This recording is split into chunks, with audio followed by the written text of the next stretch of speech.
Bonjour Serge, je viens juste de vous donner la parole. Voilà. Bonjour Laurence.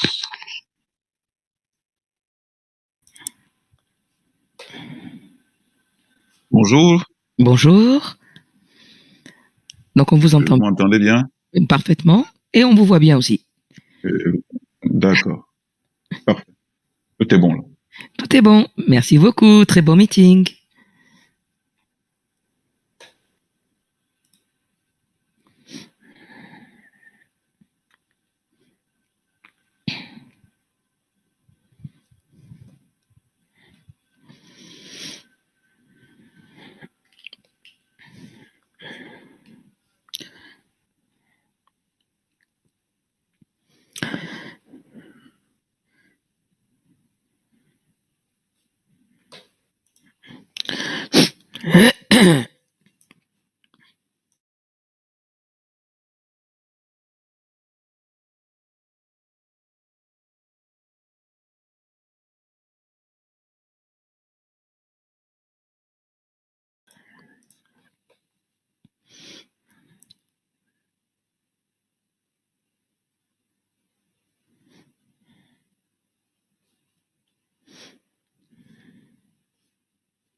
Dear participant, don't hesitate to raise your hand to have your audio and video system tested.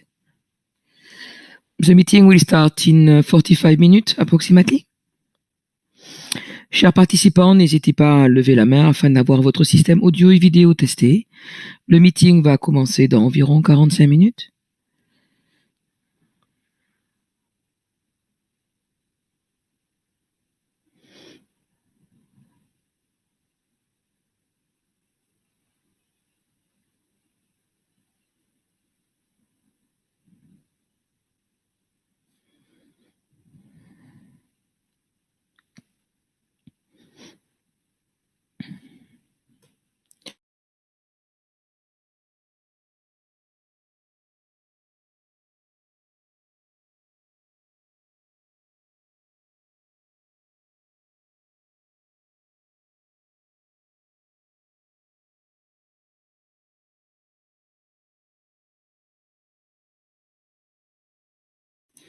Oui, Agnieszka, s'il vous plaît, je vous donne la parole.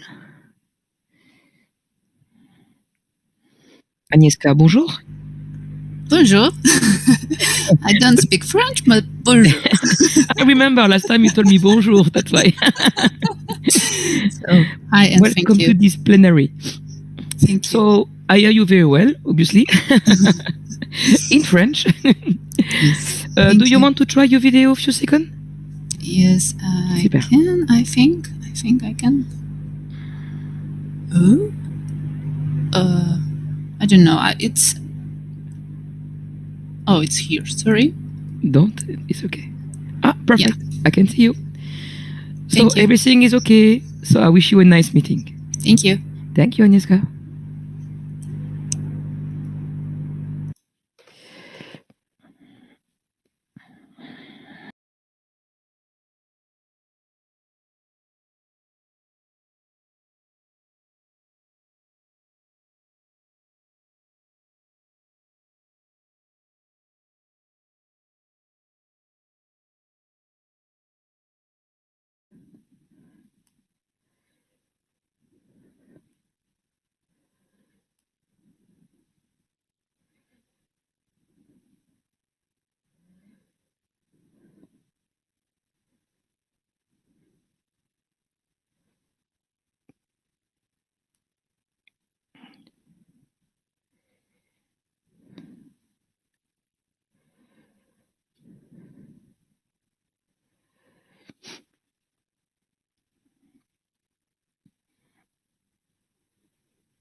Dear participant, welcome to this plenary. Don't hesitate to raise your hand to have your sound and audio system tested. Chers participants, bienvenue à cette session plénière. N'hésitez pas à lever la main afin d'avoir votre système audio et vidéo testé.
Laurence,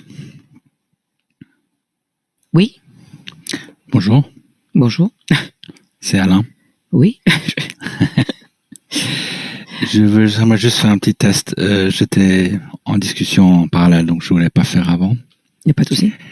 Donc je vais allumer ma caméra. Mhm.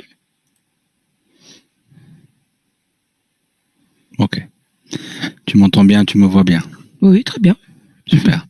Et merci, j'ai fait les 2-3 tests avant, donc c'est Oui, bon j'ai pour vu moi. tes documents passer. Désolé de t'avoir dérangé. Non, mais il n'y a pas de souci.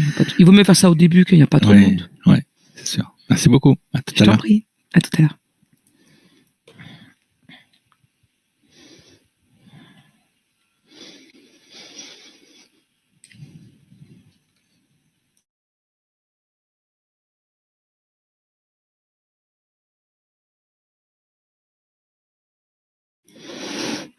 Dear participant, do not hesitate to raise your hand to test your audio and video system. Chers participants, n'hésitez pas à lever la main afin de tester votre système audio et vidéo.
Dear participant, welcome to this plenary.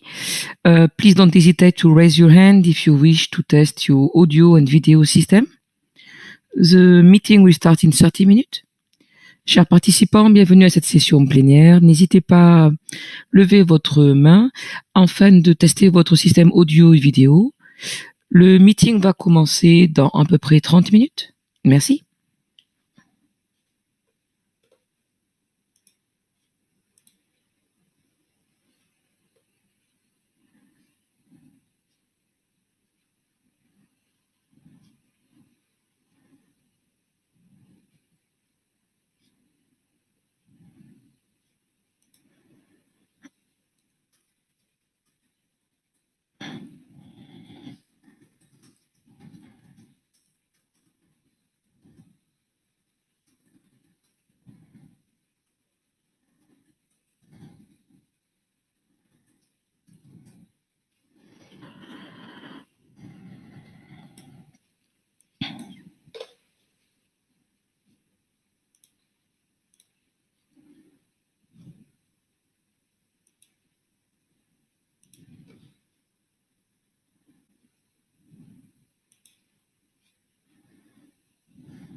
Dear participant, don't hesitate to raise your hand to test your equipment, audio and video. Chers participants, n'hésitez pas à lever la main afin de tester votre système audio et vidéo. Marilyn, do you want to test your audio and video? Yes. Good morning, Laurence. I think I Good have morning. a problem with the camera. Okay. So I need to change the camera that is selected in the settings. Okay, sure. So I'll do that, and then I will try again, if that's okay. Sure. Thank you. Thank you.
Yes.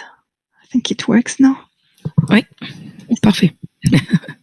And the sound, okay, huh? Is also fine. Yeah. Okay, wonderful. Thank you so much, Laurence. Maybe put your mic a little bit closer to your mouth. Yeah. Ah voilà, super. Maintenant, Yeah. c'est plus. C'est plus parfait, oui, fort? c'est mieux. D'accord. C'est parfait, ouais. Des fois c'est un peu sensible, mais c'est parfait. C'est parfait, parfait. Merci beaucoup. Je t'en prie. Merci. À tout à l'heure. Tout à l'heure.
And then you're streaming.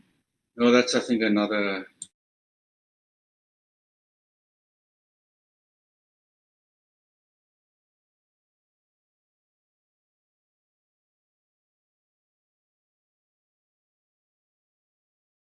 Dear participants, the meeting will start in 20 minutes. Don't hesitate to raise your hand if you like to test your system audio and video. Chers participants, le meeting va commencer dans 20 minutes. N'hésitez pas à lever la main pour tester votre système audio et vidéo.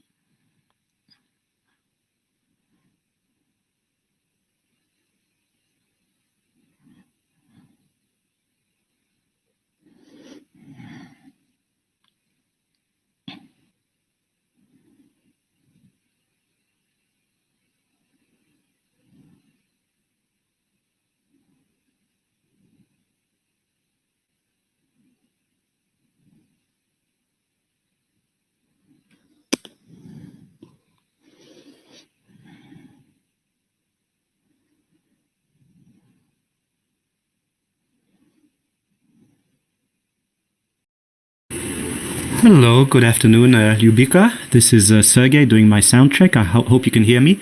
I've increased the input volumes a little bit compared to last time. You told me it was a little bit quiet.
Oui, c'est tout.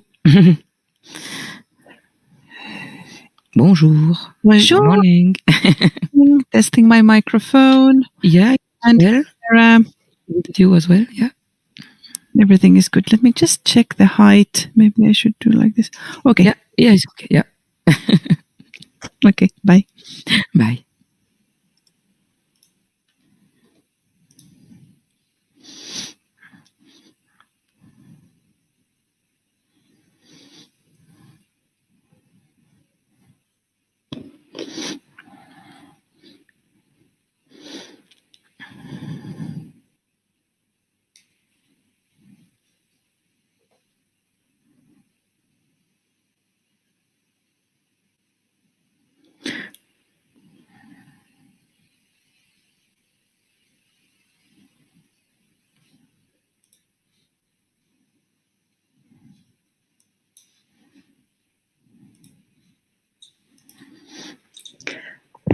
Laurence, can I try again to come in and Of course. do some test? Yeah, of course. Alan did his test as well. Oh. No problem. Yeah. Yeah, please. Okay, I just see the camera is is not working again. Okay. I don't know why. And I don't know somehow if I just need to.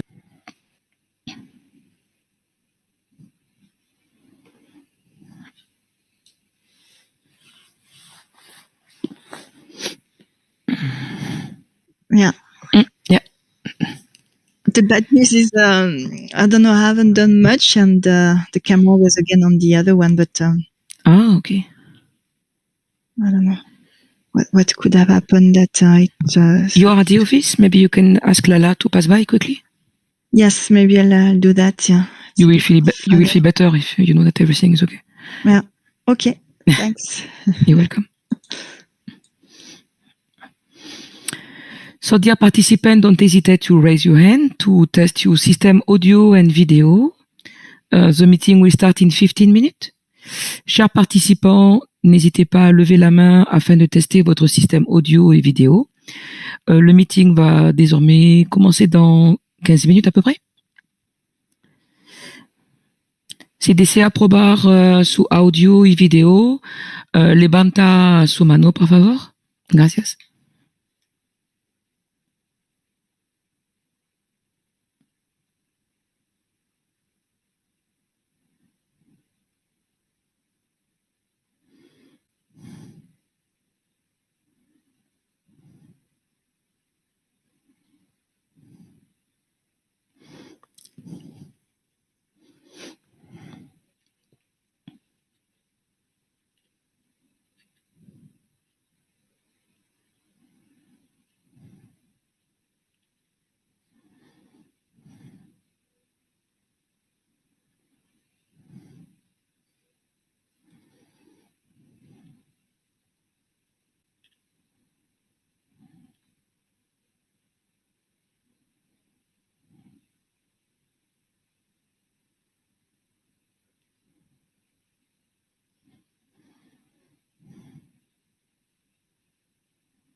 Bonjour Sver, good morning Sver, you have the floor. Oui, voilà, bonjour. Bonjour. Vous m'entendez? Très très bien. Très bien, mais le caméra n'est pas... Alors, attendez. Ah, parfait, je vous vois. Très bien, merci. Merci à vous. Morning Andrea. Hi, can you hear me? Hi. Yeah, very well. I can see you as well. Great. You have an headset for the meeting, huh? Yeah. Yeah. It's there. then. Thank you. Thank you. Do you want to test slide or thing like that? Yes, Alan did. If you want. In a minute. Yes, now let me do it right away. No, I need a minute. I'll come back. Go ahead. Okay, sure.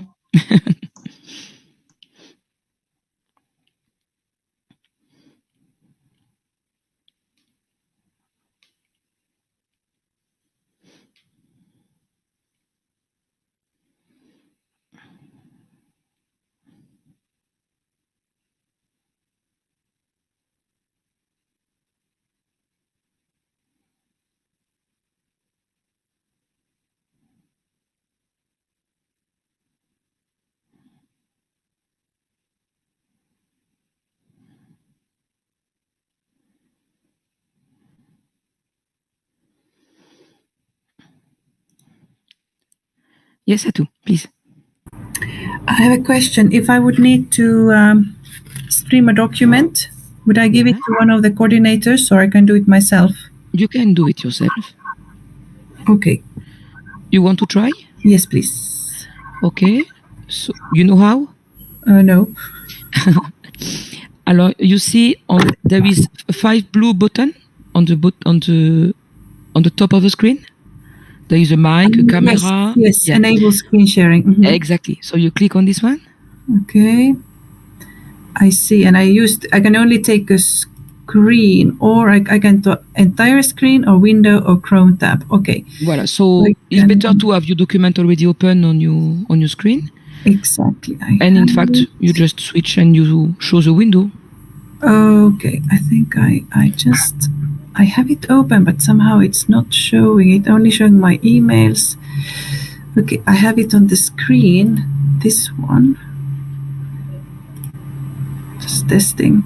It's just one of the draft decisions. Yeah. It works. Perfect. Very good. Okay, all done. Thank you. You're welcome. Bye. Dear participant, welcome to this plenary. If you like to test your system audio and video, please raise your hand. Andrea, yes. Can I quickly? Yeah, please. The projection. Pretty sure it works, but. Et voilà, super. Yeah. Yeah. Yeah, all good. Thank you. Thanks. You're welcome. Done. Chers participants, bienvenue à cette session plénière. Si vous désirez tester votre système audio et vidéo, n'hésitez pas à lever la main. Si desea aprobar su audio y video, levanta su mano, por favor.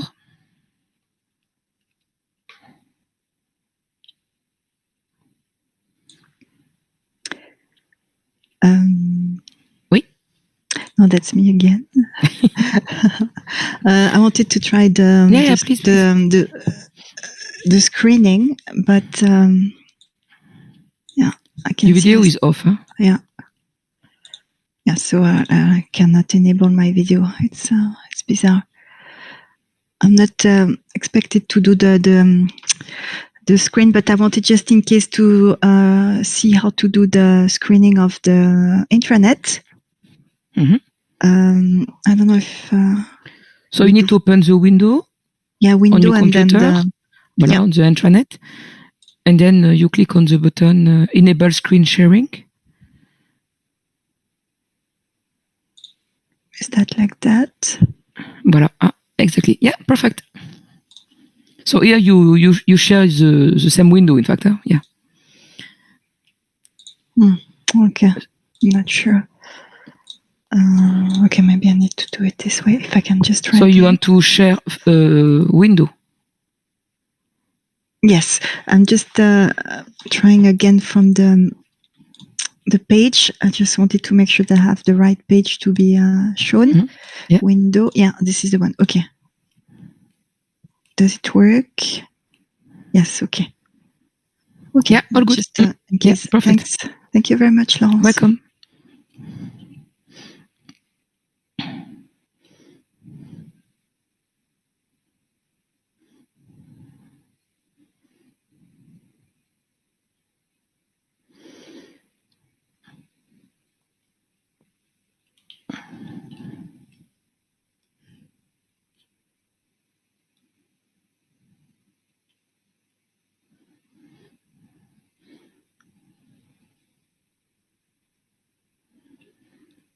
Dear delegates, the meeting will start in 10 minutes. Please take this opportunity to test your video and system audio by clicking on the Raise My Hand. I will give you the floor. Cher participant, parfait. Lee Bell. Good morning. Good afternoon. Thank you very much. Can you hear me well? Yeah, you very well, yeah. Yes, and my camera is working, perhaps? Not for the moment. Oh. You need to activate it. Oh, I see. Thank you. Yeah, I see you. Yeah, perfect. Thank you very much. Thank you. Thank you, Lee. Bye-bye. Bye-bye.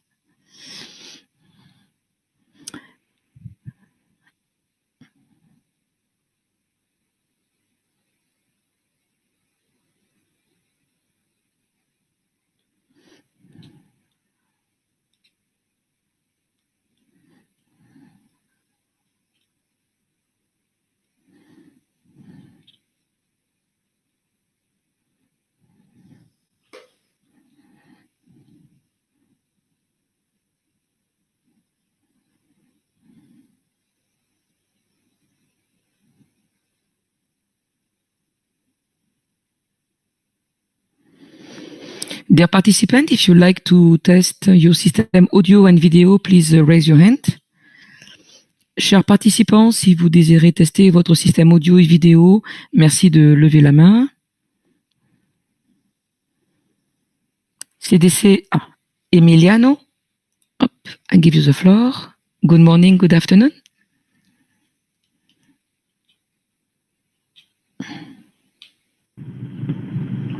Can you hear me? Yeah, I can hear you. Do you want to turn on your camera? Yeah. Yes. Oh, you're driving. Okay, that's perfect. Thank you. I'm driving. I'm going to my office. Yeah, exactly. Okay. Perfect. Thank you. Thank you. Have a nice meeting. Thank you. Bye.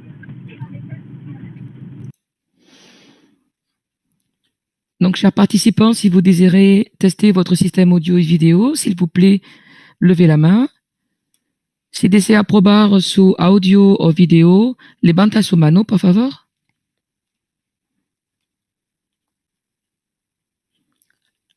Morning, Lala.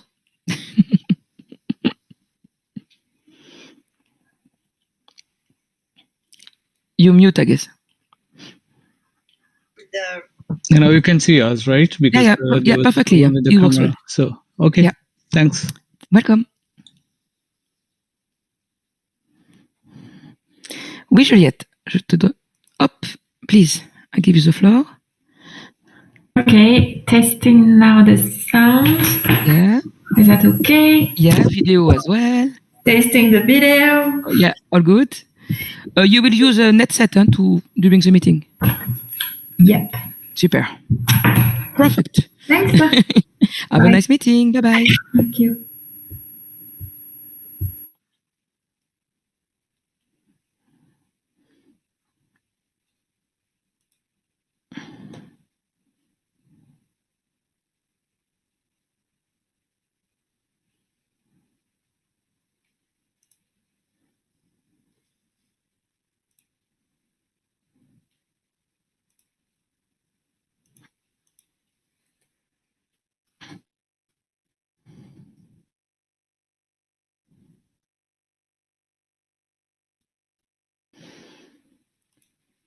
Yes, Aloj, please take the floor.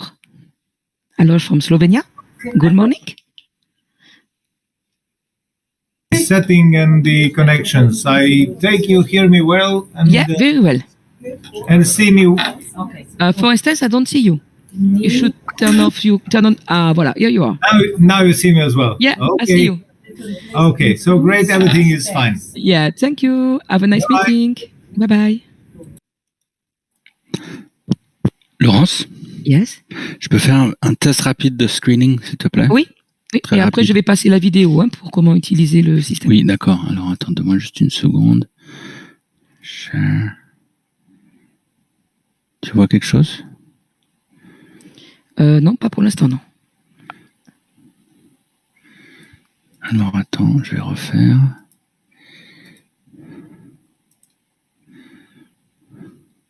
Toujours pas? Ah si, là, oui. Ah, voilà, ça arrive. Oui, parfait. Ok. Et puis, tac, tac. Ok, c'est bon. Merci.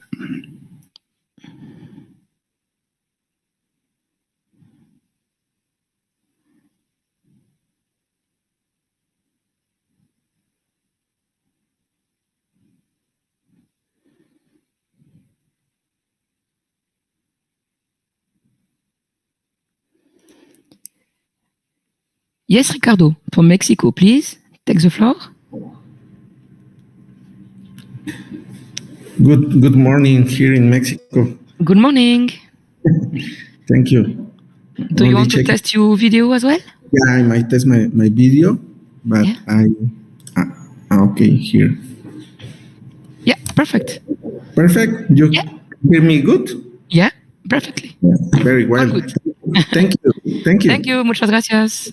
Muchas gracias. Bye.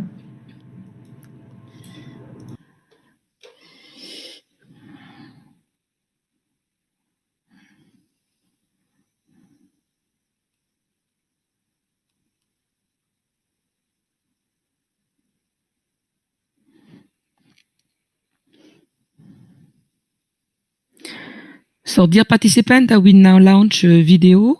I just have Zuki with just arrived. Morning, Zuki. Hi, good morning. I can hear you very well.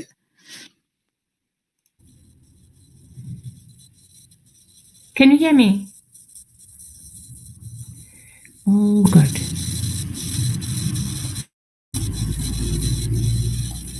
I think you are muted, Laurence. I'm appearing unmuted. We can hear you, Zuki. You can hear me? Yes, I can hear you, but okay, I think Laurence has an issue. Who has an issue? Laurence, I cannot hear Laurence. But can you hear me? Yes, I can hear you. Okay, and the video is okay? Yes, the video is fine. good. Whew. Can I check something here? I want to yes, check please something. go ahead. Can you still hear me? Yes, I can hear you very well at the moment. I was advised to get rid of the headphone, so that would work. Okay, wonderful. Okay, let me do this. Okay, that's fine. Let me quickly ask Joseph to send this to you. That would work better. I don't know what the headphone was doing. Okay, thank you so much. You're welcome. I hope it can stay like that for the entire meetings. I'm not using the headphone. But okay, now you have a direct line with Interprefy, right? You have, because I think they contacted you this morning already. I think it's Yunnan or Interprefy. They contacted you this morning. I don't know. We have been in meetings since morning. Is there another? Okay. No, so maybe they have not contacted you because they asked for your telephone number, but it could be that in the end they haven't. No, I didn't get any phone. We have been in meetings since before my bureau meeting. Even now I'm from another one. Okay. Okay. So with this one, the only thing I lost, was that background. It doesn't matter. I don't want to tamper with anything at the moment. Mm-hmm. No, but this is perfect at the moment. And if there is any issue, contact the tech support with the bottom with the envelope. No, the other one with the exclamation mark. And we can also give your number to the support team through the chat, we have a WhatsApp group with them. Okay. Okay. Wonderful. Okay. Let me just get this sent to the interpreters. Okay. You have the name, the email address, Benedict. Yeah, I was sent. Let me just do that. Thank you so much. Okay, wonderful. Have a great meeting. Thank you. Thank you, you too. And thank you for the patience. I just don't understand what was the issue. Let me just close this. Thank you so much.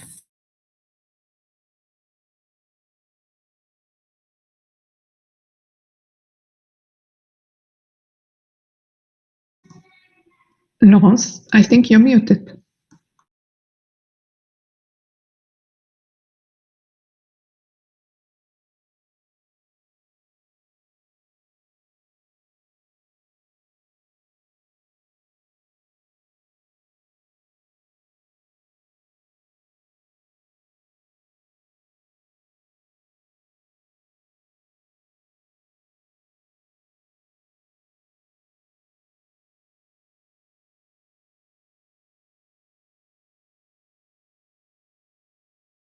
Welcome to this short introduction to our virtual meeting with Remote Simultaneous Interpretation, or RSI.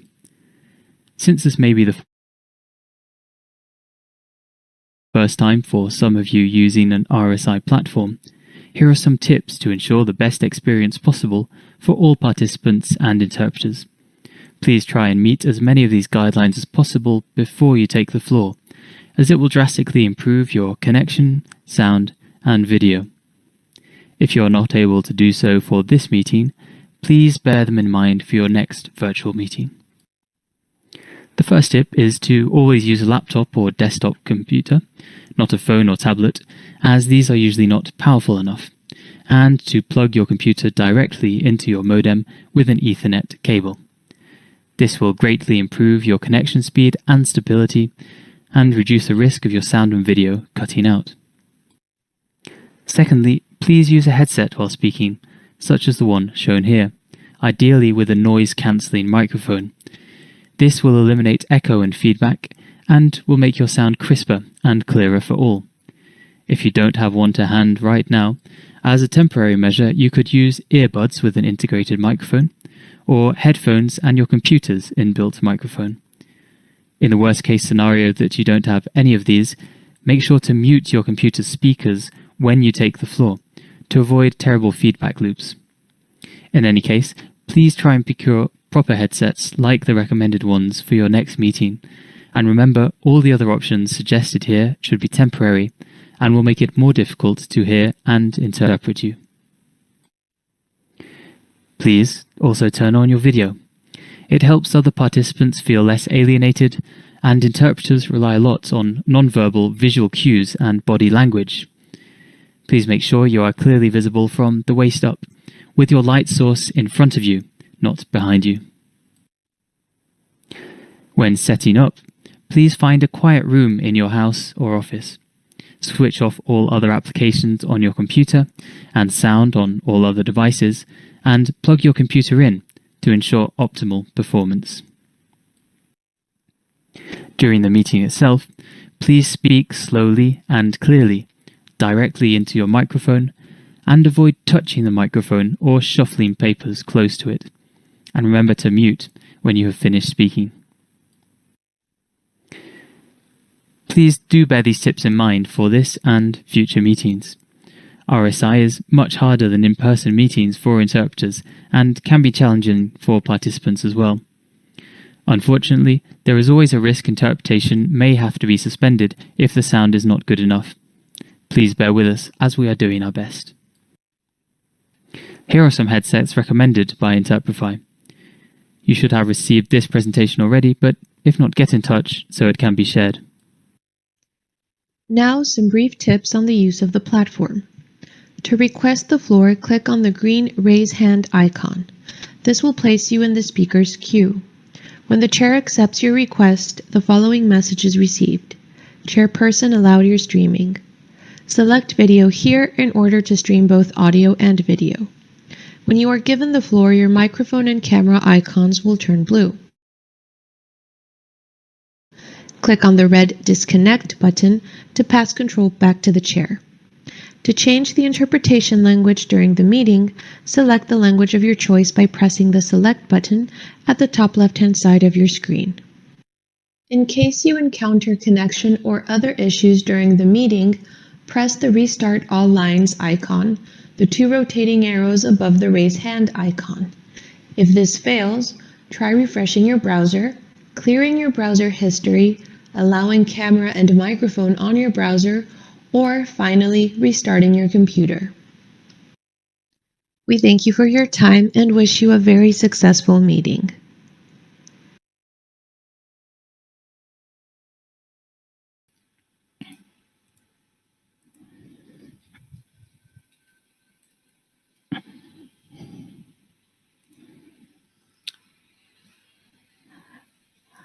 Alors, I can see Osvaldo.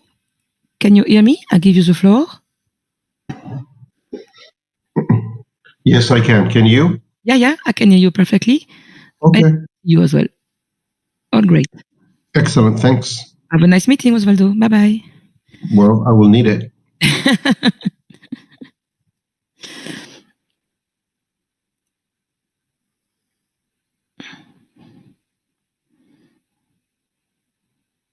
So, dear Marilyn or Andrea or Alain, tell me if I continue the test or if you want to take the floor to start the meeting.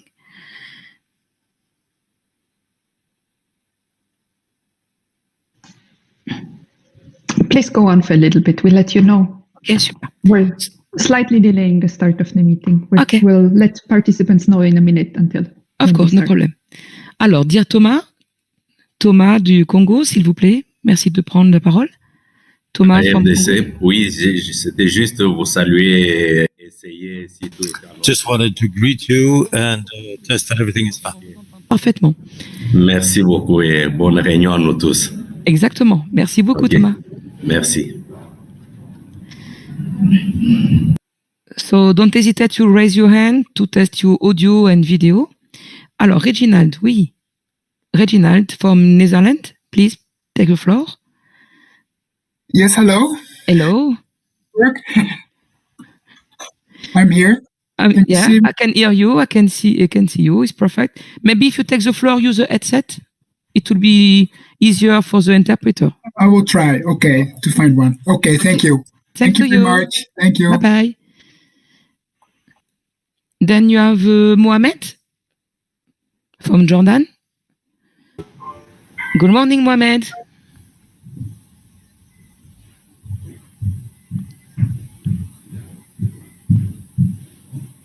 Mohamed, can you hear me? Yes, I am hearing you. You are hearing me? Yes, I can hear you perfectly. Okay, good. And about the photo? Alors, for instance, is not active. Ah, voilà, here you are. Yeah, I can see you. Okay, good. Super. Thanks to you. Have a nice meeting. Thank you. Same to you. Thank you. Bye. Then you have Iran. Mohsen, please take the floor. Good morning. Good afternoon. Good afternoon. Do you hear me? Yeah, I can hear you. Thank you so much. Many thanks. I can see you as well. Maybe use a headset, huh? If you don't mind during the meeting, if you take the floor. Of course, thank you. Thank you so much. Alors, then we have Felix from Switzerland. Morning, Félix. Bonjour, Félix.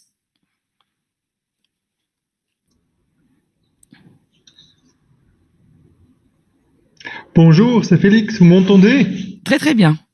Excellent. Voulez-vous essayer de brancher votre caméra? Oui, volontiers. D'accord. Ah, parfait. Ok. Super. Parfait, merci. Merci à vous.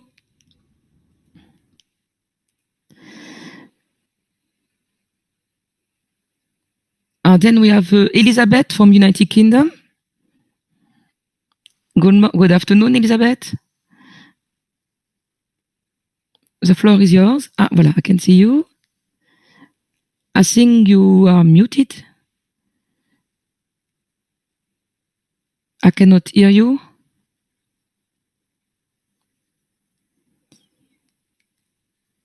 No, I still cannot hear you.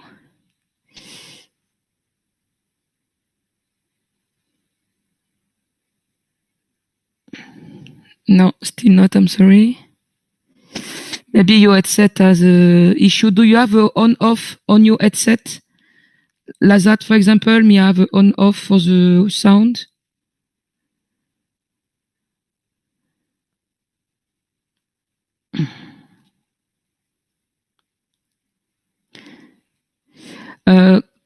Can you please click on the top of the page where there is the URL of the website? There is a little lock. Can you see the lock? And if you click on that, you can see if your mic is authorized or not. Maybe the problem is coming from there. It's just before un.interpret.world. There is a little lock.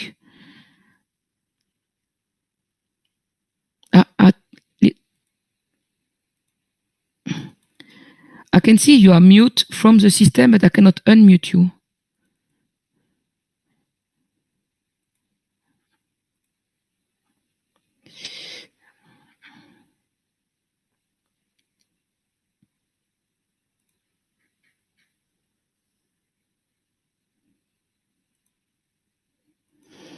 Maybe I will ask my colleague to be in contact with you to see if they can help you.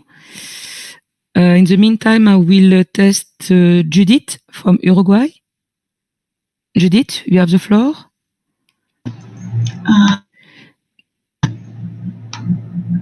Can you hear me? Yeah, Yes, can hear you? I can hear you. Yeah, and I can see you as well. Thank you. Thank you. Have a nice meeting. Then we have Sarawati from Mauritius.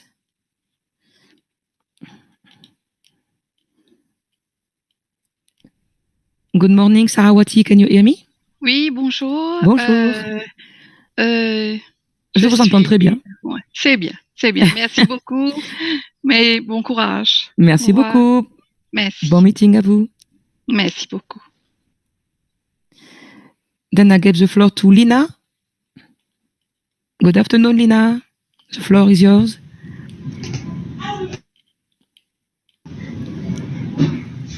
Hello. Hello. Can you hear me and see me? Oh, it looks good. It works good. Yeah, Thank you. Perfect. Thank you, Lina. Then we have Serge. Yes, Serge, please. Serge, c'est à vous.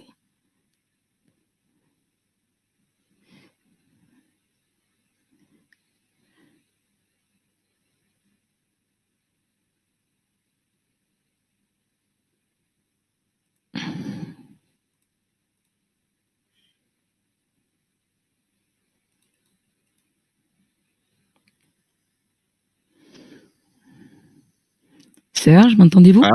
Ah, voilà, super. Vous m'entendez? Très, très bien, oui. Juste un dernier test. Parfait. Au cas où je vois pas ma vidéo, là. Non, la vidéo n'est pas enclenchée, non. Ah, voilà. C'est parfait. D'accord, c'est parfait. Merci. Merci, Serge. Alors, I will try again to give the floor to Elizabeth from UK. Let's see if she's here. No, she's not there.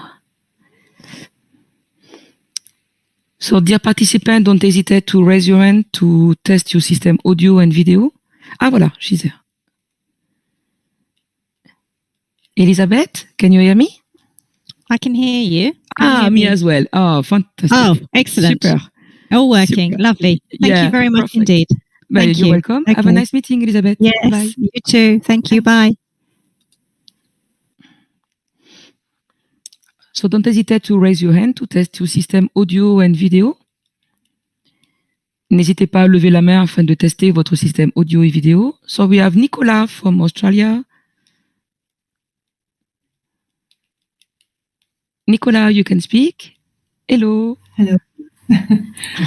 Okay, I'll just try turning on my camera. Can you? Everything is working well. Perfect. Excellent. So if you take the floor, it's better to have a headset, if you don't mind to use one. Look at that. I didn't see. Oh, nice. Hiding. Yeah. I can see. Perfect. Thank you, my dear. Have a nice meeting. Thank you. Thank you. Alors, then we have Glenn from New Zealand. Hello, Glenn. Good evening. Just checking that you can hear me. Yeah, I can hear you very well. And see you as well. Perfect. Have a nice meeting.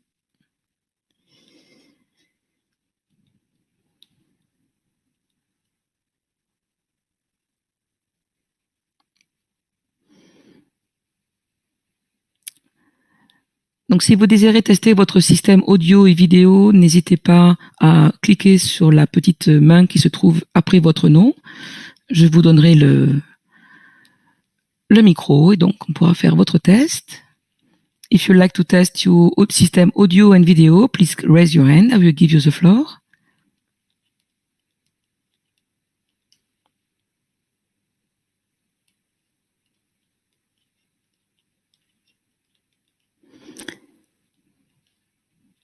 Si desea aprobar su audio, levanta su mano, por favor.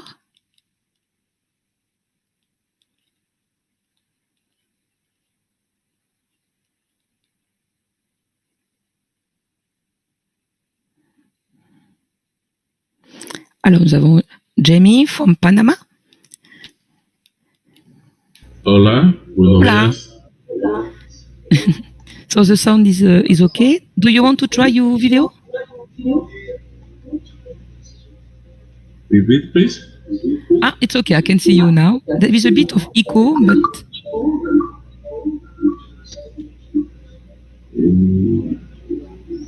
there is some echo. I can hear myself.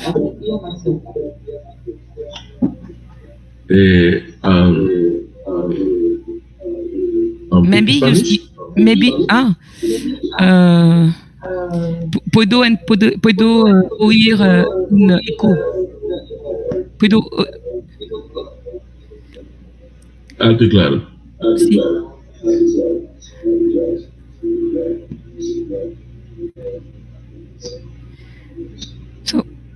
Ya se fue el eco. Sí, un eco.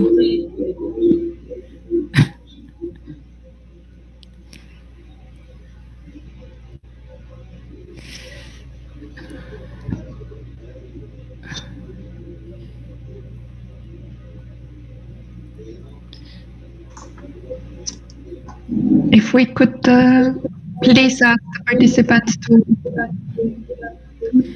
stop the sound because we would like to start the meeting now. Ok. Señor, necesita de reiniciar la línea. Ok. Ok. Muchas gracias. ¿Tendría que cerrar la sesión y empezar de nuevo? Sí, por favor. Ok, gracias. So I'm just testing Alimatu from Guinea, Andrea, and then I give you the floor, okay? Perfect, thank you. Alors, Alimatu from Guinea, good afternoon. Bonjour. Alimatu, you have the floor.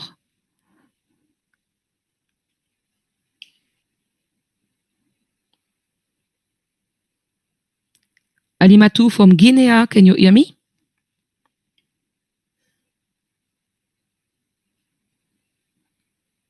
But maybe she left.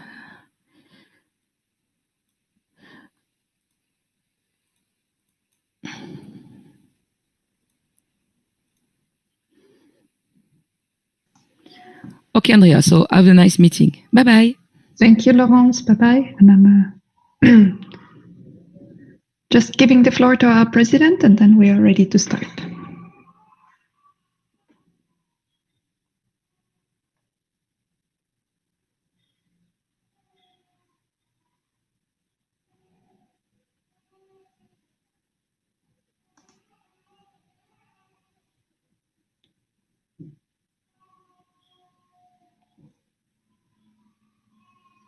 Mr. President, we can see you, but not yet hear you. You're still muted. Hear me? Yes. Please, over to you. Okay. Thank you. Good morning and good afternoon, ladies and gentlemen. We will now resume our plenary discussion on the outline segment on the COP. I hope you have had a fruitful discussion in contact group and medals of other events taking place in the framework of this outline segment to exchange information and ideas. I will now like to outline our plan for the day.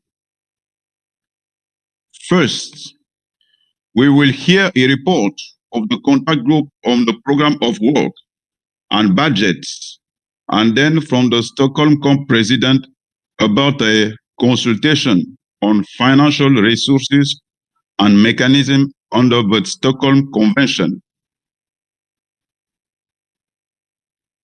We will then like to give the opportunity to the African region to deliver its opening remarks, which they were not able to do on Monday due to technical difficulties. Then we will return to the matter of credentials in order to adopt our respective report on credentials. Next, we will adopt all outstanding decisions for the COPs, namely election of officers and financial resources and mechanism of a Stockholm Convention. Then we will adopt our respective decision on the interim program of work and budget for 2022 for each convention. We will then turn to the adoption of our meeting reports. And finally, we will suspend our meetings until the face-to-face segment. I now invite the Secretariat to provide us with any housekeeping information. Secretariat. Thank you, Mr. President. Firstly, we would like to inform you about the availability of conference room papers, CRPs. So you see it now on the screen. You need to go on the intranet into the conference room papers menu item. What is available now is the three budget decisions. So that is a separate CRP for each of the conventions. Here you see the Basel one. If you want to see the Rotterdam one, you have to swap the tab. As you can see it now on the screen, then you see the Rotterdam decision, and then Stockholm also has a separate decision for the budget. And then on each of the 3 pages, you find an additional CRP on the programs of work and budget. So that is the same document on the 3 pages. And then additionally, we also have a CRP on the election of members of subsidiary bodies under the Rotterdam and Stockholm conventions. That is the same CRP for Rotterdam and Stockholm and available on both the Rotterdam and Stockholm intranet pages. There is also the meeting report ready for you. If you go into the menu item draft report, then you find here the L1 document. That's the report for Basel, Rotterdam, Stockholm joint sessions. And if you go into the Stockholm tab, Then you find a second report, which is a Stockholm-specific one, applicable to the Stockholm-specific discussions on Monday. So these are all ready for you in languages for you to consult. The other housekeeping, I would like to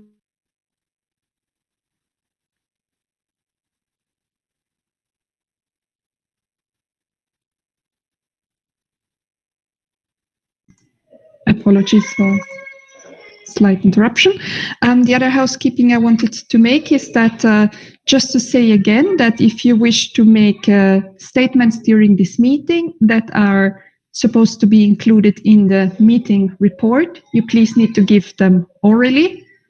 If you're not in a position to make a statement that you would like to make orally, please send it by private chat message to Sophie Thirion. So that's a colleague that is listed under S.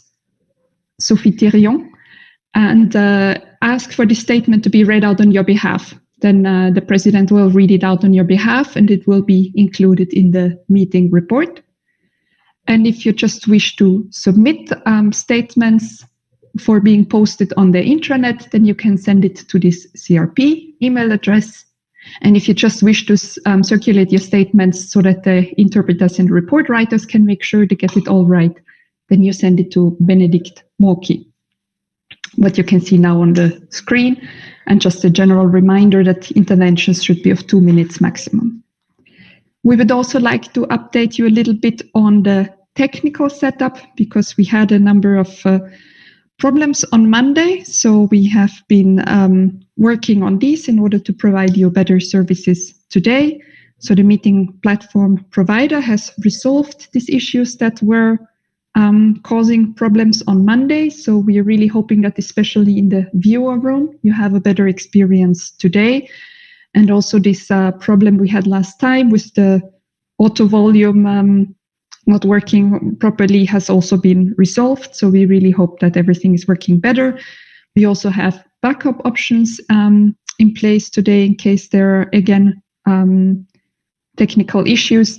And we have also increased the capacity of the remote technical support should you need to call the Interprefy technical support telephone number. And we really hope with these adjustments, we will have a better experience today. Thank you very much, Mr. President.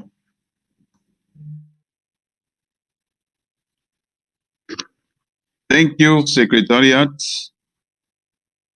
Let us now turn to our first matter at hand, the report from the contact group on the program of work and budget that we have set up on Monday. I invite the co-chairs of this group, Reggie and Sam, to report on the deliberations.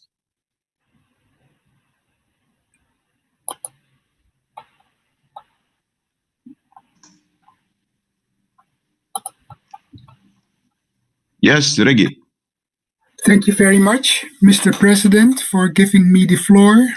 I will report back also on behalf of my co-chair, Sam Adekumi from Ghana, on the work which we carried out over the last 3 days. Monday, in plenary, the contact group was given the mandate, and that mandate contained 3 elements. Firstly, we need to develop the interim programs of work and budgets for 2022, which includes 2 distinct parts: the interim budgets for 2022 and the supplementary budget for meetings from the current biennium, but that had to be postponed to 2022 due to the COVID-19. Secondly, the contact group was asked to address and to prepare draft decisions for each meeting of the Conference of the Parties, using the drafts set out in joint document Basel 26, Stockholm 2030, Stockholm 30 as a starting point, and taken into account our discussion in plenary. Thirdly, we were asked to consider other decisions being adopted by the Basel, Rotterdam and Stockholm COPs to confirm that their budgetary implications have been included in the proposed interim programs of work and budgets for 2022, or that these decisions have no budgetary implications. Already on the first day of the contact group on Tuesday, we managed to close our work with respect to the supplementary budget, and the remaining 2 days, the day before yesterday and yesterday, we addressed the interim budget 2022, as well as we cleared the decisions with or without financial implications. So, Mr. Chairman, we managed indeed yesterday evening at 9 o'clock Geneva time to fulfill the 3 elements of our mandate, and I'm glad indeed to share with you and with all the participants in the meeting the results of our meeting. I would like to emphasize at this stage that we did not manage, with respect to the interim budget 2022, to come with a clean text. There are still some brackets in the text, and they need to be addressed also in plenary. It deals with the text in the Basel, Rotterdam, and Stockholm Convention, so all 3 conventions, in the paras 23, 26, and 24, respectively, and it deals with other matters, section number 3, the preparation of the program of work, and the budget, of course, for 2020 and 23. And there are 2 sets of brackets in that text, as mentioned before, which need to be addressed. Another set of brackets is reflected in the draft decision for Rotterdam and for Stockholm. It deals with, respectively, paragraph 14 and paragraph 12, and that deals with the arrears paragraph.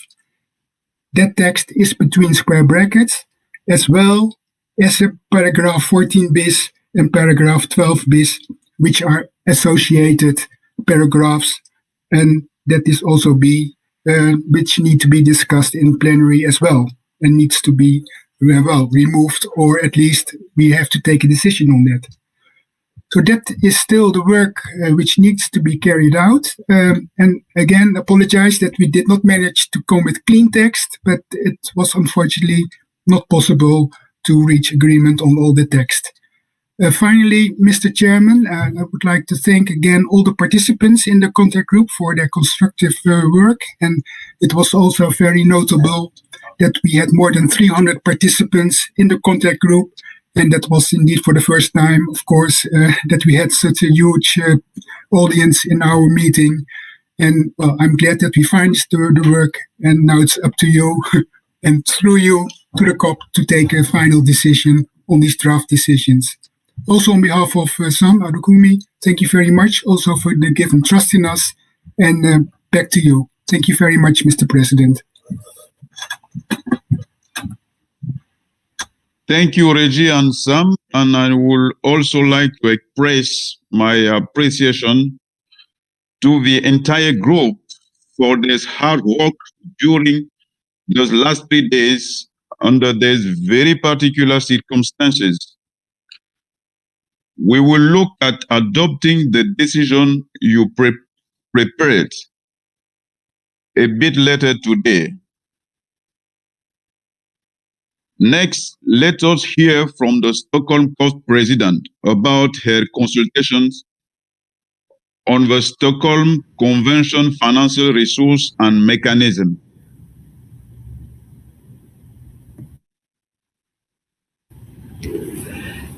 Thank you, Monsieur President. I would like to report on the consultations on the financial resources and mechanisms under the Stockholm Convention that have been conducted over the past 3 days and also the early part of today.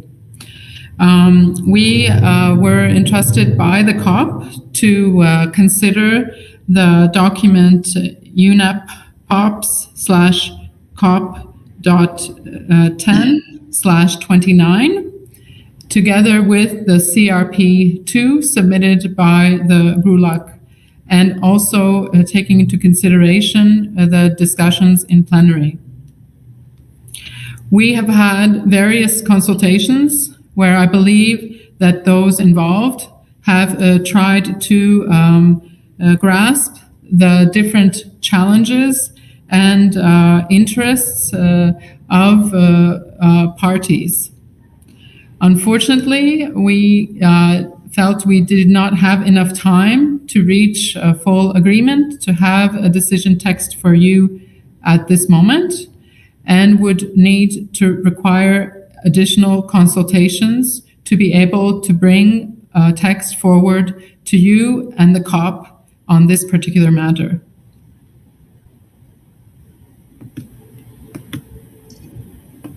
Thank you, Sylvia, for these updates. We will return to this issue in later today. As I indicated earlier, I will now provide an opportunity to the African region to deliver its opening statement, since they could not do that on Monday due to technical difficulties. African region, you have the floor.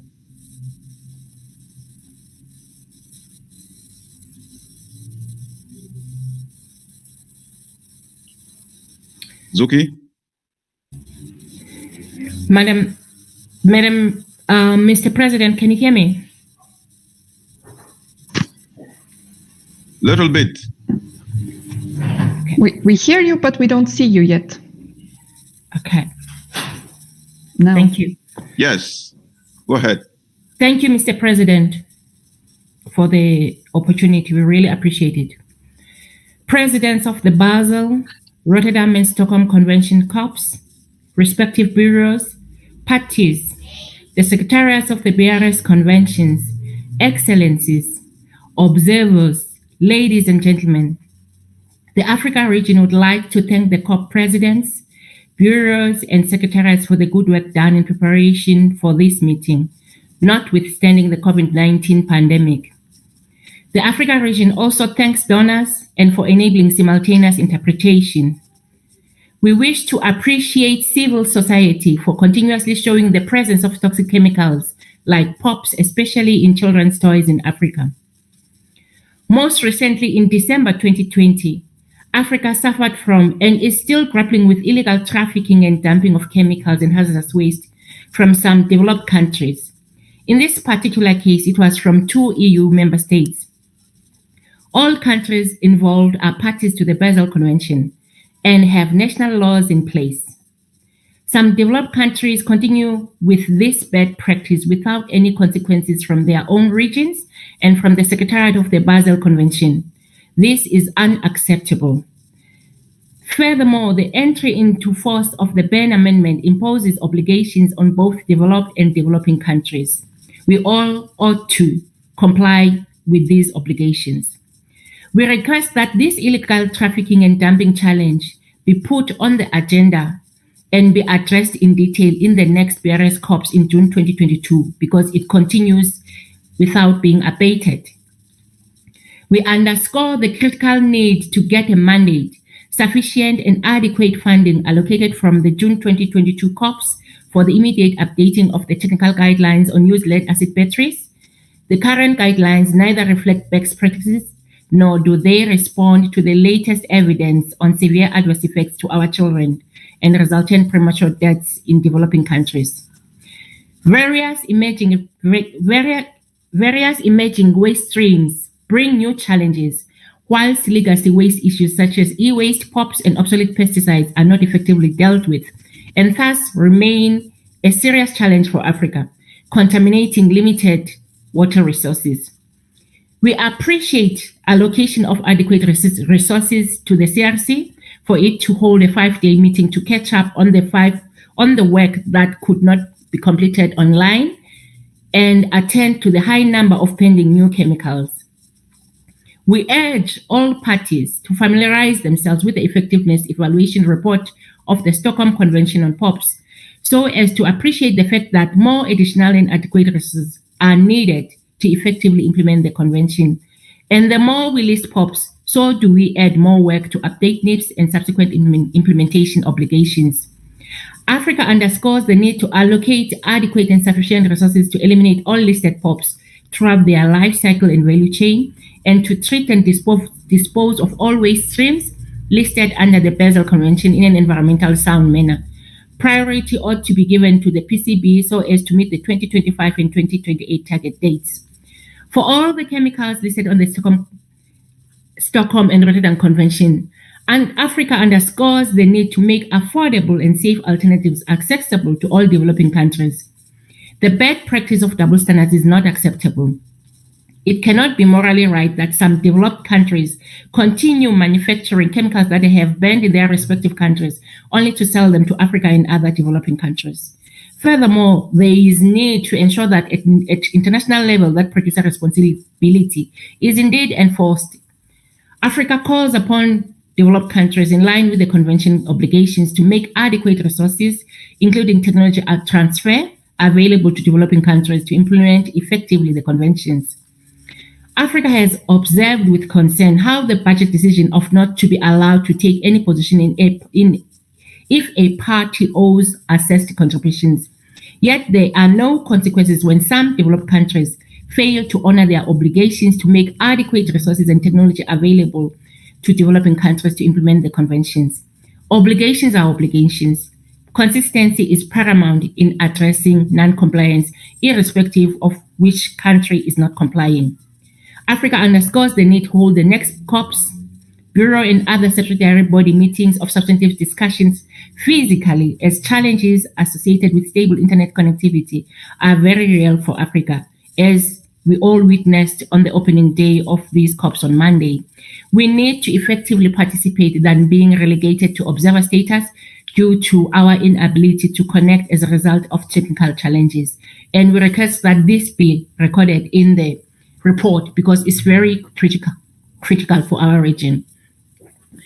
As the Africa region, we are committed to working with all parties during COPs and even intersessionally. And we wish you all good health as the pandemic still rages on. I thank you all for your kind attention. Thank you, Mr. President. Thank you, South Africa, who delivered this statement on behalf of African region.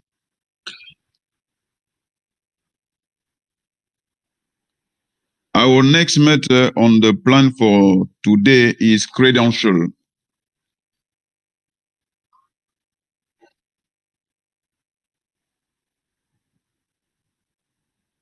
I invite the meeting to resume the consideration on the agenda item 3C on credential.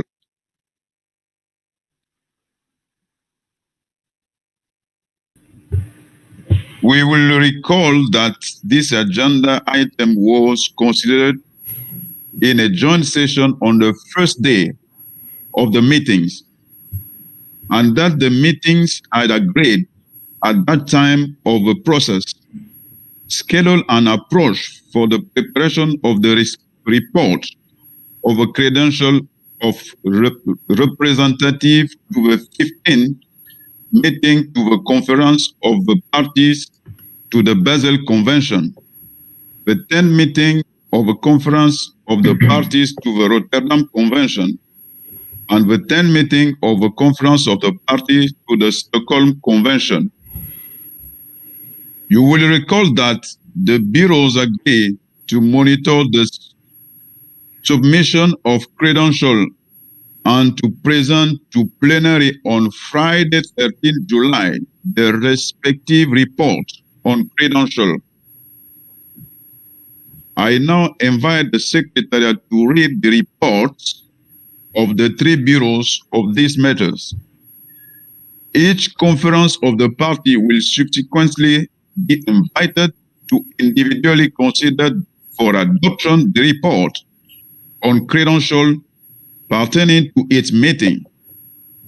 The Secretariat has the floor. Thank you, Mr. President. I will start with the report of the Bureau on the credentials of representatives to the 15th Ordinary Meeting of the Conference of the Parties to the Basel Convention. As of 10 a.m. on 30 July 2021, the representatives of 161 parties have been registered to participate in the 15th meeting of the Conference of the Parties to the Basel Convention and are present at the current meeting. In total, 126 parties submitted credentials of their respective representatives, which were issued by the head of state or government or the Minister for Foreign Affairs and were therefore found to be in good order. 26 of these credentials were originals, while 100 were copies, which were accepted with the understanding that originals will be submitted as soon as possible. The following 35 parties did not submit credentials of their representatives: Albania, Azerbaijan, Benin, Botswana, Brunei Darussalam, Burkina Faso, Burundi, Chad, Cyprus, Democratic Republic of the Congo, Ecuador, Ethiopia, Gabon, Iraq, Israel, Jordan, Kuwait, Kyrgyzstan, Liberia, Latvia, Lithuania, Malaysia, Mexico, Mozambique, Niger, Philippines, Qatar, Saudi Arabia, Senegal, Slovakia, Sudan, Tuvalu, Ukraine, United Arab Emirates, and United Republic of Tanzania. Next, the report of the Bureau on the credentials of representatives to the 10th meeting of the Conference of the Parties to the Rotterdam Convention.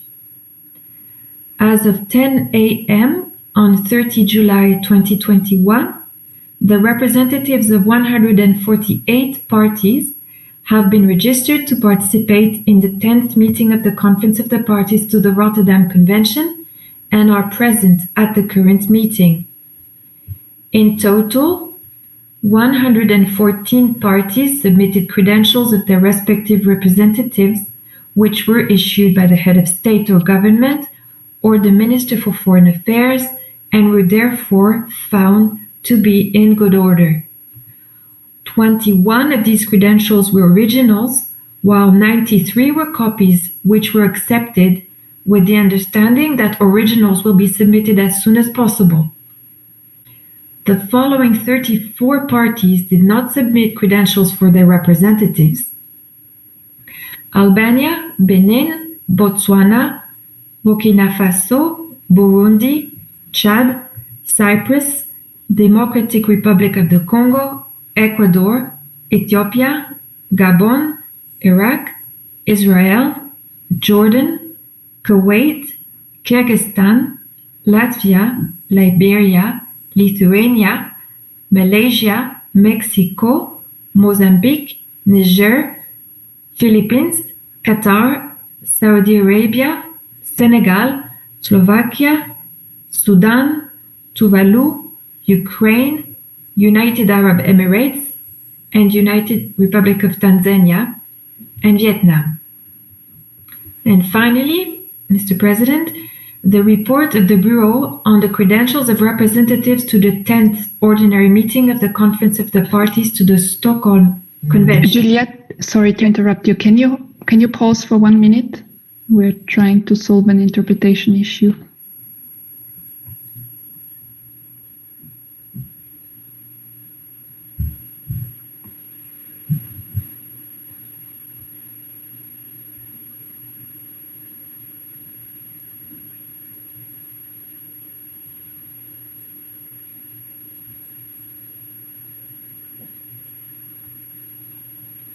Is it deal? Not yet. Apologies, Mr. President and Juliette. We're just seeing that we also have Spanish interpretation.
Okay, I think we can try to go ahead. Sorry, Mr. President. Okay, let's start. We start. Thank you, Mr. President. And I will proceed with the third report, if that's okay. If I'm misunderstood, let me know. But I would now present to you the report of the Bureau on the credentials of representatives to the 10th Ordinary Meeting of the Conference of the Parties to the Stockholm Convention. As of 10 a.m. on 30 July 2021, the representatives of 157 parties have registered to participate in the 10th meeting of the Conference of the Parties to the Stockholm Convention and are present at the current meeting. In total, 124 parties submitted credentials of their respective representatives, which were issued by the head of state or government or the Minister for Foreign Affairs and were therefore found to be in order. 26 of these credentials were originals, while 98 were copies, which were accepted with the understanding that originals will be submitted as soon as possible. The following 33 parties did not submit credentials for their representatives: Albania, Azerbaijan, Benin, Botswana, Burkina Faso, Burundi, Central African Republic, Chad, Cyprus, Democratic Republic of the Congo, Ecuador, Ethiopia, Gabon, Iraq, Jordan, Kuwait, Kyrgyzstan, Latvia, Liberia, Lithuania, Mexico, Mozambique, Niger, Philippines, Qatar, Saudi Arabia, Senegal, Slovakia, Sudan, Tuvalu, Ukraine, United Arab Emirates, and United Republic of Tanzania.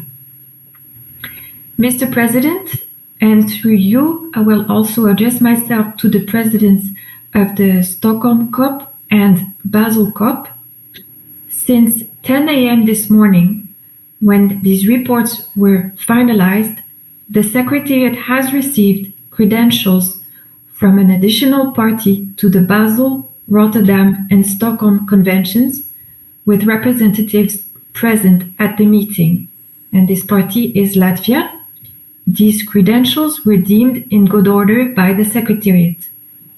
In line with past practice, you may wish to invite your respective meeting, when adopting the report of the Bureau on credentials, to also consider that Latvia transmitted credentials in good order. Thank you, Mr. President.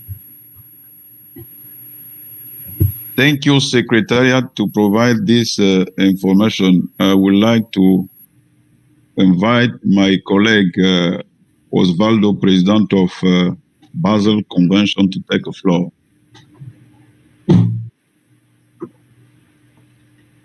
Muchas gracias, señor presidente. Buenas tardes a todos. Voy a hablar en castellano para que los intérpretes en español no tengan tanto trabajo. Thank you very much, Chair. I'll be sparing the Spanish interpreters some work, so I will be speaking in Spanish. We would like to greet the Conference of the Parties of the Basel Convention and others, and we would like to now move on to adopting the report of the Credentials Committee for the representatives to the 5th meeting of the Conference of the Parties, as has previously been mentioned by the Secretariat representative. Do we have any objections to the adoption of the report of the credentials of the representatives to the 15th Conference of the Parties? Iran has the floor.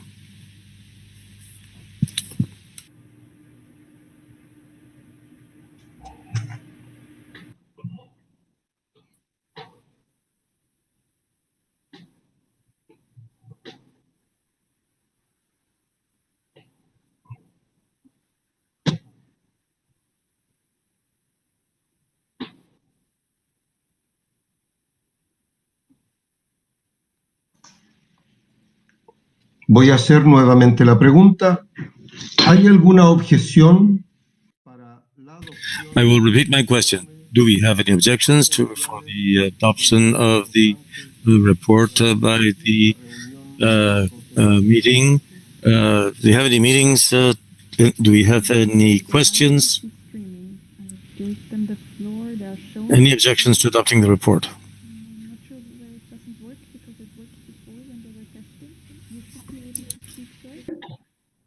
You're streaming.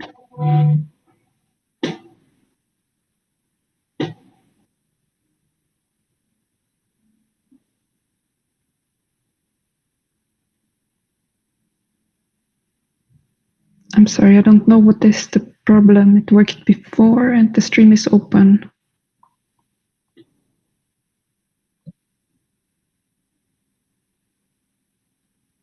Can we please have the moderator assist Mr. Mohsen from Iran?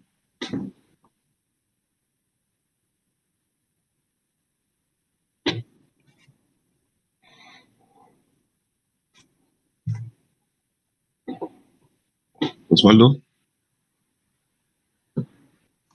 I will just stop one more time and try to reopen again.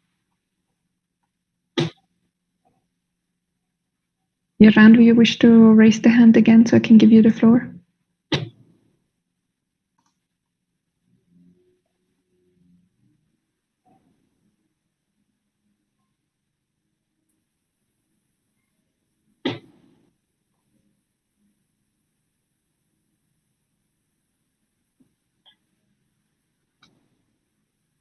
Can you speak now, sir? No, I'm afraid we don't hear anything. There seems to be a technical problem. I'm sorry.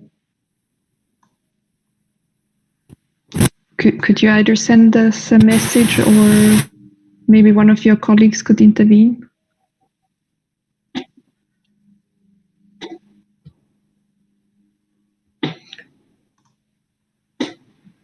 Ok, este va a ser el último intento, si no voy a hacer la pregunta nuevamente. I will make the last attempt. Otherwise, we'll move on to the next question.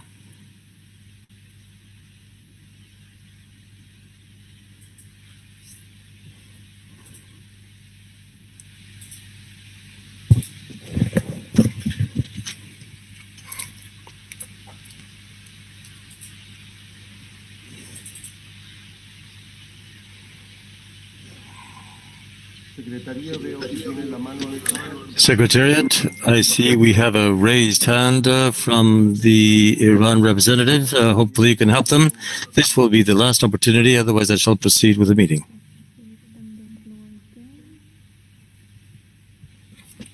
Should I start now? Now I think we hear. Do you have my voice? Do you have my voice? Yes. Do you have my voice? Yes, we can hear you now, sir. Okay, Mr. President, I shall make sure that during deliberation, Iran would participate in the meeting. If there is technical difficulties, what we shall do. So I made an observations about the credentials, say that with that observation which I made, we can go along to adopt the report. If the observation has been heard by the distinguished colleagues in the plenary, it's okay. We can adopt the report with that observation I mentioned. Thank you.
Ok. Bueno, voy a hacer nuevamente la pregunta. ¿Hay alguna objeción? I shall repeat the question. Do we have any objections to the adoption of the Credentials Committee report, referring to the credentials of the representatives to the 15th meeting of the Conference of the Parties?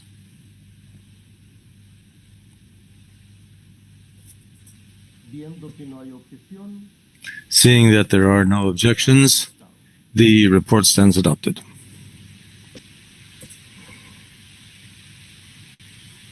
Thank you, Osvaldo.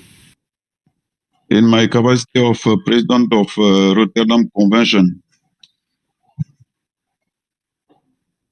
I invite the Secretariat of Parties to the Rotterdam Convention to proceed at this time with the adoption of the report of the credential of representative to the 10th meeting of the Conference of the Parties, as read out by the Secretariat.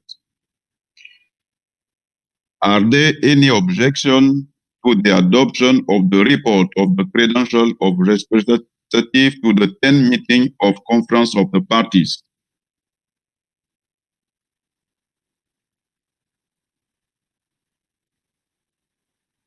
I see no objection. The report is so adopted. I give a floor to the President of Stockholm Convention.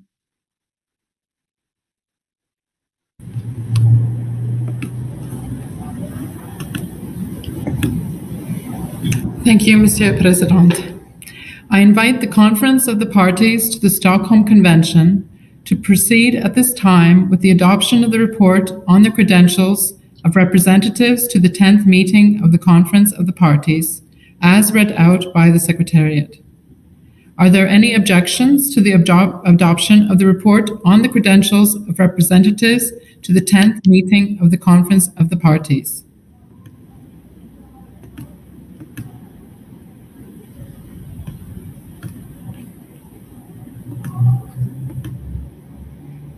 I see no objections. The report is thus adopted. This concludes the consideration by the meetings during their online segment of the agenda items on credentials. Consideration of the items is expected to resume during the face-to-face segment of the meetings. I now give the floor over to my dear Monsieur President Serge. Thank you, Sylvia. Let's move on item Rotterdam, item 3A, Stockholm, item 3A.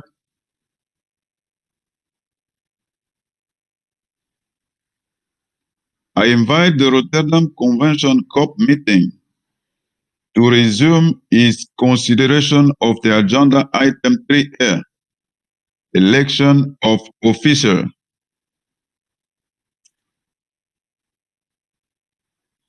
You will recall that this agenda item was considered in a joint session of the first day of the meetings, and that the meeting agreed at that time to consider the election today.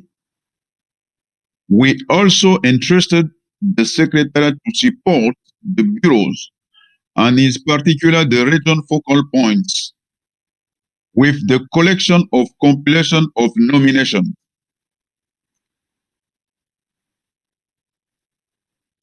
I now invite the Secretariat to report back to us on the nomination received for the election on the member of Compliance Committee.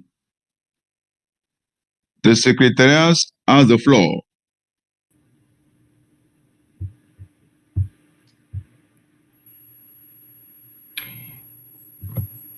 Thank you, Mr. President, and I would invite my colleague to make visible to you the relevant CRP.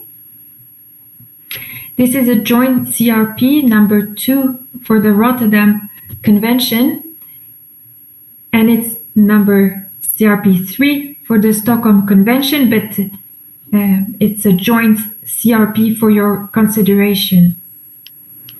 And if you scroll down past the cover note, you will see the name of the 15 candidates that have been put forward by the regions through their regional focal point for election as members of the Compliance Committee of the Rotterdam Convention.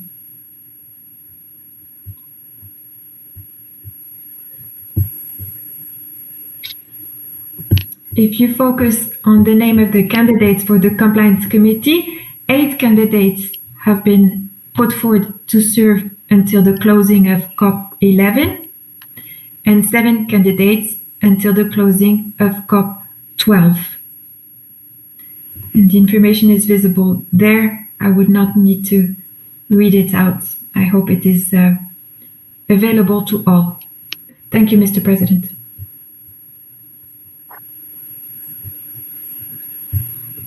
Thank you, Secretariat. I now invite the Conference of the Parties to the Rotterdam Convention to proceed with the election of the 15 members of the Compliance Committee as set out in CRP RC/2 and SC/3. Thank you for those nominations. Are there any objection to this nomination?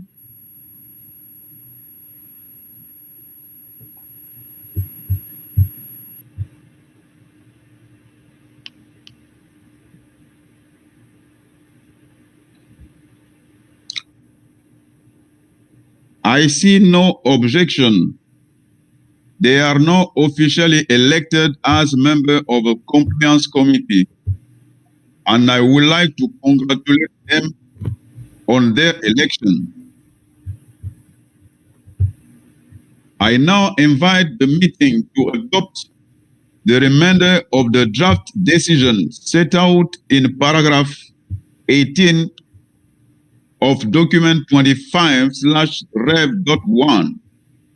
That is to extend until the closing of the 10th meeting of Conference of Parties, the term of office of the 17 members of a Chemical Review Committee, with term of office otherwise ending on 30 April 2022.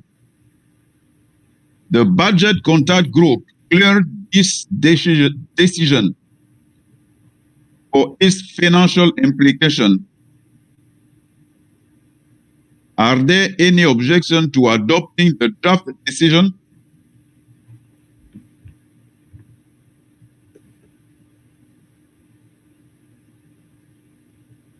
I see no objection to the decision is adopted.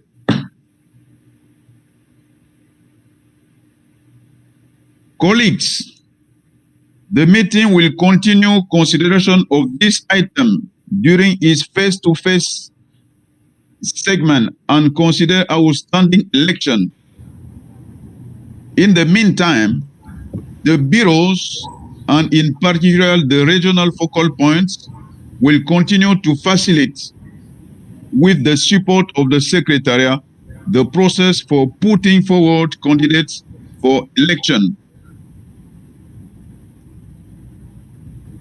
This concludes our consideration of agenda item 3A during the online segment of the meeting. I give the floor to my colleague, President of Stockholm Convention.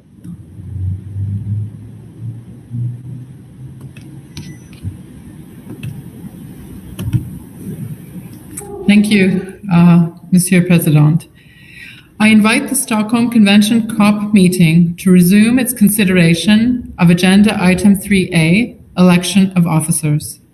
You will recall that this agenda item was considered in a joint session on the first day of the meetings, and that the meetings agreed at that time to consider the elections today.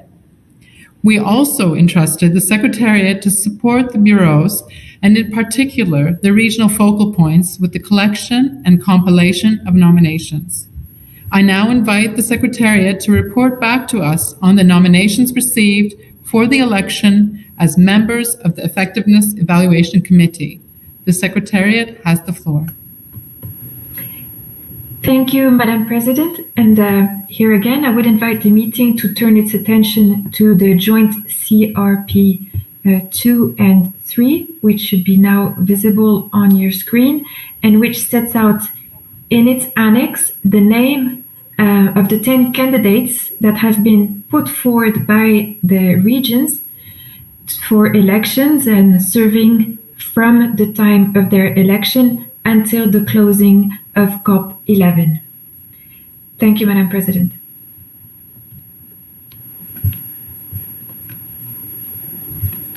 Thank you, Secretariat. I now invite the Conference of the Parties to the Stockholm Convention to proceed with the election of the 10 members of the Effectiveness Evaluation Committee as set out in CRP RC/2 SC/3. Thank you for these nominations. Are there any objections to these nominations?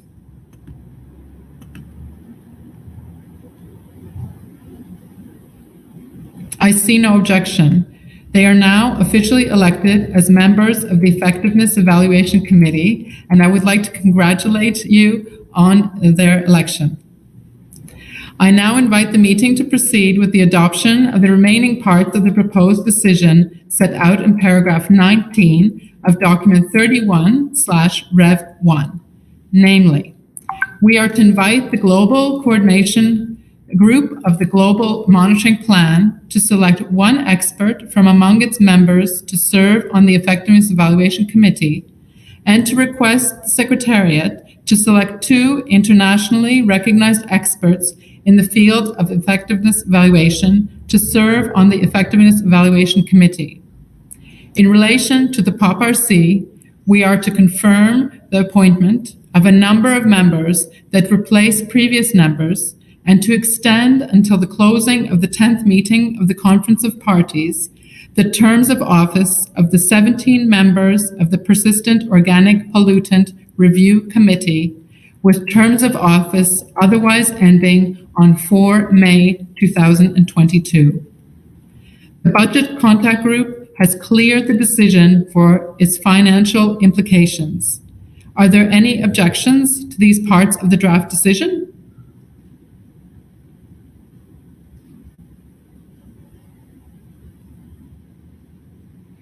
I see no objections. The decision is thus adopted. Colleagues, the meeting will continue consideration of this item during its face-to-face segment and consider outstanding elections. In the meantime, the bureaus, and in particular the regional focal points, will continue to facilitate, with the support of the Secretariat, the process for putting forward candidates for elections.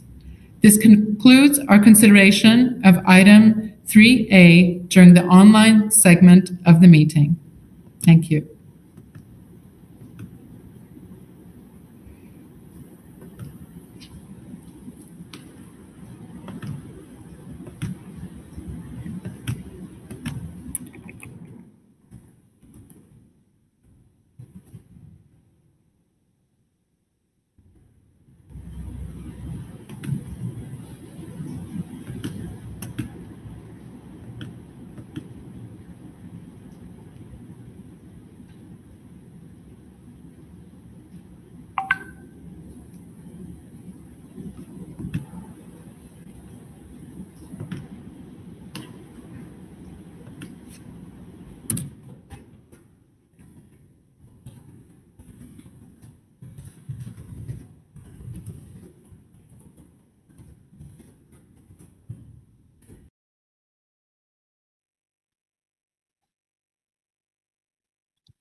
Vamos a retomar el punto de agenda número 7 de la Convención de Basilea y en el caso de agenda item 7 of the Basel Convention, and for Rotterdam and Stockholm Conventions, the agenda item is number 8 on the working program and budget.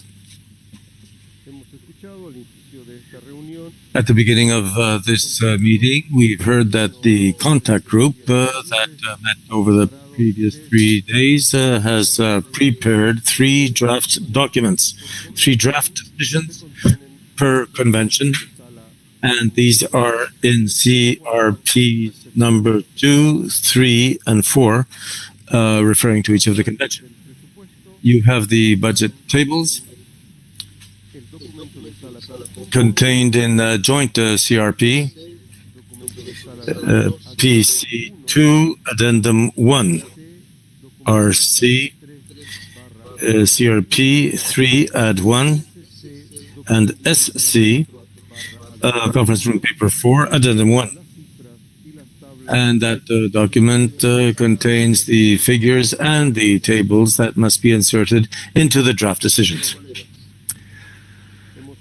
Dear colleagues, we have heard from the various co-facilitators that the tables and figures that we find in the joint CRP document have been agreed to by all of the parties. The draft decisions, however, do contain a few sentences in brackets. We will now be looking at those bracketed sentences or words before we move on to approving the decisions. These 3 decisions have a series of brackets in common. So we will start with the ones that you can see right here. In the draft decision for the Basel Convention, the brackets are on paragraph 23. You can see it up on the screen. Those same brackets are present in the draft decision documents for the Rotterdam and Stockholm Conventions. So, if we find a solution for the draft decision for the Basel Convention, that same solution will apply to the 2 other conventions. Hopefully the Secretariat can enlarge the screen a little bit. Thank you very much. And focus on paragraph 23. In this para 23, if you look at the first line, we have brackets around the words that say using existing protocols. I would like to ask the meeting whether they have any problem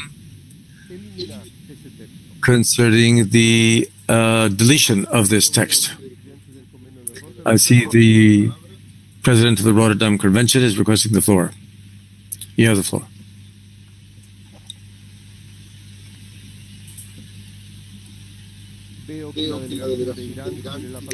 I also see that Iran is requesting the floor.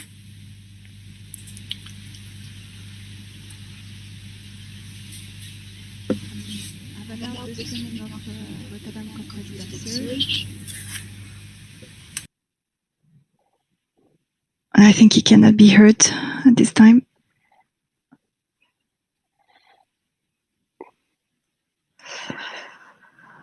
A ver si podemos permitir. Hopefully we can have Iran take the floor. Please take the floor, Iran.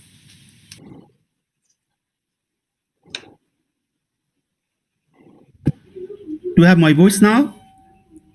Le escucho. Adelante. Yes, Iran, we can hear you. Please go ahead. Iran, you can speak. And we cannot go along to drop this phase which we have introduced. Of course, we have another suggestion which has been dropped in the Rotterdam decision, which would introduce that paragraph as well. No, at this stage, we cannot drop that phase that we have introduced. Thank you so much.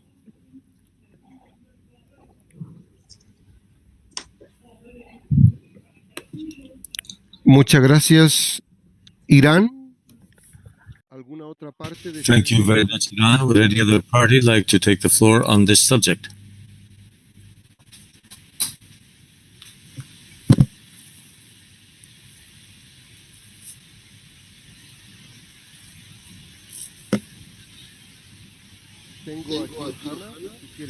I see Jill Hanna is requesting the floor.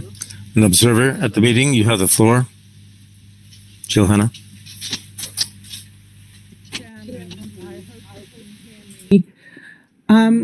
Through you, sir, since observers are not allowed into the budget contact group, could we please understand what using existing protocols means?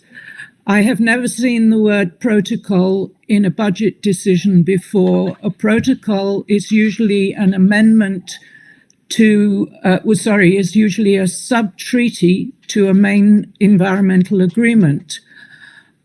Are we talking here about using existing formulations in the way that we ask usually the executive secretary to produce a 5% scenario and a zero nominal growth scenario? It would be very useful, even though we cannot, of course, affect the decision, to understand what it means. Thank you very much.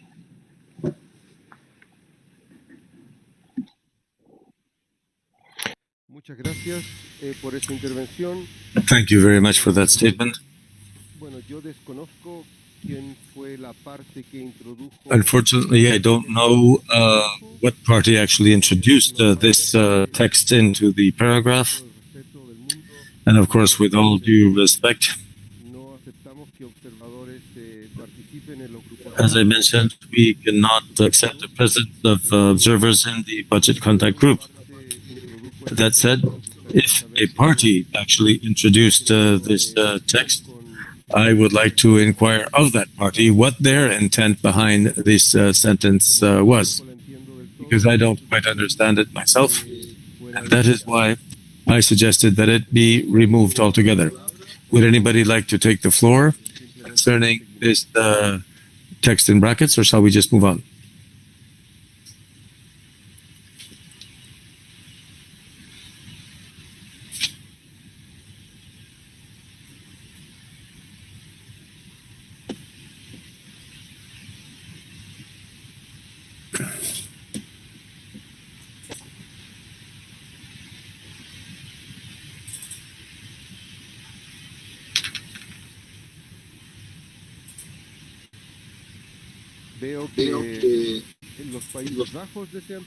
I see that the Netherlands is requesting the floor. You have the floor of the Netherlands. Please go ahead.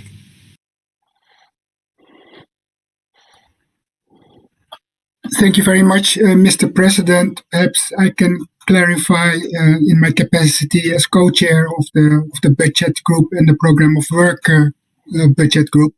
This was indeed a proposal made by the colleague from Suriname who proposed this text. So I'm not sure if she is present in this meeting, but if I may reflect a bit on the proposal itself. Indeed, as has been indicated by the colleague from GAP, the word protocol may lead to confusion. So a possibility could be to replace it with procedure or procedures or whatsoever. So it would be a way out, at least from my perspective. But just to clarify to you, perhaps if Suriname is in the call, she can answer this question and justify it better than I can do. Thank you very much, Mr. President.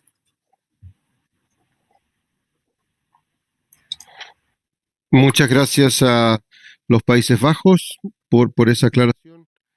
Thank you very much, Netherlands, for that clarification. So that said, we will take on board your suggestion, and I will now try to change the wording and see whether we can do away with the brackets altogether. So in English, it would read as follows. The executive secretary to prepare, using existing procedures, a revised proposal for the program of work and budget for the biennium 2022-2023. Entonces, con ese cambio, so my question, ladies and gentlemen, is whether there would be any objections to this change I have just read, and thus we would be able to remove the brackets. Iran, you have the floor.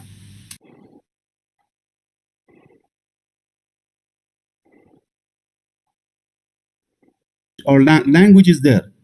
As far as our language is there within the bracket, we can go along to removing that one, but it does not help. In our view, that the reflection does not help that to remove our concept which we have introduced in the paragraph 23. So we would like to have our concept to be there. Thank you so much.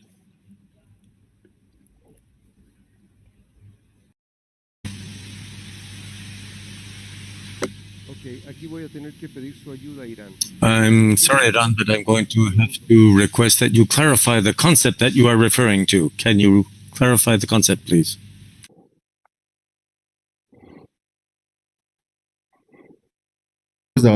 Which Suriname has proposed instead of Iranian proposal in the discussions. It is not an alternative. In our view, it is not an alternative.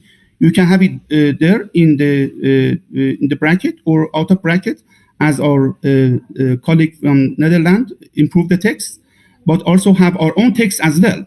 So I mean, just with that understanding that our text, as it is in the paragraph 23, would stand as it is, we can go along to remove the bracket with that amendments by the co-chair. Thank you.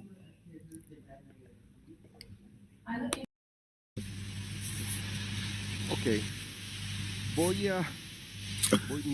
Thank you very much. Once again, I will repeat what I had just previously said, and that is that considering the proposal whereby we would substitute the word processes for the word protocol, my question is whether we can remove the brackets that are around the sentence on the first line of paragraph 23. Do we have any objections? Palestine, you have the floor.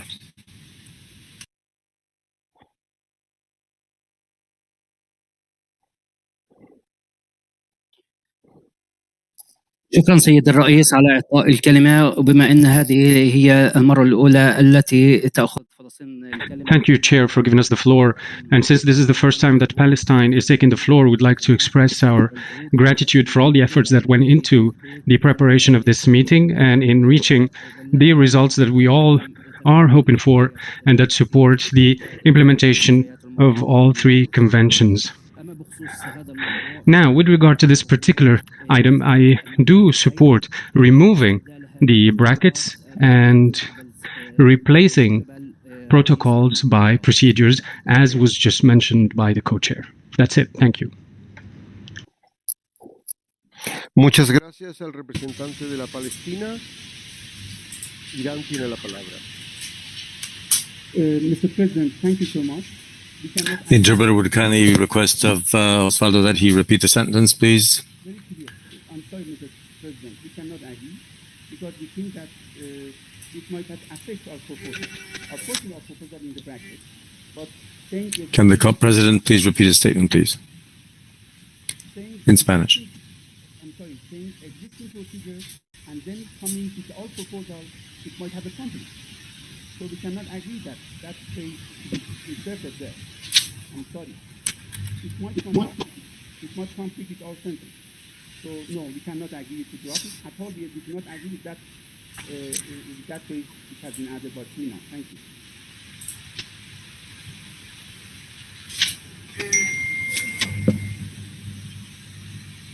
Yo creo que existe alguna confusión aquí. I believe that we have some confusion.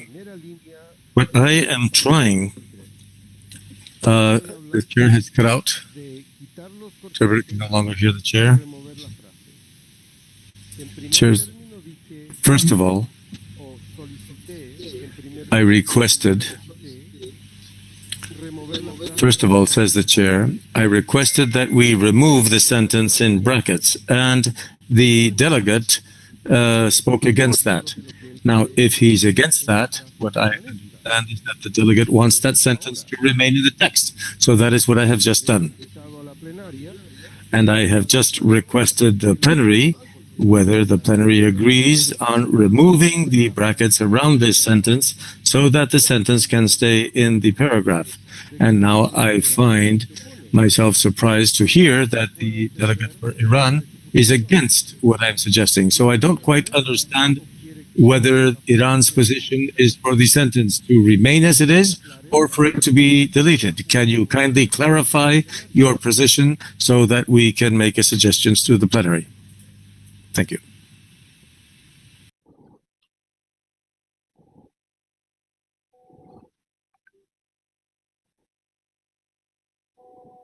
It is to have this sentence there.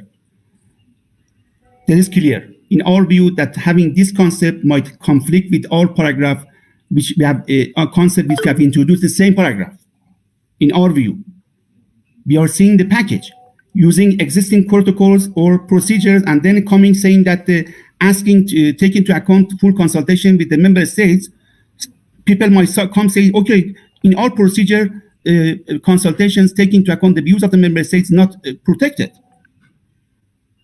That's something I have to. The logic is as such. So I think that that addition might conflict with the final decision on this paragraph altogether. I'm sorry to say, explaining on this. This is the logic that we think. Thank you. Muy bien, Irán. Usted dice que le parece contradictorio. Very well, Iran. You are saying that you see a contradiction, a lack of logic. So once again, I will put the question to the plenary, and I will hope after that that you can accept. My question is, can we eliminate the sentence that we have in brackets on the first line of paragraph 23? Do we have any objections? Iran, you have the floor again.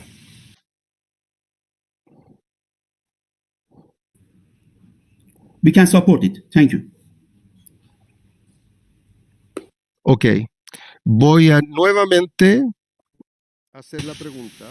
Very well. So I will again repeat the question, bearing in mind that we now have support from Iran to remove this sentence. Can we remove this sentence in brackets on the first line of paragraph 23? Do we have any objections? No objections. We will remove the sentence from the final text of this decision. This obviously will not show up on the screen because we don't have amendments as we have them tracked in the contact groups. We don't have those amendments track changes on the plenary. So we will now move on to the next paragraph that contains language in brackets. The language is in full consultation with the parties and taking into account their views.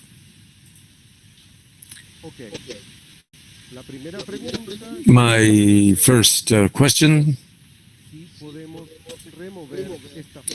is whether we can delete this sentence from this paragraph. Iran, you have the floor.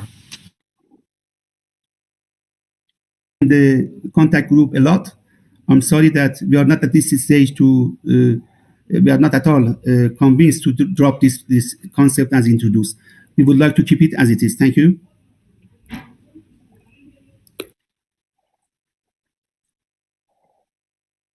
Muy bien. ¿Alguna? Very well. Thank you. Do we have any other parties wishing to comment on whether this language should remain or be deleted from paragraph 23?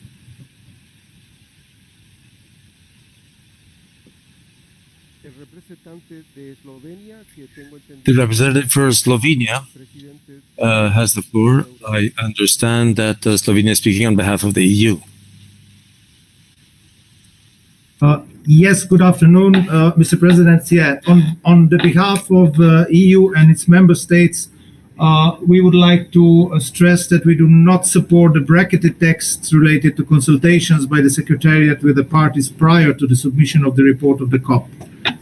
We are of the view that these procedures is unfeasible from the timing perspective and is not usual procedure for financial matters. Indeed, the parties will be fully consulted during the COP itself and ultimately will decide on the proposed allocations and way forward.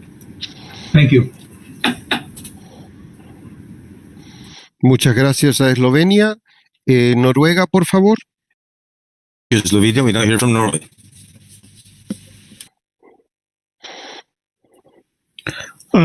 Thank you, Mr. President. Norway would like to echo the view and the reasoning of the EU just now. We fully support their position. Thank you.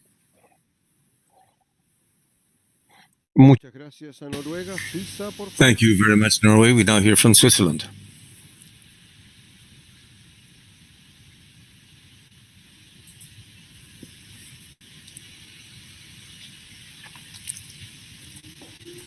And by Norway. Echo what they have said, and also we support the reasoning for it. Thank you.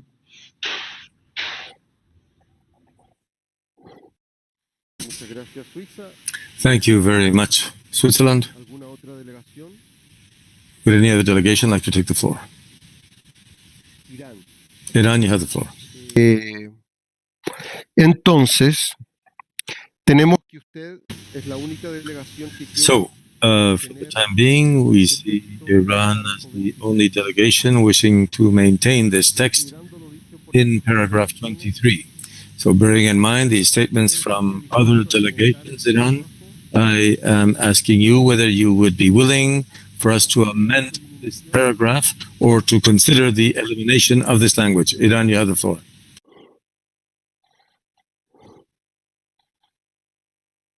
So I'm sorry that we cannot withdraw the text. It should be stand as it is. We did discuss a lot about this issue. We did not come to consensus, so it should be gone. And it is not we have not invented anything. It has been the established practice. I know very much familiar with that. That when Secretariat is engaged with the preparation of the certain proposal for the budget and program, they would ask the member states' views, and it was just clear that the statement of the fact, nothing more, nothing less. If it is the established practice within the BRC, why it should not be reflected in the decision. I'm sorry that I don't want to delay discussion on that, because 100 times you ask this issue, I will say that it should stand there. I don't want to take valuable time of the colleagues in the plenary. So please, we have discussed a lot. No, we cannot drop it. Thank you.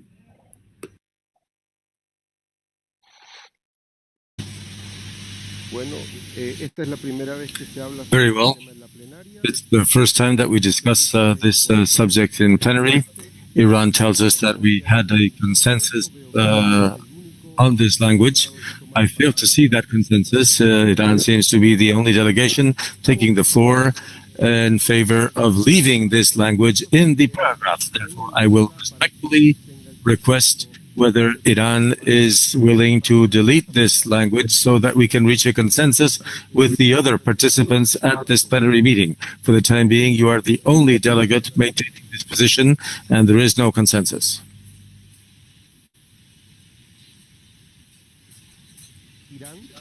Iran, you have the floor. One delegation. It does not work. I'm sorry that it should be clear in these deliberations. It would not work. No, at all. It will make our position much more stronger. No, in no way. We will not compromise on that.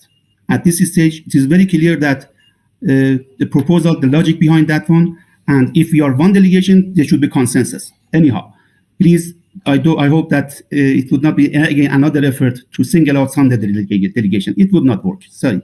Thank you so much.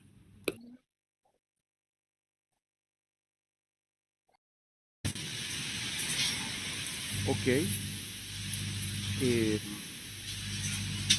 Deme un momento, por favor. Okay, please give me a moment.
Ok, voy a intentar algo que es un poco más atrevido que lo anterior.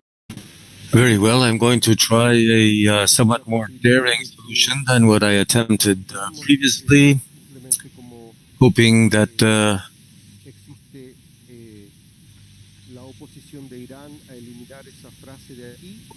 that although we have opposition from Iran on this subject, that we can eliminate the tension. So my suggestion is that we delete paragraph 23 altogether. I would like to ask of the plenary whether we can delete paragraph 23 altogether.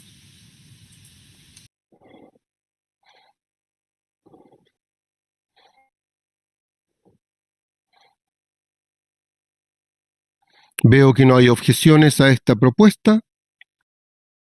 I don't see any objections to my proposal. Therefore, paragraph 23 is eliminated in full from the decision.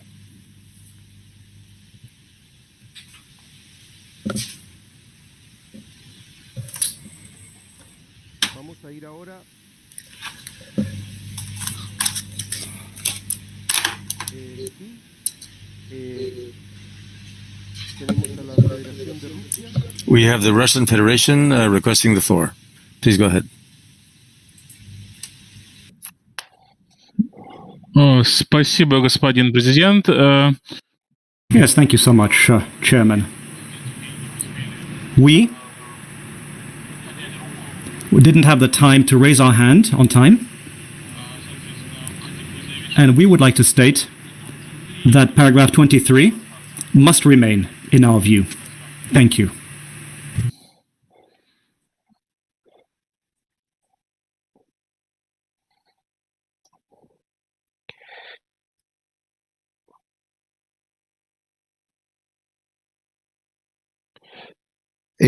A ver si puedo tener nuevamente a la Federación. Let me try to get the Russian Federation back again on streaming, please. Obviously, we have two different perspectives here, and I would like to ask of our colleague from the Russian Federation whether you can kindly help us to maintain this paragraph that you consider so important, but with some amendment that would take into account both positions. Russian Federation, you have the floor.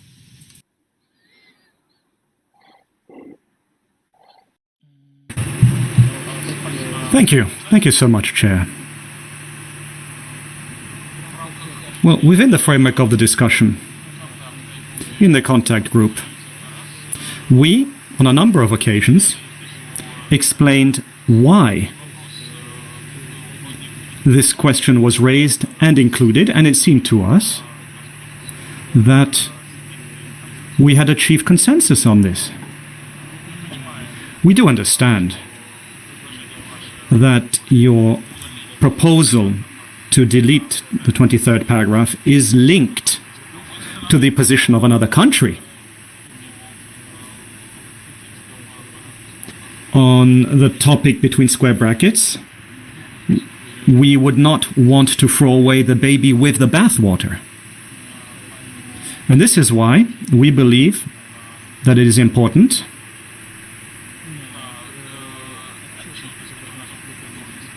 to ensure that the report which is prepared by the Secretariat on savings in the framework of COVID-19, this is important. This is a very important aspect, and it's one which simply cannot be removed. This is why, and in fact, if additional text is needed, even though it seems to us that this issue had already been resolved, we are ready to think about additional text. But to just come up with something on the spot, as one says, well, I'm simply not ready to do that. Thank you.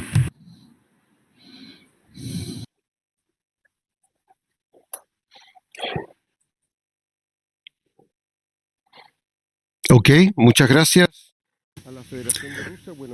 Very well.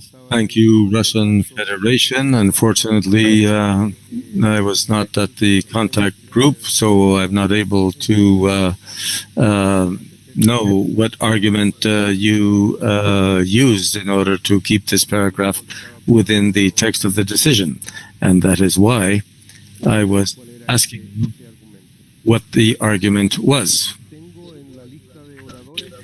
I have on the list of speakers requesting the floor, South Africa to be followed by Slovenia. You have the floor, South Africa. Thank you, Mr. President. Maybe just to give light to this, in the contact group, I was in the contact group. The issue is there's a request for full consultation, as you can see, the basic grammar. So some of us were saying already we are consulted through the Bureau, and the Bureau consults the parties within each region, and then the Bureau feeds back. Then the Bureau sits and makes decision. The Secretariat doesn't make decision on its own. So in addition to that, how else are we supposed to be consulted? That's the issue at hand. And we indicated that this is money that was saved from last year. And each and every one of us can be thinking how to spend that money. And all of us will come with different answers. It would be difficult for the Secretariat to try and streamline those answers. Lest also the Secretariat be blamed, for example, that is taking South Africa's proposal than, let's say, Mozambique's proposal. And that the needs are there. How about the Secretariat goes along with the needs that are there, that are known? For example, as developing countries have been saying, we want to ensure that there's sufficient funding allocated for us to be able to attend a physical meeting. So that's the background to all of this paragraph, this line, this sentence, feasibility of it, or how practical is this? And just the explanation, Mr. President, we wouldn't want to lose this because we're giving a mandate to the Secretariat to update the budget. And then, Mr. President, I understand we're trying to resolve the impasse we're having. But on the other hand, we need to be able to give the mandate such that the Executive Secretariat can give us an updated mandate, unless you can, an updated rather budget, unless you can assure us that with us deleting this paragraph, the Secretariat will still, Executive Secretariat will still be able to update the budget for us. Thank you, Mr. President.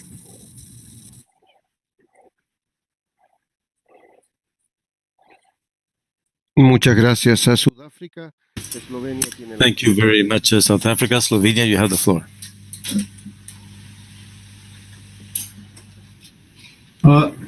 Thank you, Mr. President. To echo what our distinguished Iranian colleagues have explained earlier, that this is an established practice. EU and its member states think that it might be useful if the Secretariat of the BRS conventions explains the usual practice so that we are aware of what the practice is and whether we need it reiterated in this paragraph again. Thank you, Mr. President.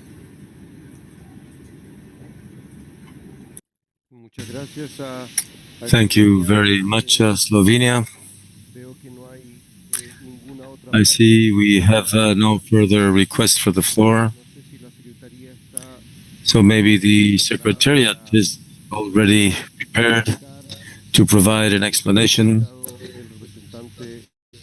as requested by the representative of the European Union.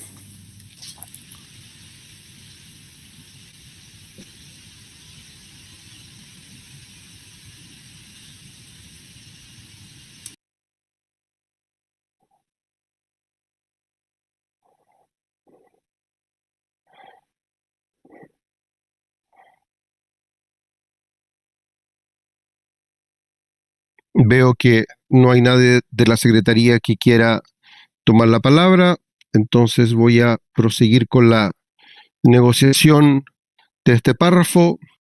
Preguntar, perdón, Satu. From the floor, from the Secretariat. Oh, I see Satu is requesting the floor. You have the floor, Satu. Please go ahead. Thank you, Mr. President. Satu, un momento. Lo que quiero saber, aparte de lo que A moment, please, Satu. I would like to know, in addition to what was requested by Slovenia, whether this language that is in brackets actually complies with the Secretariat's usual procedure. And I'd like to know whether the sentence that's in this paragraph can actually be translated into practice. You have the floor, Secretariat. Thank you, Mr. President. So the normal practice when we prepare the budget for the next biennium is that first the Conference of the Parties in the decision asks for how many scenarios they want to have. So usually, as we have prepared already for this Conference of Parties, we have prepared 2 scenarios. However, as it was exceptional circumstances, we also got additional instructions from the Bureau, where we actually prepared a 3rd scenario. That is the usual practice. And we also have regional preparatory meetings where we also present the proposed budget scenarios to all the regions before the conferences of the parties. This biennium or this year, we also had an additional session, a technical briefing on the budget, as we are in special circumstances. When it comes to this paragraph, I would also like to highlight that before every conference of the parties, we also publish an information document called Information on Financial Matters, where we provide all the audited financial statements of all the 3 conventions, in addition to income information in all the trust funds from all the donors, how much has been paid for what and which party. And in addition, there is also a budget performance report, how we have implemented the budget that was approved by program work activity. Your question on the bracketed text. So the COVID-19 savings for biennium 2020-21, this financial information will come from our financial accounts, and this is available end of March, when the accounts for 2020-21 are closed. So that means from the executive director signing the accounts 31st March. So we would then have the final accounts in April 2022. Considering that the face-to-face COP will take place in June 2022, that would leave us with 2.5 months to then do these consultations. So therefore, indeed, it would be good to have some guidance, or we can, of course, also ourselves think of it, but how it of course can be a bit challenging to get this guidance in these 2 months before the face-to-face COP, after we have the final figures for the COVID savings. But of course, as the parties decide, we will do our best. I hope this answers the questions. Thank you.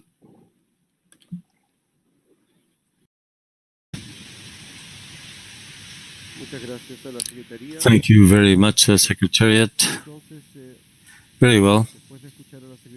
After hearing from the Secretariat and knowing how difficult it can be for the Secretariat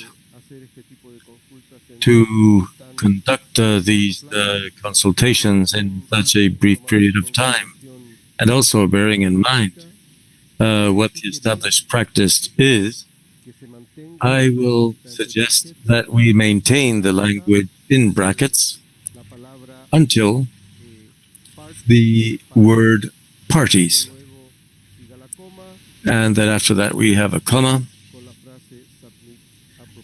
followed by the sentence which says submit a proposal for the allocation, etc. What I have managed to understand from the delegates' interventions, as well as from the Secretariat statement, is that the usual procedure is that different budget scenarios are provided, then presented to the parties, go back to regional consultation. And what I understand then is that the process for the budget could not take into account the various positions due to the fact that the established procedure actually takes place before the parties have an opportunity to express their positions. And that is why then, during the COP itself, during the plenary meeting, and during the draft program and budget and meetings, an opportunity is given for the parties to express their positions. So I think this is a logic that we can continue, and we could thus maintain the text as it is until the word parties, followed by a comma, and then continue with submit a proposal. I have two delegations requesting the floor. Russian Federation, followed by Iran.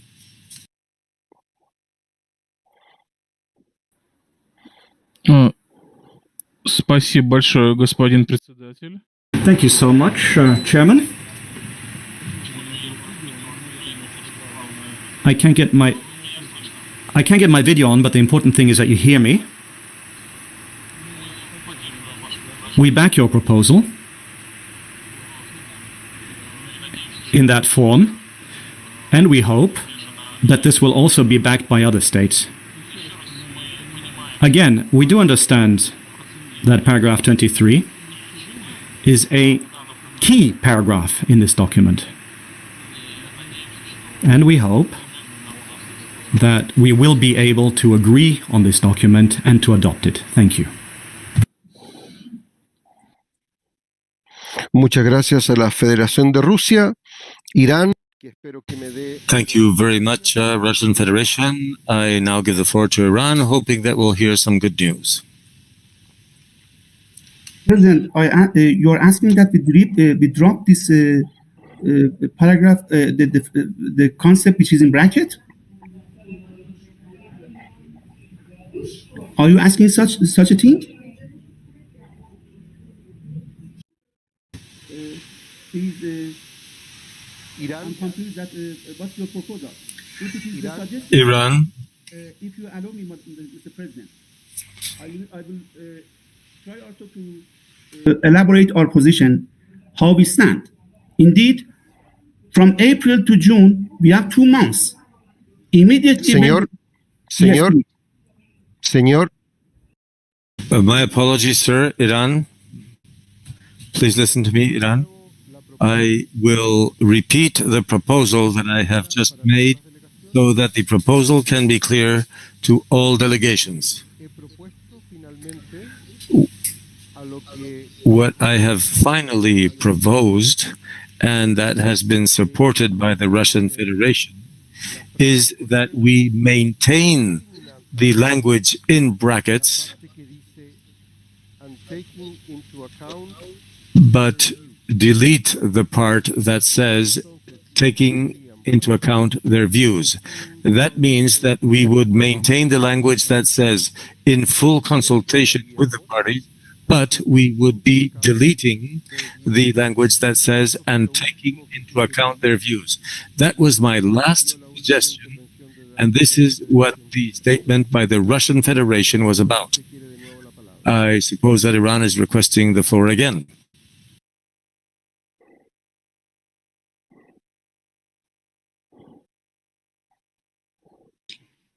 Iran, you may proceed. You have the floor.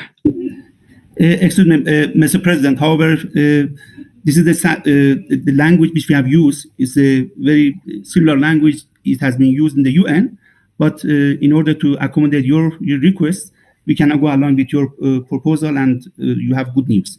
Thank you. Muchas gracias, delegado de Irán.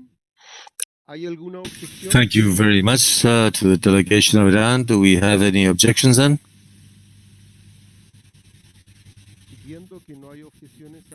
Seeing that there are no objections to the proposal, we will be deleting from this paragraph the sentence that says "in and taking into account their views." Thank you very much. I would now like to ask the Secretariat to move on to the draft decision for the Rotterdam Convention. I'm referring to paragraph 14.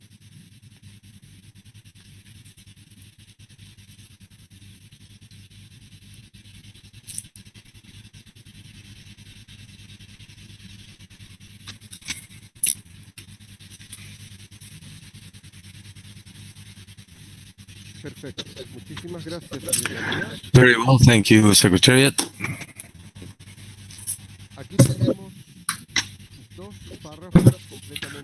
We have here two paragraphs that are completely in brackets. Both of them are part of the draft decision by the Rotterdam Convention. These same bracketed paragraphs are present in paragraphs 12 and 12 bis of the draft decision for the Stockholm Convention. Therefore, if we are able to address the bracketed language successfully in para 14 here, the domino effect means that we will have solutions in the other draft language as well under the other conventions.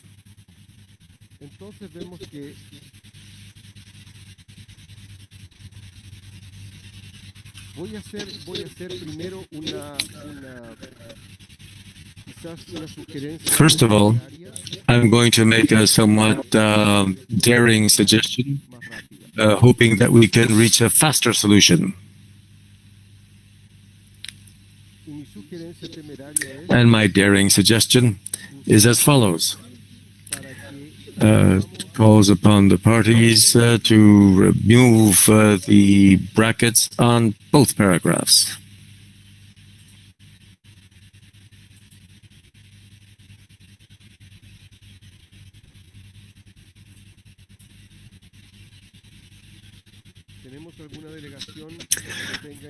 Do we have any delegation objecting or wishing to comment on the proposal I've just made to the plenary? My proposal is doing away altogether with the brackets on paras 14 and 14 bis.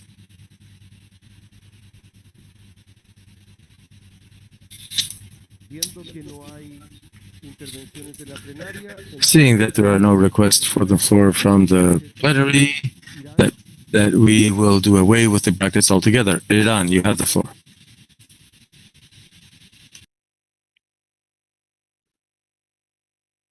Accommodate your position. I mean, your proposal. Thank you.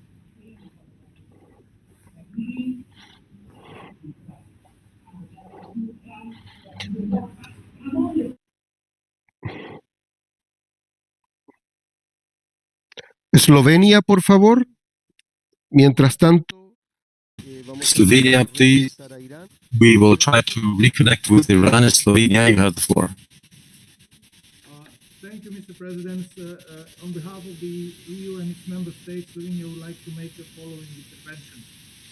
We are okay with removing the square brackets from the paragraph 14. While we have a different thought on paragraph 14b. We do acknowledge that the COVID-19 pandemic has a negative impact on the global economy and especially on developing countries. However, we think that it is not appropriate to include this paragraph in the decision, since it may give the impression that it is no longer necessary to pay the mandatory contribution. There was broad support in the contact group to address this issue in the meeting report, which would also be acceptable to us. Thank you, Mr. President.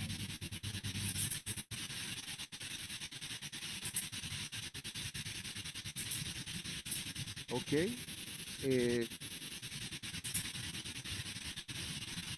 Noruega, por favor. Very well. Let's hear from Norway, please.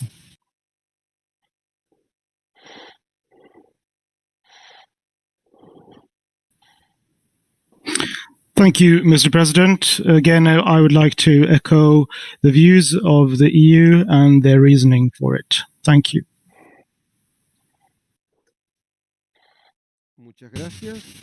Thank you very much, Norway.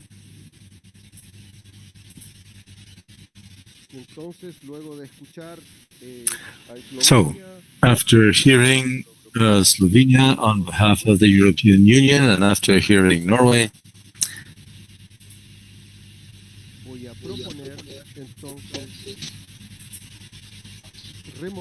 my proposal is that we delete the brackets around para 14.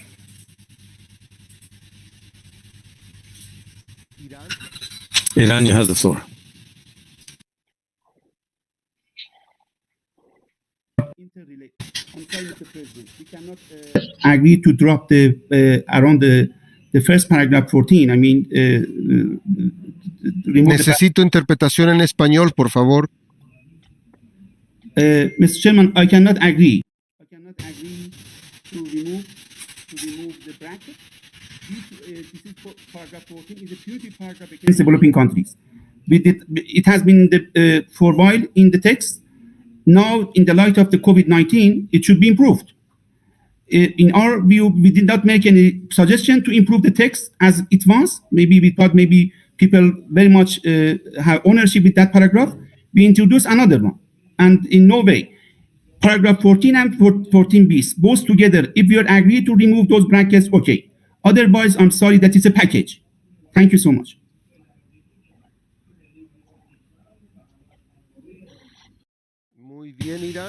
Thank you very much, Iran.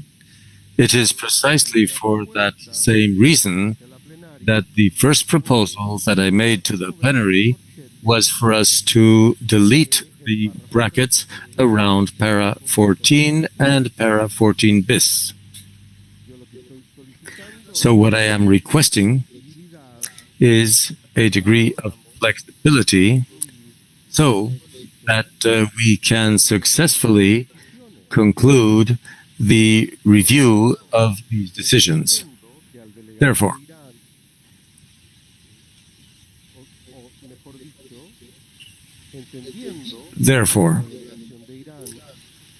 with the understanding that the Iranian delegation can accept the removal of the brackets from paras 14 and 14 bis, I would now like to ask whether any other delegation is against this proposal. Let me try again. Do we have any delegation present that is against the deletion of the brackets on paras 14 and 14 bis?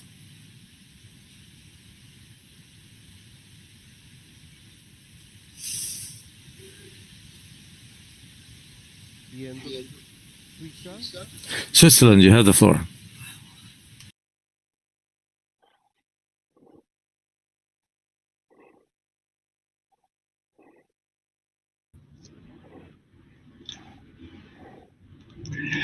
Thank you, Mr. Chair.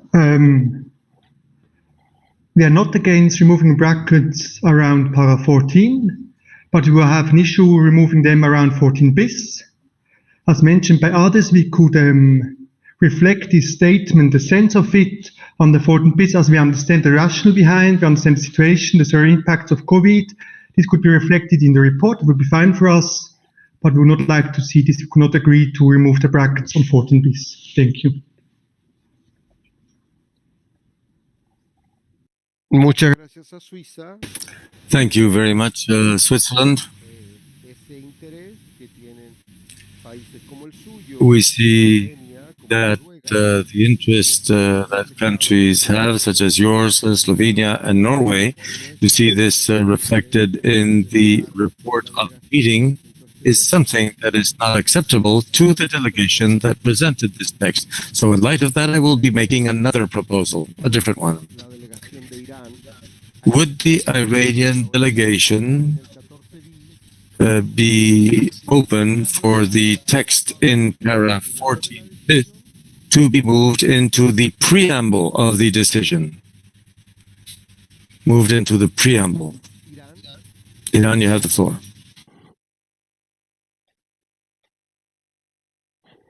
Thank you, Mr. President, and thank you for your effort. No, we cannot agree. Both paragraph is going to be introduced in the preamble paragraph, okay. Or in both of them side by side, goes to the report is okay. Preamble paragraph, okay. But both together, no differentiation. And so it should be clear, because I don't want to take your time, your valuable time. Thank you for your effort. No, we cannot agree to Muchas gracias, delegado de Irán. Thank you. Thank you so much. Muchas gracias, delegación de Thank you very much, delegate from Iran. Very well. Well, let me make the proposal once again, counting on the flexibility of those delegations that have already taken the floor. Question. May we delete the brackets on para 14 as well as for para 14 bis and move the text from para 14 bis to the preambular part of this decision?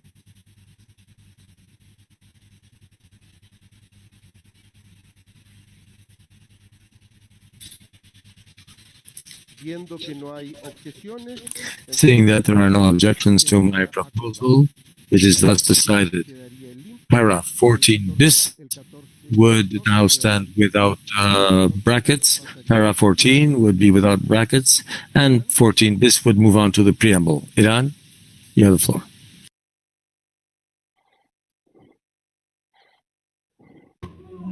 Or 14 bis only. We ask that both paragraphs, if 14 bis introduced in the operative paragraphs, it should remain as it is. If both paragraph is going to be dealt within the preambular paragraph, we can go along, or even report both of them. But bringing paragraph 14 bis only to preambular paragraph, I'm sorry, Mr. President, I cannot support it. I'm sorry.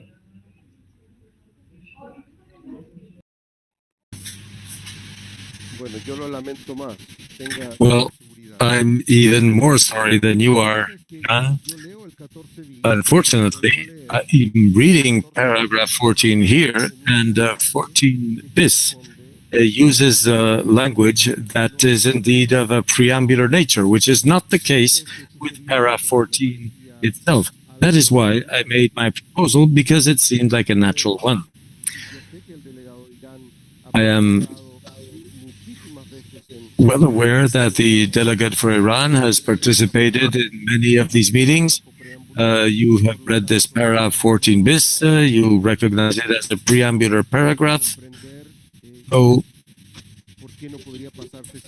I fail to understand why that text cannot be moved on to the initial part of the decision, that is to say, the preambular one.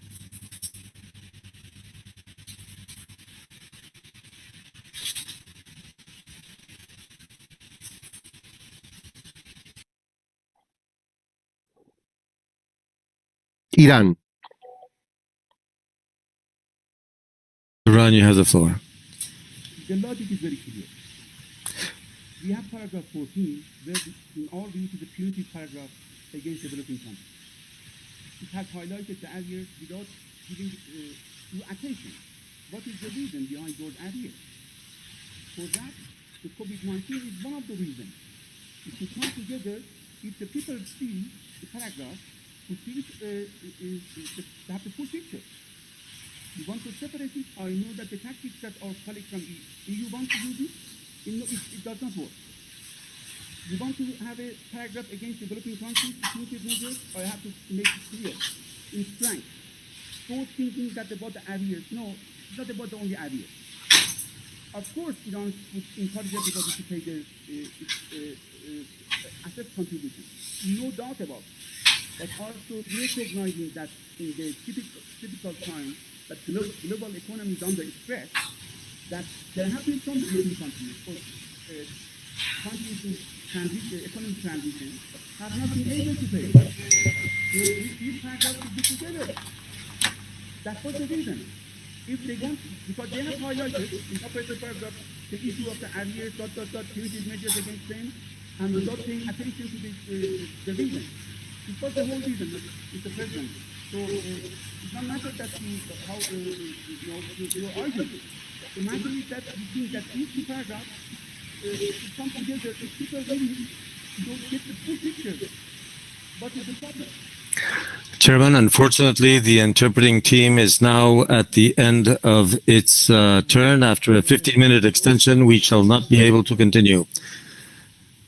The chair, I follow your argument, Iran, very clearly. But what I'm trying to understand is whether the text in para 14 bis is clearly the expression of an ongoing scenario. And if so, why can it not be put into a preambular paragraph? I understand what you want to express. I understand that you are trying to reflect the reality that we are all faced with.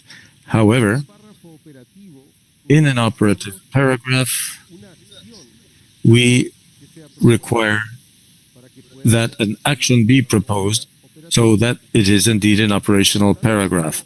Therefore, I would dare suggest, for example, if you agree that with the language that we have in this paragraph, which is clearly preambular language, that we include something to the effect that in regard to para 14, we recognize the serious impact on the world economy, etc., etc. I would like to know whether this is something that Iran could accept.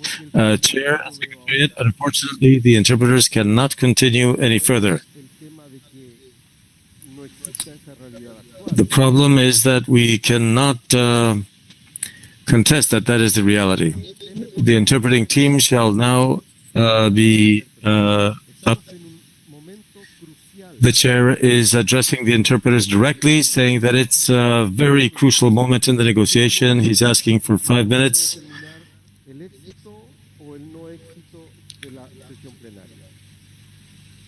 Entonces quiero preguntarle a Irán directamente si podemos con ese adentro trasladar este párrafo 14 bis a el segmento preambular de la decisión. Y con esto termino y vamos a la pausa. Irán.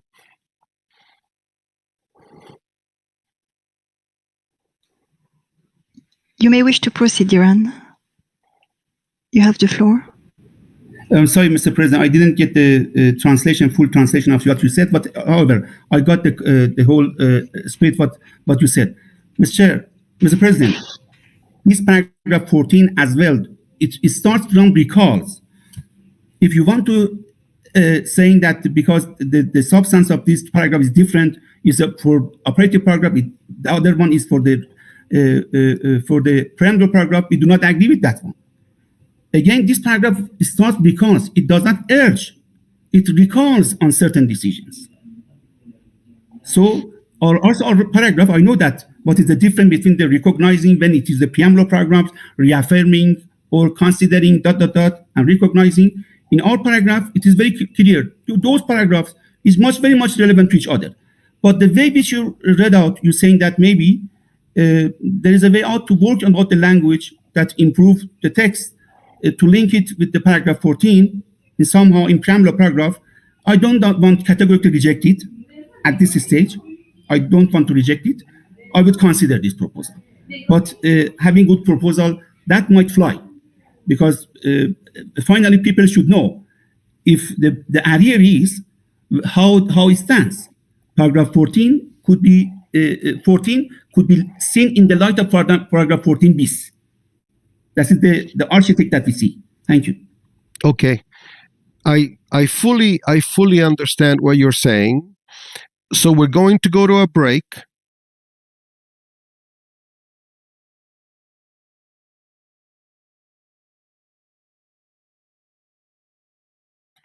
Okay. Am I online now? Yes, you're back. Okay. Sorry for that. Okay. So we're going to go to a break now. So I will ask our delegate from Iran to see if there is a way we can move this text to the preambular paragraph. If they want to prepare quickly some other text, not substantial, of course, because we are in plenary and we have no means to discuss massive changes, let's say, or big changes to a text, but probably can find a solution if we find the way to link 14 with 14 bis, which will be moved to the other section of the draft decision.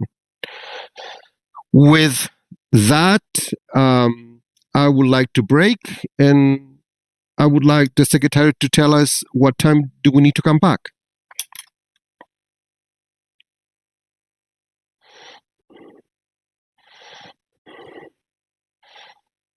Thank you, Mr. President. So we will come back in half an hour. So it will be 3:52 p.m. Geneva time, UTC +2. So we will show also the time on a slide so that everyone has the time when we will reconvene. Thank you, Mr. President. Thank you very much. Thank you.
Hello again.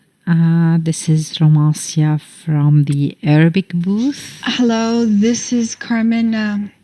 Hello, this is Carmen on the English channel. This is Carmen on the English channel.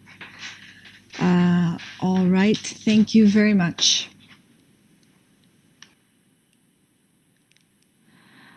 This is Romasia again. Can you confirm that you can hear me properly on the English channel? Okay, thank you. Have a nice meeting. Good afternoon. This is Daria testing on the English channel. 1, 2, 3, 4, 5. How's that, Milos? Or Milos, I'm sorry. Can you hear me? Could you please confirm in the chat box that you can hear me? This is Daria testing on the English channel. 1, 2, 3, 4, 5, 6, 7, 8, 9, 10.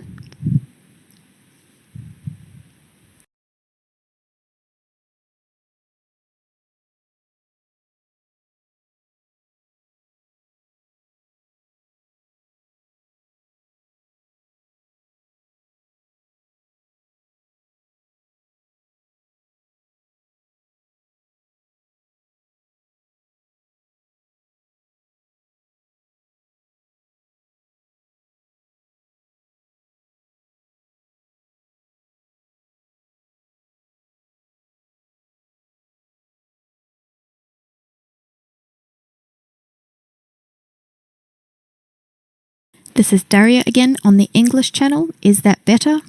Is the sound okay now? Is the volume better? 1, 2, 3, 4, 5. Hopefully that's improved.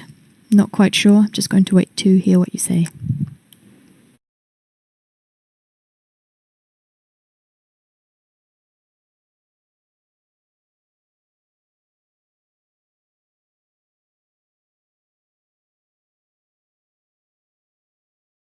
Now I am on the English channel, and please note that when I interpret, my voice gets higher with the tension, maybe. Anyway, can you check, please? Perfect. Thank you very much.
Osvaldo, you have the floor. Yes. Yes. Okay.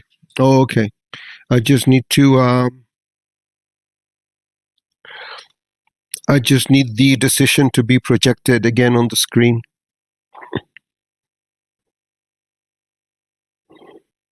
Yes, we will be doing it now. Thank you.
Hello.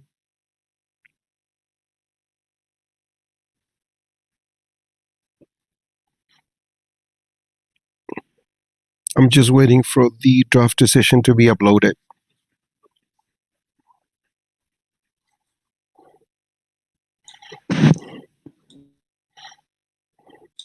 Andrea, can you upload the draft decision? Yes, thank you. Bueno, ahora estamos. Very well.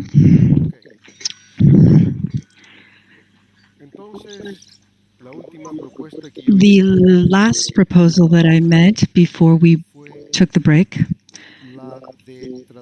was to attempt to remove the square brackets in paragraph 14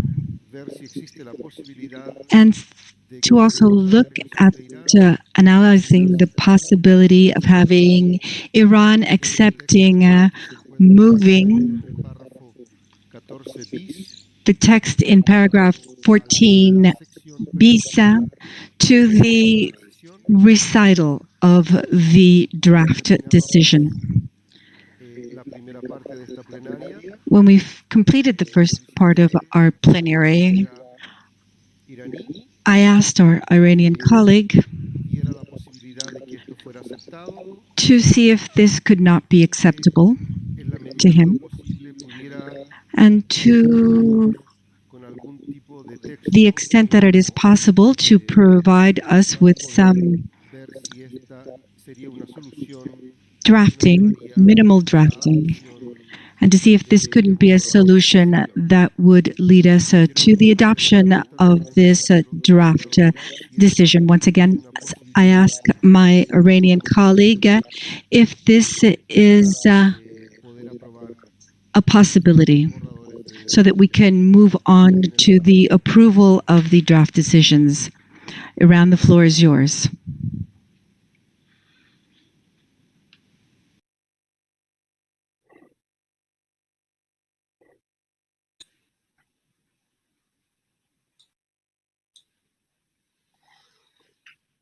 I don't see Iran asking for the floor at the moment.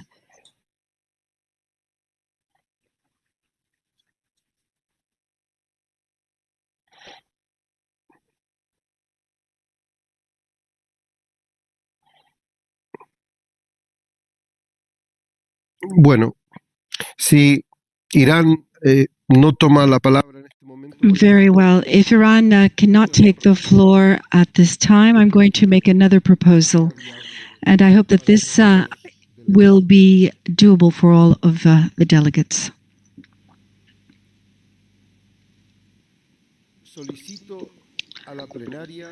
I would like to request that the plenary accept the following.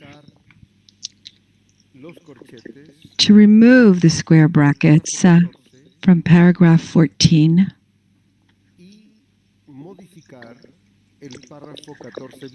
and modify paragraph of 14 bis so that it can remain in this part of the decision. However, I suggest that it end with the word pandemic, and that everything that follows pandemic be eliminated. That would mean that paragraph 14 bis would end with the word pandemic, and what comes after it would be deleted. Are there any objections to the proposals being made by the President?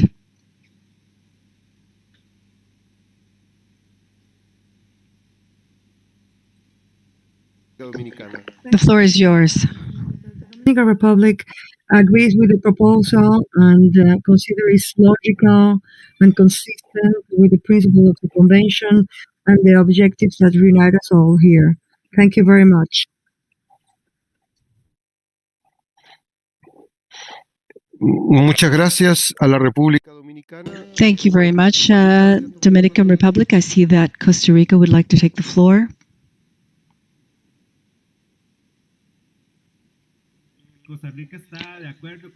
Costa Rica agrees with the proposal presented by Osvaldo. We believe that this is the best option that we have for the time being. Thank you very much, Costa Rica. Once again, I will ask the question, do we agree to removing the square brackets from paragraph 14 and from paragraph 14 bis that would only go through to the word pandemic? If there is a delegation that objects to my proposal, I would like to ask them to take the floor now. Thank you.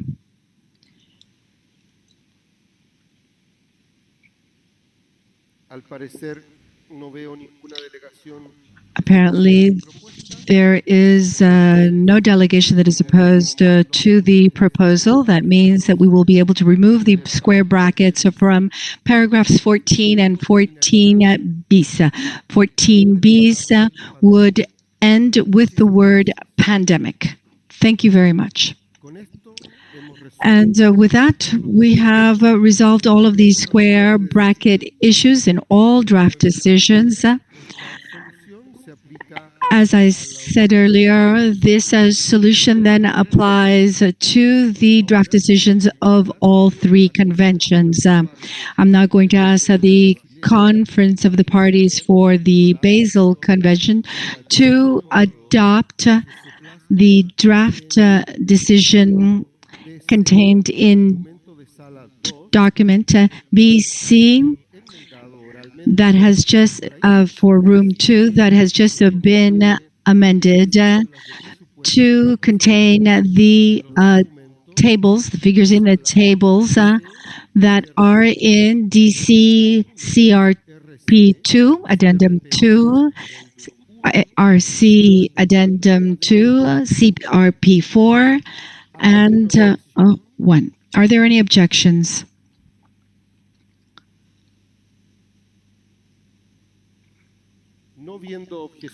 As there are no objections, the decisions are approved. I now am going to give the floor to the President for the Rotterdam Convention, Serge Aloualou.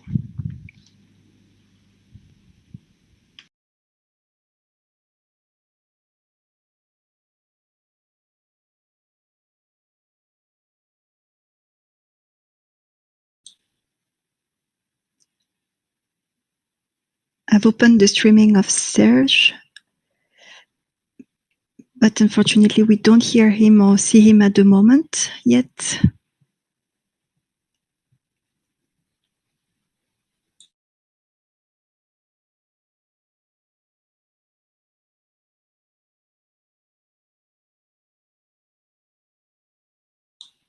Serge, if you don't mind perhaps raising your hand again to do another try.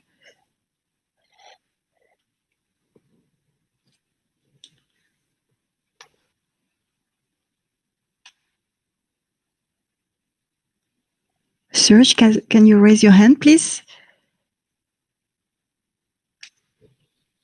I will stream then. I think he got disconnected now. I don't see him in the list anymore. Maybe the remote support can... he's back in the list. Serge, I will allow you streaming now. You can proceed and take the floor, please.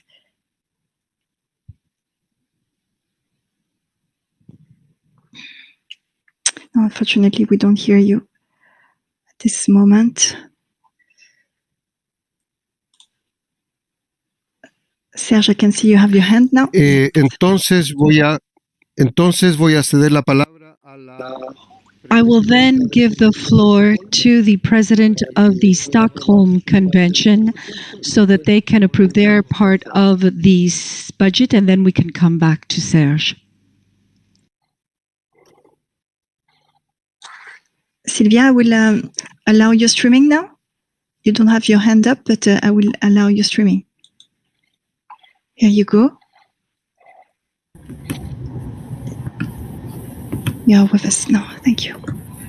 Okay, thank you very much. Thank you, Monsieur President. And I now invite the Conference of the Parties to the Stockholm Convention to proceed with the adoption of the draft decision set out in SC CRP 4 with the inclusion of the numbers as contained in the budget tables set out in document CRP BC CRP 2 add 1 RC CRP 3 add 1 SC CRP 4 add 1.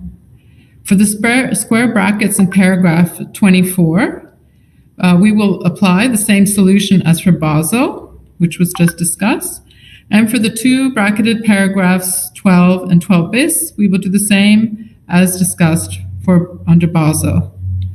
Are there any objections to adopting the decisions as orally amended?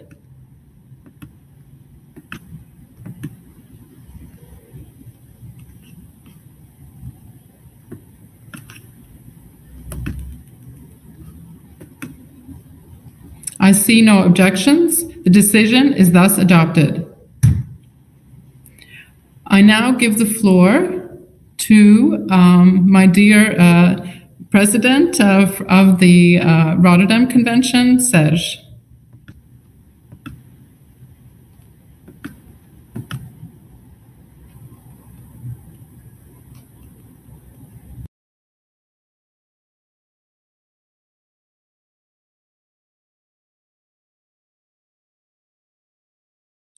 Serge, you have the floor.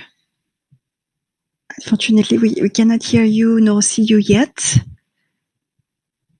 Let me see. I've asked the technical team to help you. Okay, I see you have lowered down your hand now.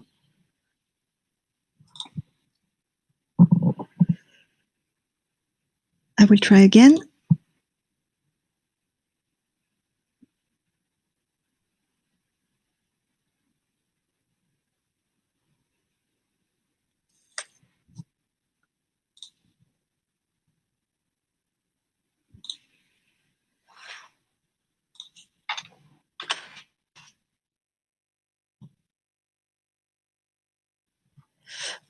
Okay, so unfortunately, we are not able to hear you, I think. So we would invite your replacement, Mohamed Kashashni, to step in. Thank you very much, Mohamed. I will now stream you.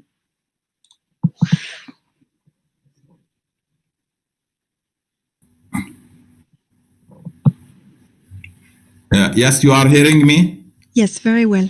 We can hear you very well now. Thank you. I am so sorry that I am step in but on behalf of Serge, happy to communicate with you once again, but not happy that Serge cannot contact you. But in any way, dear colleagues, delegates of Rotterdam Convention, now I invite the conference of the parties to the Rotterdam Convention to proceed with the adoption of the draft decision set out in Rotterdam CRP3. And as already amended with the inclusion of the numbers as contained in the budget table set out in the document CRP PC CRP.2 add 1 and Rotterdam CRP3 add 1 SC CRP4 add 1. Are there any objection to adopting the decision as orally amended?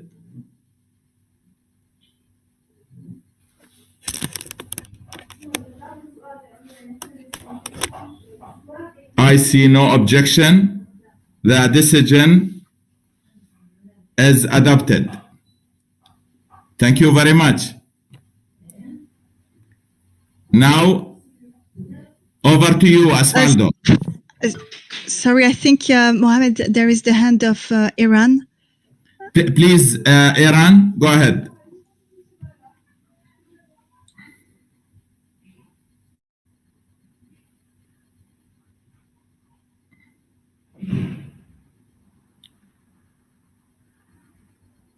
You are hearing me?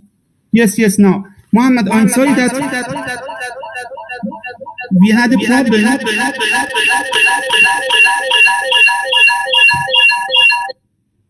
Mr. Mohammed, could you hear me now? I am hearing you. Mohammed, I'm sorry that I didn't want to disrupt, and thank you for all the efforts you have made. We have a problem technically, and before you gavel something, we wanted to introduce something. During the contact group deliberations, we made it clear that those who are parties to the Annex 7 of the Rotterdam Convention, their annual contribution should come from the member states up to those compliance committee, which we have agreed. So we have introduced a paragraph that to that effect, to emphasize that issue. It has not been reflected in the decision. Please, so I hope that you would be able to put our text in the decision, even it is in the bracket, but it is very much important that we have it, because now it is a misunderstanding that maybe this committee would be paid out of the pocket of the non-member states. So it is something we should be clear on that. We have not agreed on that. And please, we have introduced a paragraph which I hope it would be reflected. I leave it to you where it might be, but the paragraph would be as such. Request the Secretariat to make necessary arrangement to ensure the financial, that financing all activities and meetings of the Rotterdam Convention Compliance Committee is provided only from the contribution from those parties who have approved the compliance mechanism of the convention. We have mentioned it. Unfortunately, it has not. It is one of the paragraph is missing. It has not been reflected in the decision. Previous occasions in the Stockholm and some other places, Basel, we have been able to reflect it. But unfortunately, I don't know. It has not been reflected in the draft decision or wherever you find it appropriate, because it is logic that those members of the compliance committee only pay for the contribution. Secretariat has provided some languages. We checked with our legal department as well. They are not convinced at all. They say that besides the political aspects of this issue, it has legal implications. If we are not a party to the Annex 7, why we should pay it? So we have put a language emphasizing that Secretariat to make necessary arrangement to ensure the financing the all activities and meetings of the Rotterdam Convention Compliance Committee is provided only from the contribution of those parties. That is the sentence we have provided to Secretariat. It is available there. Thank you for your patience. Many thanks. Thank you, Aaron. I don't know whether someone from the Secretariat will react on the intervention just made by our distinguished colleagues from Iran. Maybe the legal advisor or somebody else who was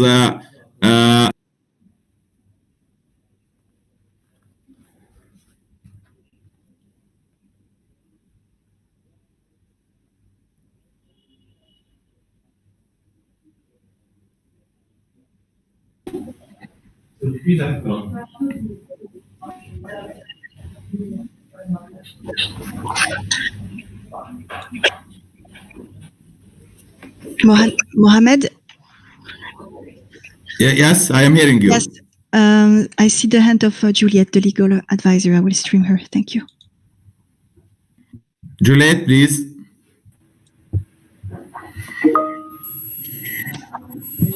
Yes. Thank you, Mr. President, and I hope you can hear me. Yes, we are hearing you well. I'm a bit dark here. I'm sorry. It's getting dark at home. Sorry. We will provide you with renewable electricity from Jordan, sunny Jordan. That would be wonderful. Thank you so much.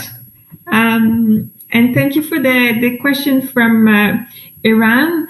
And we have provided some information upon request during the Bureau meetings, as well as during the contact group. But indeed, this is the first time that we would be taking the floor on this issue in plenary. So with your permission, I would repeat the information we have shared already with the bureaus and with the contact group, which is that pursuant to the financial rule number 3, which is common to the 3 conventions, but in particularly the financial rule under the Rotterdam Convention, the program of work and budget is to be adopted by consensus by the parties. Then financial rule 5 provides that once this operational budget is approved, the distribution of costs, if I may, among the parties is done on the basis of a scale of assessment. And this is provided for in the financial rules, and the financial rules do not include an element or consideration of different rights or obligations that parties may have under the convention. As we know, the Rotterdam Convention, just like the Basel Convention and the Stockholm Convention, provide to some extent different rights and obligations, but these are not, pursuant to the financial rules, taken into account when it comes to allocating the respective share that parties must use as a basis for contributing to the core budget of the convention. Thank you, Mr. President. Thank you, Juliet. With this explanation, I am asking our distinguished colleague from Iran whether we can go ahead with the adoption of the decision, and we will reflect your intervention and the text that you provide in the meeting report. There is the hand of Iran. Yes, please, Iran, go ahead.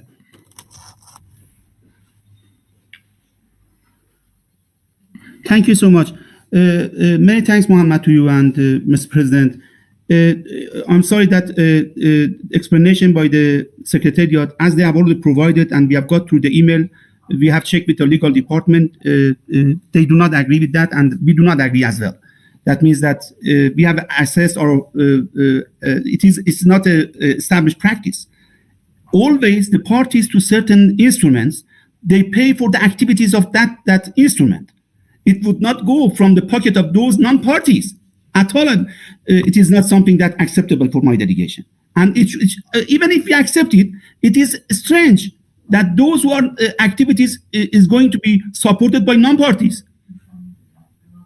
It means that you have not invited for a dinner, for a ceremony, but they have asked you to pay for that. Do you pay for that? It's very clear for me what you are saying, but I cannot react on that. But we can reflect your concern and the meeting report. That is acceptable for you? I'm sorry, no, it will not. No, it is the part of the game that things goes in the statement to be put in the report is not working. We would like an action by the Secretariat. Whatever for that, we are open for that. But it is very important issue. It's a matter of policy. It has political aspects, Mohammed. It's not about the money, please. So for that, I'm sorry that it is very matter of principle. We cannot agree with that one. Iran has announced it several times that this Secretariat shall make sure that these activities of that committee would be supported by the member states of that committee. That's it. We have not asked any strange things. They say that it is not in accordance with the provisional of the financial. It's very strange. If you are not a party to a protocol, how do you have asked that you should pay for that? No, I'm sorry, we cannot support it, and we cannot agree that it should be reflected in the report. It is a minimum. Always the reports are open that you can reflect everything. In the decisions, they want to support from our pocket for activities which we are not party to that. I hope I would not repeat it. No, at this juncture, we cannot agree with that. Unless we find a solution to be reflected our paragraph in somewhere else. I'm sorry, and thank you for your patience that you have my second intervention, allowing to have second.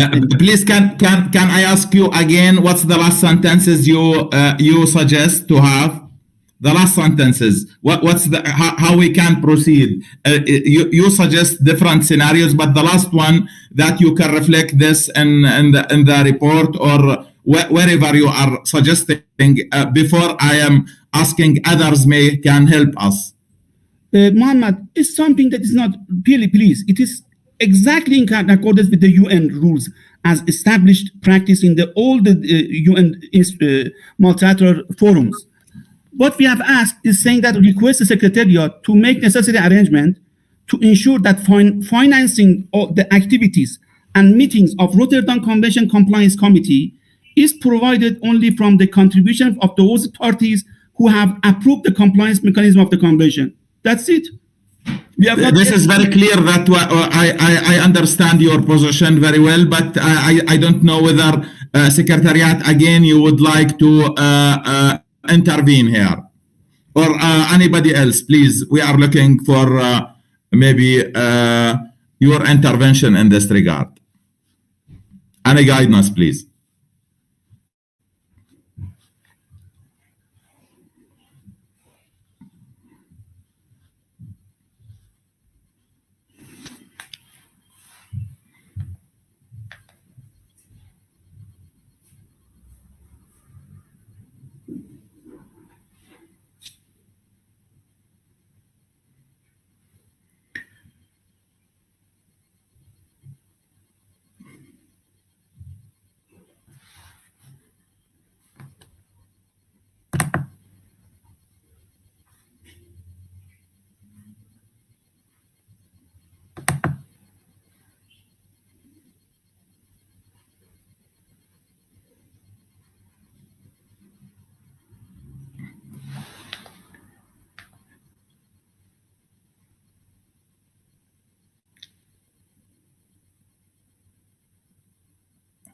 Nobody would like to help us to move on?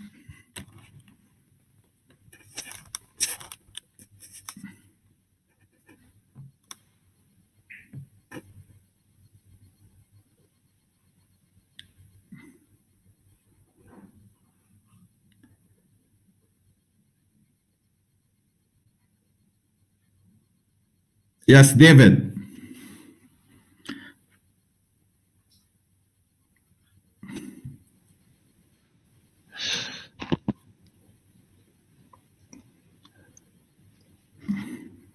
Yeah, thank you, Mohammed. And it's just to be very clear that this proposal would be against the financial rules agreed to by the COP itself, and it's consistent across the three. So it's really not.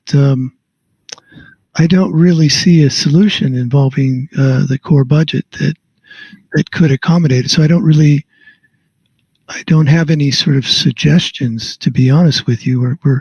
We're sort of at a point where we would have to, in effect, go against the financial rules to try to do something like this, and it would be quite complicated. And as Juliet said, under other conventions, under Stockholm, some parties are a party to some chemicals, but not some of those that were added later. Some are part of the plastic amendments, some are not. So it's beyond being against the financial rules to actually try to administer something like this, especially for an amount that's so small. I know it's not about the money, but still, it's very, well, it's also, besides being against the financial rules, it's very impractical. So it would be very hard for us to even try to vision how this would work.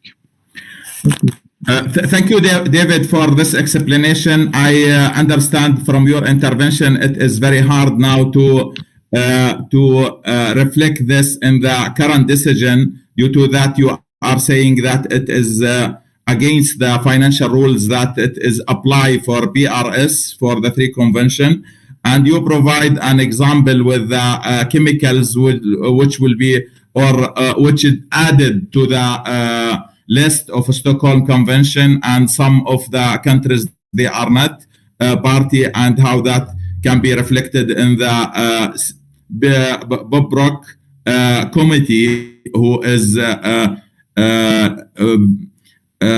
reviewing the chemicals for the convention. I don't know whether another intervention in this regard. Otherwise, I don't know whether we can ask our Iranian colleague that we can go forward with the adoption of the decision that we did, and we will maybe return back to this issue in another agenda item. I don't know whether, and we will reflect that in any way in the report. I see flag of Iran. Please, Iran, go ahead.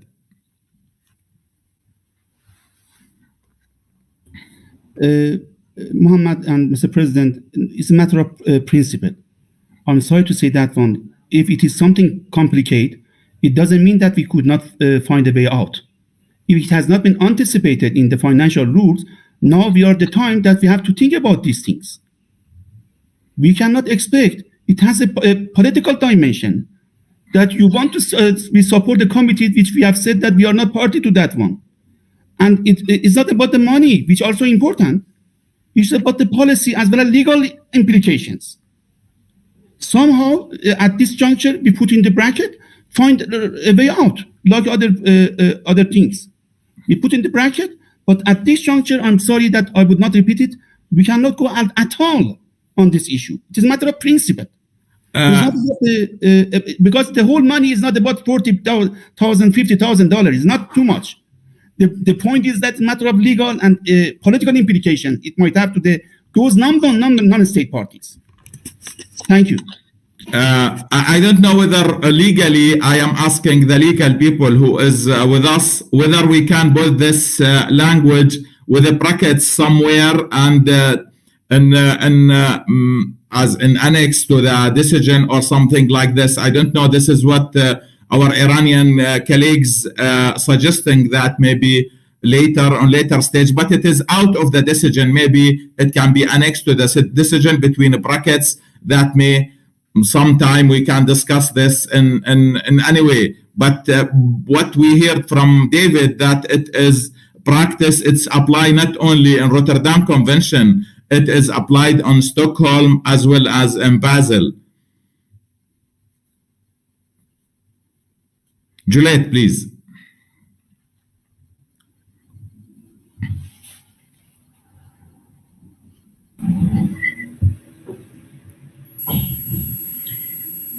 Thank you, Mr. President. And certainly, Iran could put forward a CRP, bearing in mind that it is expected that this meeting will just be adjourned.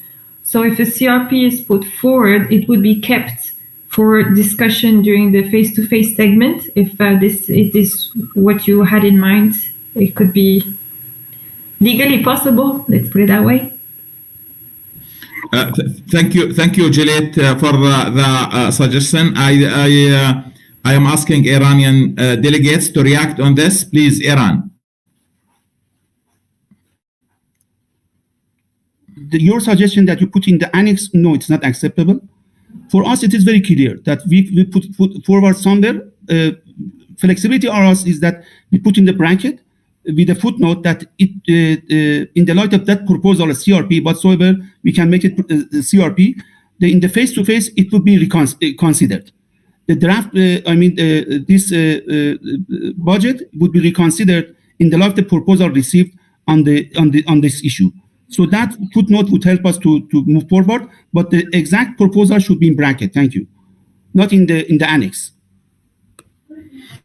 Juliet is suggesting that you submit the CRP on the content of your idea, and it will be kept to be discussed in the face-to-face meeting. This is, I think, the Juliet proposal, and we will not add anything to the decision. Only you are submitting a CRP on this content, what you are thinking, and it will be kept to be discussed in the face-to-face meeting. This is, I think, the proposal from Juliet, but I am looking that Juliet will confirm this, or anybody.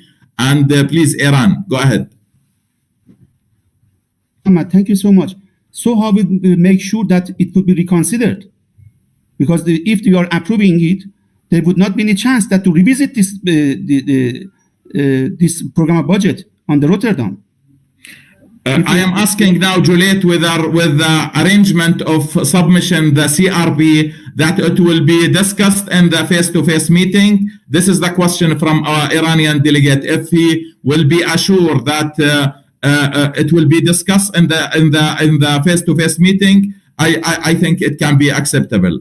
Juliet, please.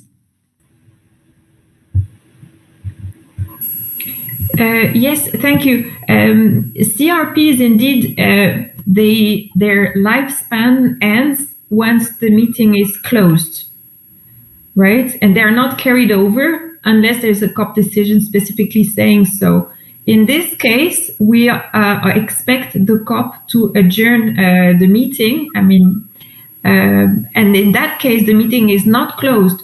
So if a CRP has been put forward and has not been fully considered by the COP, the CRP still is alive and would be taken up when the meeting resumes. I think with our Iranian colleague, with this understanding, with the explanation by Juliet, it is acceptable. We can go forward. Please, because in any way we are adjourning the meeting, we are not closing the meeting, and the meeting will be closed after the face-to-face meeting, and the CRP will be kept and will be discussed. Iran, please. Thank you so much. Mohammed, Mr. President, we might think a way out. CRP would be provided, of course, then it will be discussed. What is important that in the footnote somewhere, we could mention that the proposal has come out on the allocation of the money to the compliance committee of the Rotterdam ... which this would be considered in the face-to-face segment. In the report, also, there should be an understanding. We're saying that it is understood that in the light of the CRP received from Iranian delegations, the budget would be would engage to consider that proposal. Thank you. That means this. I'm sorry. That means this draft decision is tentatively agreed in our view, and REF is agreed. We cannot expect that they allocate money for the Rotterdam Convention's Compliance Committee with our money. This is very clear. The content of the proposal, it's clear, but now we are discussing how we can consider this and in which way to keep your right to be discussed again. And this is, I think, the first part of the last intervention. I see it is. I think it can be doable. I don't know whether Juliet now would like to intervene again. Whether we will put footnote and we will consider the CRP and will have this in the meeting report. How we can gather all this aspects. Somebody, I need your assistance on this regard. Juliet, please.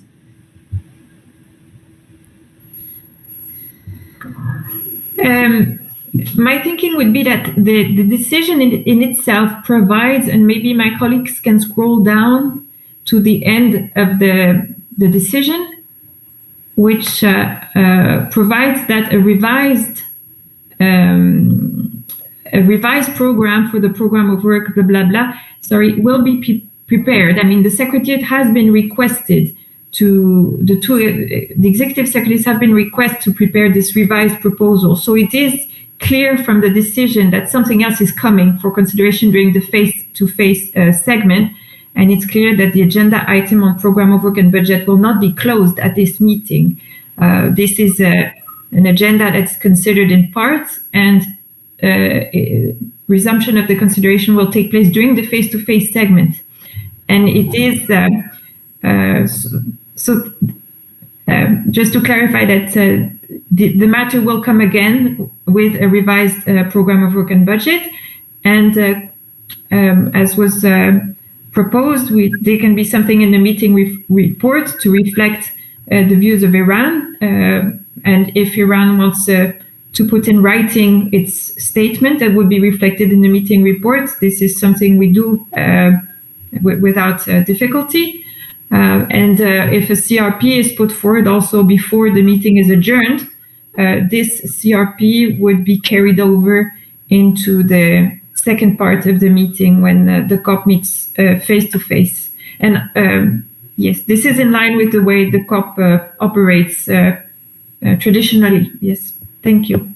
Thank you, Juliet. I think now the situation is more clear. I think also for me as well, I believe that for our Iranian colleagues that the last paragraph of this decision, it is asking that the program of work will be revised, and if we will reflect that in the meeting report, and we will receive the CRP, which is also will be part of will be noted in the meeting report. I think this is enough, our Iranian colleagues, to consider your thoughts. Please, Iran.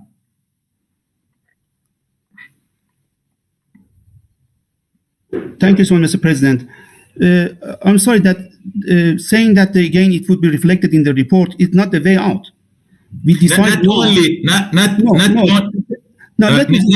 in the meeting of the report. We are expecting that before adjourning or suspending the meeting, that you will submit a CRB, and it will be reference to the CRP in the meeting report, or in the meeting report it will be reference to the CRP. This is one thing.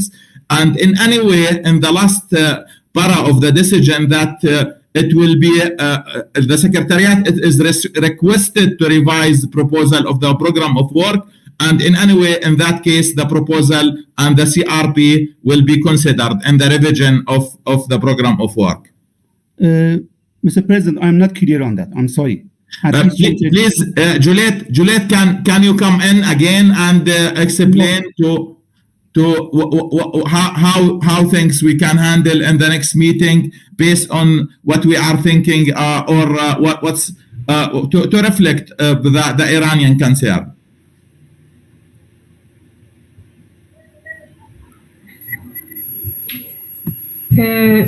Yes. So my understanding is that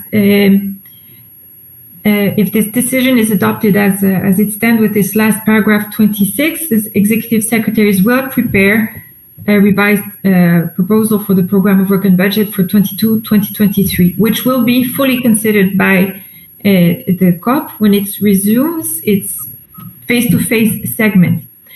At that time, what the COP would have before it would be not only the proposal prepared by the executive secretary in line with this paragraph 26, but also the COP would have before it any CRP which is submitted now before the meeting is adjourned or submitted during the face-to-face segment, right? It is possible. And then anything the COP considers takes into account the first part of the meeting report, which would be prepared for this online segment, where they could be inserted, if this is the wish of Iran, a specific text about its understanding of the matter and the fact that the CRP was submitted or that Iran intends to submit a CRP. It depends on, of course, the capacity or the will of Iran to submit the CRP at this time or when the meeting resumes in 2022. I hope this helps. But of course, my colleagues, David or Rolf, may wish to intervene as well. Thank you. Or Bruce and Satu. Thank you. If it is clear for our Iranian distinguished colleagues, I think we can proceed with the understanding of the last intervention from Juliet. Iran, please.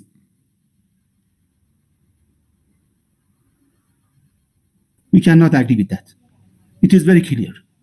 We don't know that they are asking that we provide a CRP. We don't know either in the revised budget and program, which the distinguished executive secretary is providing, our point is going to be addressed there. We would like to see it as a general, if there is a general understanding that in the light of the Iranian proposals, maybe this state decision, not maybe, would be revisited, okay, is somehow maybe in the report we can consider it. But Iran's only national position taking, reflecting there, no.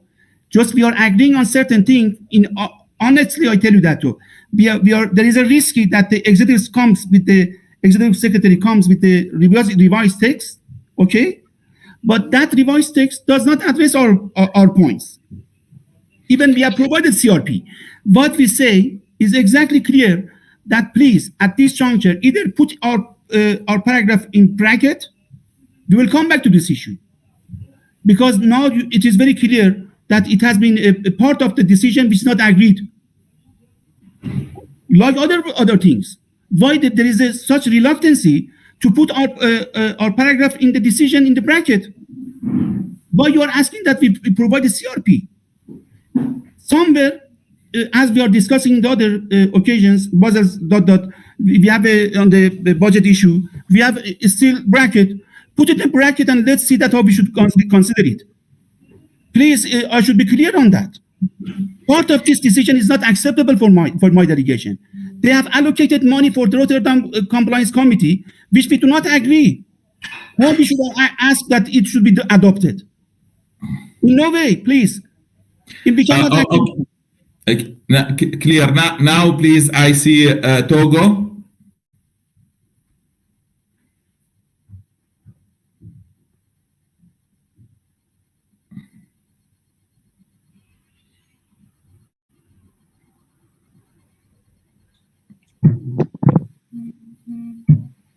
OK. Merci beaucoup, Monsieur le Président. Thank you very much for giving me the floor. We've had a heated debate and we understand the proposal put forward by our Iranian colleague. However, I do have a question. According to our rules, is it possible for this online COP to take a position on this topic? After all, we've discussed it at length. And if our rules allow it, perhaps we could put this to a vote. So perhaps we could vote on this and see how many people back Iran's proposal. Thank you very much. Thank you, Togo. Any additional intervention?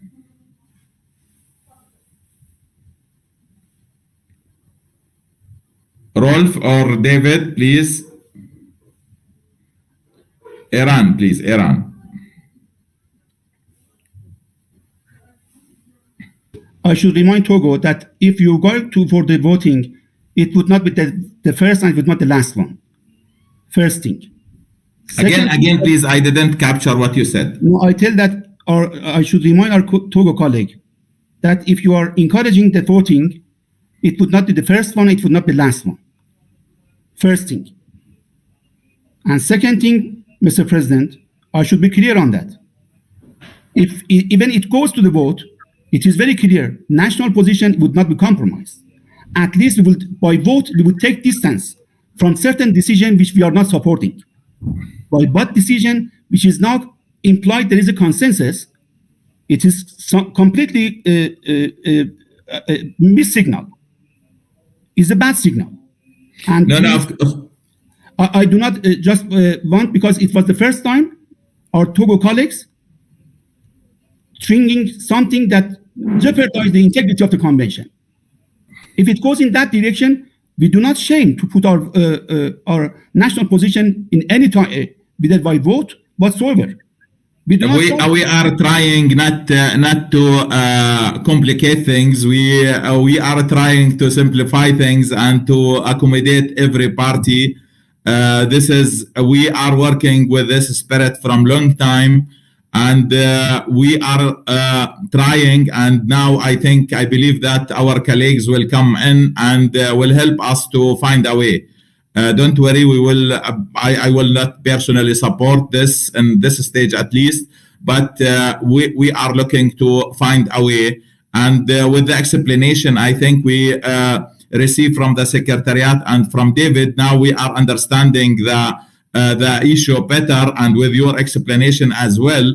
And with the last paragraph of the decision, I think in any way we need to revise the program of work, and we are requesting the executive secretary to do so. And in any way, we will decide on the proposal from the executive secretary in the face-to-face meeting.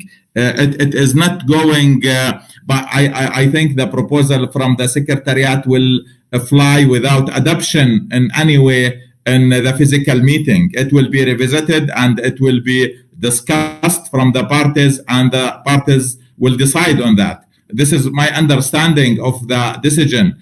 This arrangement. It is temporarily until the next physical, or not next, the part of this scope, which is the face-to-face part of the meeting. This is my understanding, I think, and we don't need, I think, to complicate things, and we need to keep the cooperative spirit within the parties. This is what we are looking for, and from long time we never gone to the vote or something like this. We will do our best to try to understand each other and to accommodate the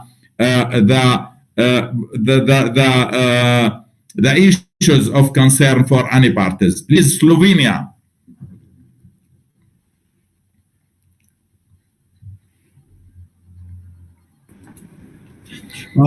Thank you, Mr. President. On behalf of EU and its member states, we would like to express our support and appreciation to explanation that was made by the Secretariat, and I think that is could and should be taken into account at the moment in full weight and in full value. We support the Togo's suggestion that we could live with the Togo suggestion that this topic could be further discussed on a face-to-face meeting or at a later stage. But for the time being, we believe that the decision should remain as it is. Thank you, Mr. President. Thank you for this intervention, Serbia, on behalf of EU. Slovenia, sorry. Any request for the floor?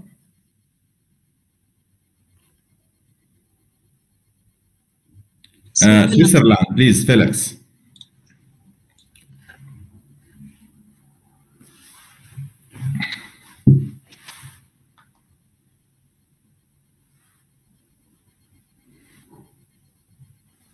Thank you, Mr. Chair. And also thanks to the Secretariat for this helpful advice. I think the situation is getting quite clear that we have the financial rules, we have that we have to follow the procedures of the COP. In this regard, I think also, as the European Union has said, I think we are open to consider that a face-to-face meeting. I think also that idea that the Secretariat has outlined by a CPR that then would keep alive the question for the next part of this COP is quite a sensitive one. So in this regard, we could support what has outlined there, and that could be a way forward, but not touching the decision text of the draft decision on the budget of the Rotterdam Convention. Thank you very much. Thank you, Switzerland.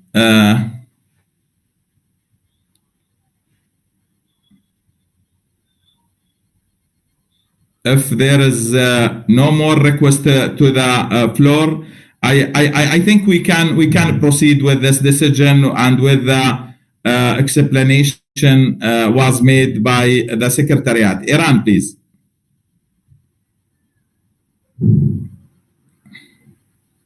President, we cannot go along unless we reflect on paragraph. Unless you reflect on proposal, we cannot agree. I'm sorry. There is no reflection on our proposal. We ask that it should be put in the bracket, so that let's revisit it in the context of the coming face-to-face segment. It's something that we have to be careful on that. If you ask 100 times, Mr. President, I will say no. Sure, it would not help. It is against our principle. We are not party to the compliance committee of the Rotterdam Convention. And if your financial rules does not allow it, so what is the blame for the national sovereign state? A sovereign state is not party to that one. You want that activity to be supported by the non-parties. It means as such. It's not, I told you that the money is not so important in comparison to the legal and political aspects of this issue. So 100 times, Mr. President, you ask it, I'm sorry, with all due respect to what has been said by your colleague from EU, as well as Swiss colleague, maybe if we were face-to-face, you have always magic solutions. We might have a full solution, but this virtual situation does not allow go get together and find a solution for things, you know? Remotely, we are going to consult with each other, compromising the whole the multilateral diplomacy. It's unfortunate, but some people also encouraging think that it's a way out because in this COVID-19 situation. But however, Mr. President, as far as we do not have a way out, which would reflect our concern, I'm sorry that we cannot subscribe to this decision as it is, and it's a reality. We have mentioned during the deliberation the contact group. Thank you so much. Thank you, Iran. And now let me, maybe 2 minutes, I will come back to you with a proposal that we are working in parallel with some friends with a proposal. Well, new proposal, maybe we can try to solve the issue. 2 minutes, please.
Thank you for your patience. I think the Secretariat and President, they are working on the proposal. We will now submitting in a minute. I don't know whether it is ready. I will ask the Secretariat maybe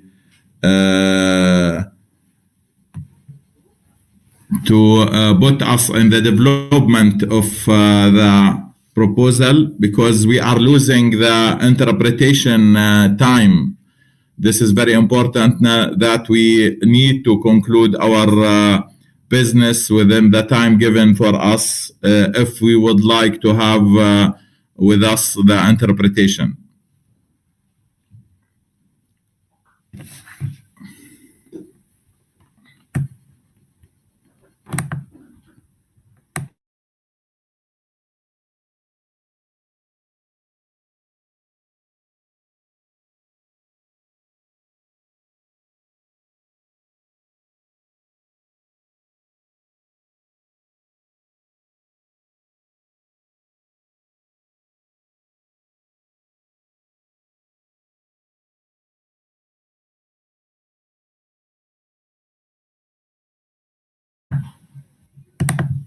Maybe we can suspend this issue now, and we will go to the adoption of the report. And now I will ask, I don't know whether Sylvia or Asfaldo to do the report. One of you, please. If that is acceptable, we will return back to this issue after we will adopt the report. Asfaldo? Gracias, Mohammed. Thank you very much, Mohammed.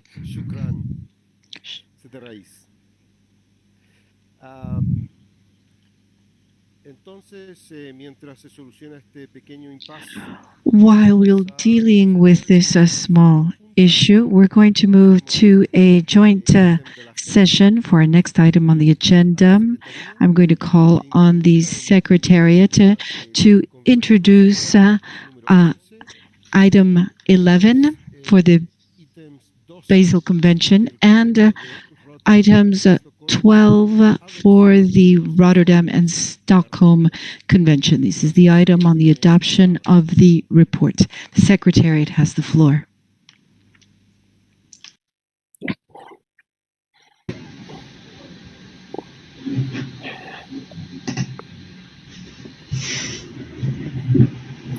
Thank you, Mr. President.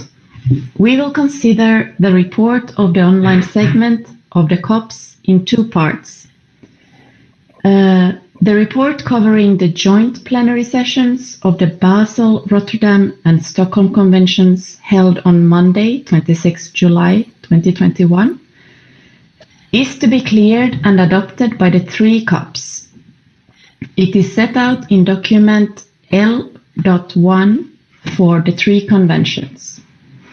This text has been approved by the rapporteurs of the Basel, Rotterdam and Stockholm Conventions for items that are joint in the three meetings, and by the rapporteurs of the Rotterdam and Stockholm Conventions for respectively the elections under Rotterdam Convention and the elections under Stockholm Convention.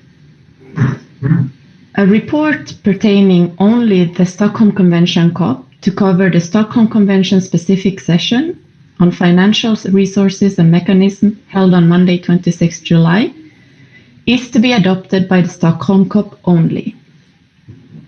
It is contained in document L1/add1 and has been cleared by the Stockholm Convention COP10 rapporteur. An additional part of the report to cover today's plenary sessions will be entrusted to the rapporteurs with the support of the Secretariat. This is consistent with the standard practice of the Basel, Rotterdam and Stockholm Convention meetings and that of the other multilateral environmental agreements. The text of all decisions adopted in plenary will be annexed to the reports. This will then constitute the reports of the online segment of the present COPs. In addition, at the face-to-face segment, the COPs will be invited to consider and adopt a supplemental report reflecting the proceedings of the face-to-face segment of their meetings. Both parts of the reports will form the complete proceedings of the meetings. The three COPs may wish to jointly adopt with any amendments the L1 part of their reports and agree to entrust the finalization of the reports covering the Friday 30 July sessions to the rapporteurs with the support of the Secretariat. The Stockholm Convention COP may then wish to adopt, with any amendments, the L1/Add1 part of its report. Thank you, Mr. President.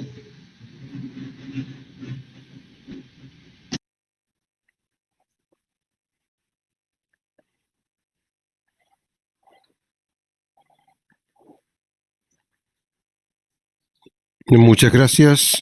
Alina de la I would like to thank the Secretariat, Aline from the Secretariat, on behalf of all of the presidents of the Conference of the Parties. We would like to convey our sincere gratitude to the three rapporteurs, the gentleman from Ghana, Joseph Katamantu, who is the rapporteur for the Basel Convention, Mrs. Aniska Konkowska from Poland, and Mrs. Janelle Kelly from St. Kitts Nevis, who was replaced by the person just mentioned, and also the Sayed Nadi Tersai from the Islamic Republic of Iran, who is the rapporteur for the Stockholm Convention. Thank you very much for having these reports ready for adoption today. As the Secretariat mentioned, the document L1 covers our discussions in our joint sessions on Monday, 26 July, and it is up for approval by all three COPs. We are going to be approving this part of the report together. Addendum 1 covers the discussion on financial resources and mechanisms for the Stockholm Convention and will be approved only by that COP. I will now we'll go on to the revision of the report by paragraphs, and I will be asking the plenary for comments and ideas for revision as we go along. I would like the delegates to focus on substantial comments on translation or drafting or errors, typos, for example, should be conveyed to the Secretariat in writing. I'd like to remind you that we will be accepting interventions only from the parties for this part of our meeting. This is now going to be a bit more complicated because my eyesight is a bit waiting. Oh, in fact, it's going to be better without glasses. Let's see. Perhaps we can make this smaller so that we can see the entire paragraph. So we have paragraphs 1 and 2. Are there any comments on these paragraphs? Let's continue, Secretariat. Paragraphs 3 and 4. Any comments on those paragraphs? If that's not the case, let's continue. Paragraphs 5 and 6.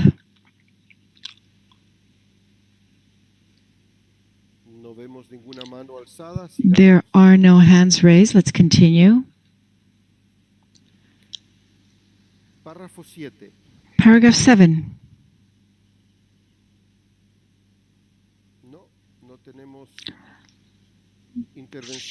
There are no requests to take the floor. Paragraphs 8 and 9.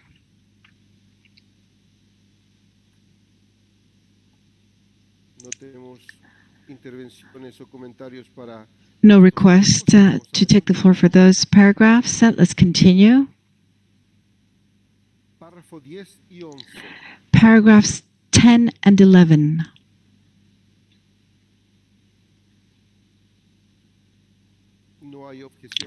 There are no objections to paragraphs 9 and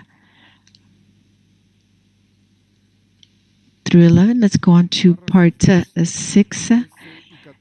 Paragraphs 12, 13, and 14. No comments, apparently. Let's continue. Paragraphs 15 and 16, which contain the program. Let's continue. Paragraph 17, 18, which contain the program for Stockholm, for the Stockholm Convention. Let's continue. Paragraph 19, and then we have paragraph 20.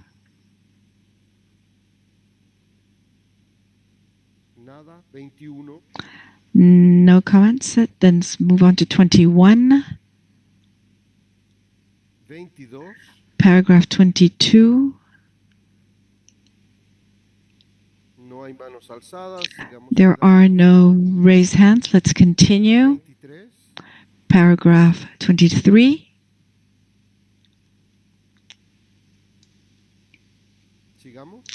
Let's continue. Paragraphs 24.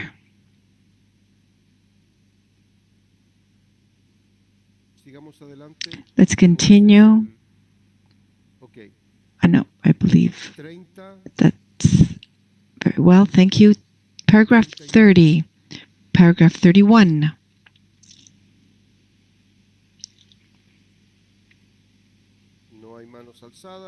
There are no raised hands. Let's continue.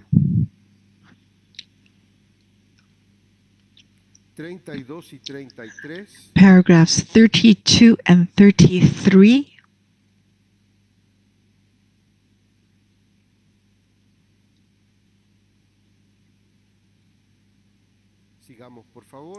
Let's continue. There we have the last part of 33, and here we have 34.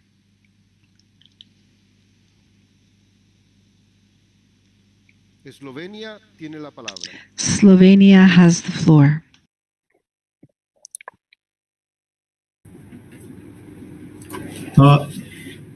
Thank you, Madam Chair.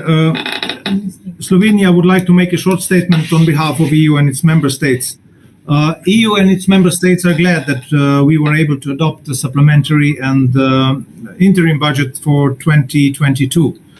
We see this as very important to ensure that continued operation of the conventions and the secretariat. However, in this context, we note that we would like to reconsider at the face-to-face segment of the Basel Convention, COP15, whether it is necessary to hold an open-ended working group in between COP15 and COP16, as there will only be 1 year between these two events. We would therefore like to have this observation reflected in the report of the meeting. Thank you.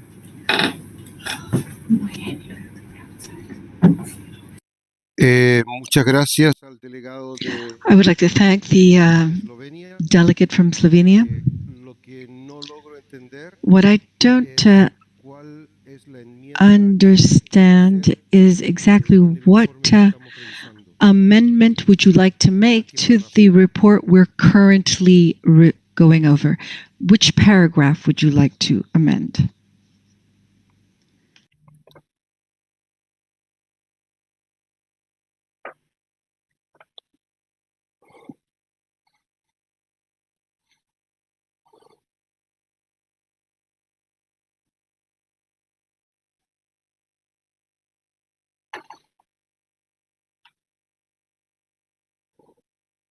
Le voy a pedir al delegado de Eslovenia que I'm going to ask the delegate from Slovenia to look at what is on the screen, which indicates what was pointed to during the plenary session on Monday. As you know, sir, we cannot include new statements, so we're just going over what has already been discussed. So what I'm asking you to do is, could you please confirm if you're trying to amend some part of this of the text we have before our eyes that did not appear or does not reflect what happened on Monday?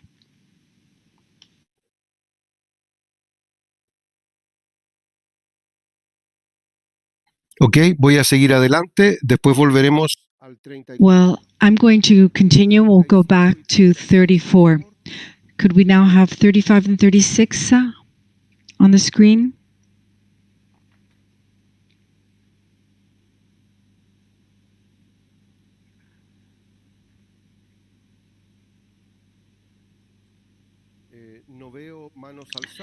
I don't see anyone with a raised hand. 37 and 38.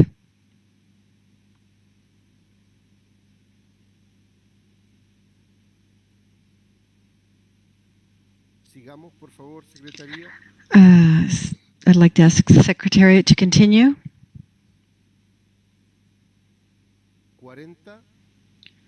40.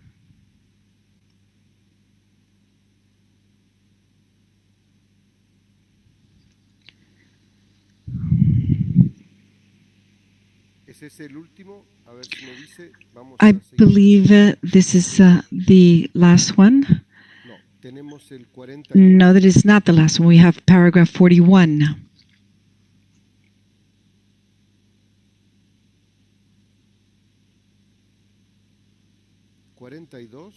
Paragraph 42.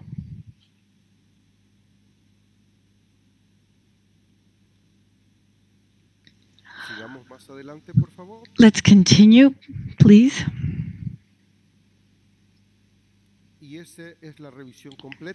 And now we have completely gone through the document.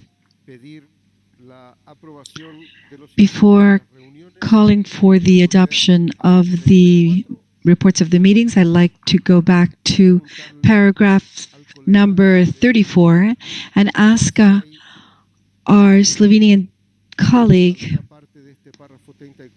if there is some part of paragraph 34 that does not reflect what he read out on Monday afternoon.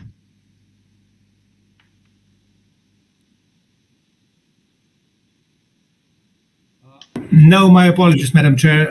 No comments to what is written on the screen, so we can proceed without further ado. Thank you. Thank you very much. You can just call me Chair. Twice you call me Madam Chair. I just prefer to be called Chair and not Madam.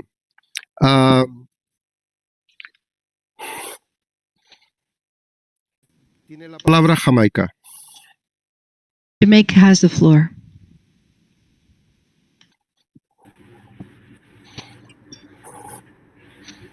Thank you, Mr. Chair. I just wanted to find out, Mr. Chair, in our recollection, whether the matters for clarification, with including whether one OEWG at the end of 2022 was needed, the holding of the bureau meetings, etc., were the report of one regional group, because it says some said. So, Mr. Chair, if we can clarify whether it was one regional group who had presented those amendments as opposed to some in the same paragraph 24.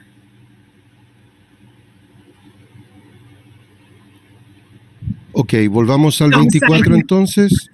Yeah, Mr. Chair, with some citing elements for discussion or clarification, including, I think the first two at least were specific to one regional group. I just wanted to clarify with the Secretariat whether it was just a couple delegations who mentioned these two items, or it was one regional group that put forward this item, because it made it seem as if there were many proponents for these two items that came at the very beginning. Thank you, Mr. Chair. Muchas gracias, Jamaica. Thank you, Jamaica. You're referring to paragraph 23, if I'm not mistaken. Sorry, Mr. Chair, I'm referring to paragraph 34. That's up on the screen. Oh, al 34.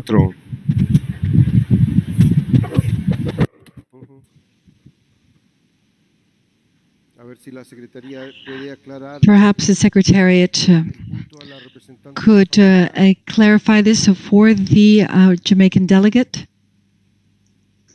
Yes, I can take that one, Osvaldo. I think the way it has to be read is not that each of these points was supported by several people, but that, it lists several points that were made, because later on come points that were made only by another delegation, like the one about the program support cost or the maintenance of interpretation.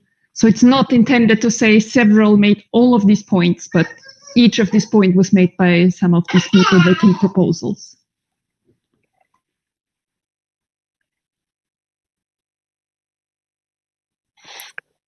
Muchas gracias a Andrea de la Secretaría. I'd like to thank Andrea from the Secretariat.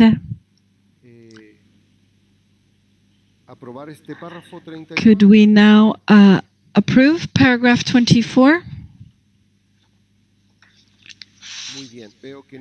Very well. I believe that there are no delegates asking for the floor. And as such, I am now going to ask the Conference of the Parties of the Basel, Rotterdam, and Stockholm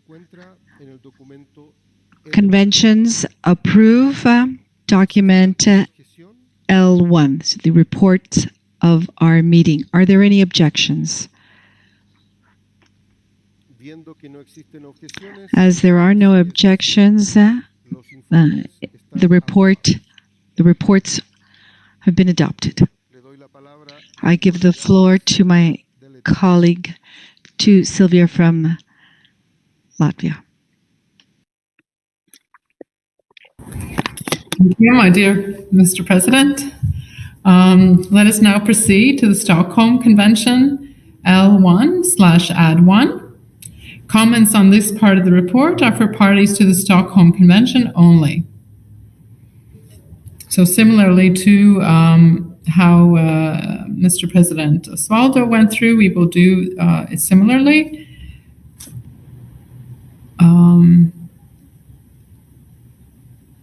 Trying to make my screen bigger so I can also see. So paragraphs 1, are there any comments?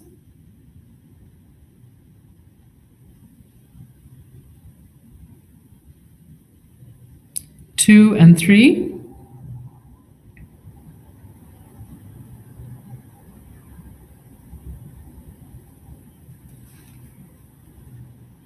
Four and 5.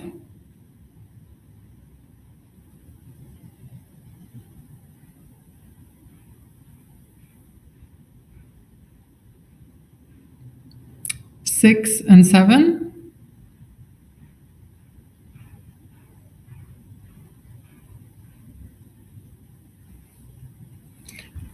Yes, please, Iran.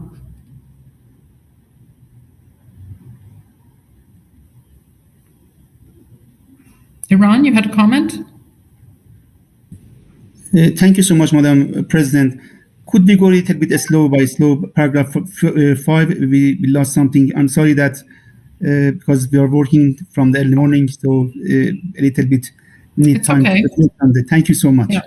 So 5, you have a comment for 5.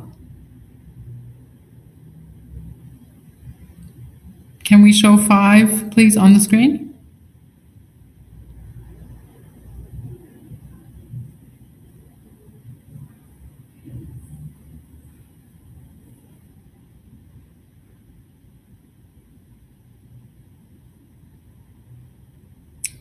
Was there a comment, Iran? Or you just want to see it on the screen? Yes, please, Iran. Thank you so much. Just I wanted to see. Thank you so much. We can proceed. Okay. So 6 and 7.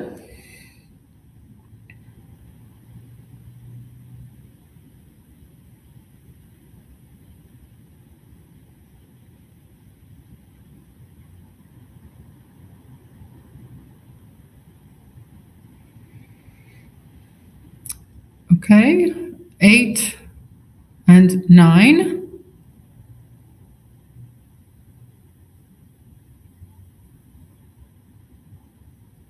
And let's look at 10 as well then, because they fit nicely on the screen. 8, 9, and 10.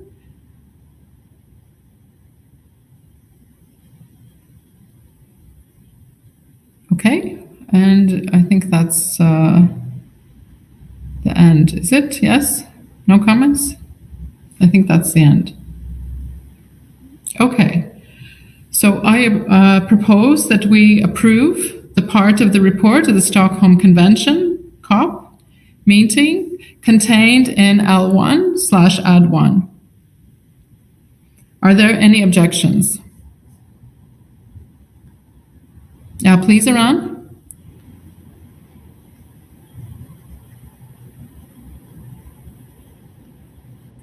I'm sorry that I didn't hear your point. And I mean that the decision is pending yet. It's not going to be reflected here because paragraph 10, when talking about the decision, how it would stand, the decision is going to be annexed to this report, yes? Still, we have to agree on that, yes? Yes, exactly. We're just now agreeing on the report that of the plenary on Monday.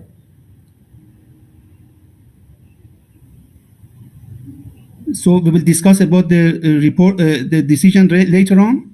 I hope we can move to that soon. I hope we can move to that as soon as we approve this report, and then we move on to. It's going to be our dessert for today. Because in paragraph 10, I'm sorry that because in paragraph 10 it says that following discussion at the conference of state parties, agreed the president would consult with the interested parties to prepare the revised draft. It's a factual one. And then take into the, it's a factual, and it's a fair reflection. I know that it's a factual one, and thank you very much to and hope to see that what the decision will stand. Thank you. Okay. So thank you. With that clarification, then, are there any objections to the approval of this part of the report that we have before us? Okay, seeing none, this part of the report is adopted. Thank you. So now, as in great anticipation, as Iran already mentioned, we're going to move to the item on the Stockholm Convention finance mechanism. 1 minute, please.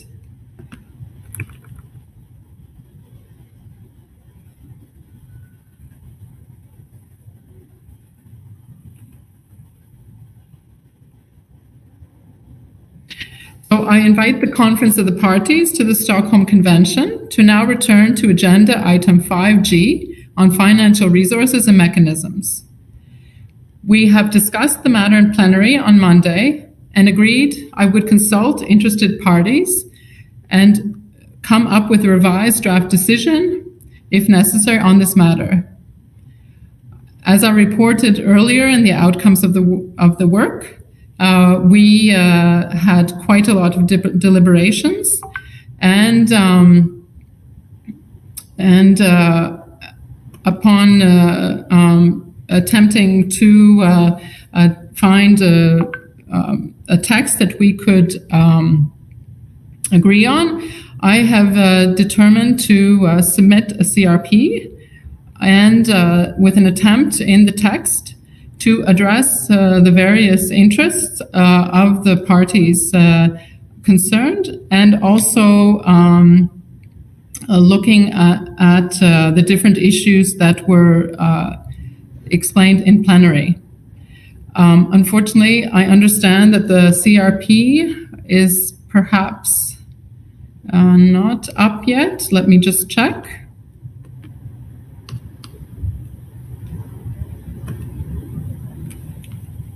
Okay, it's just gone up. So CRP 5.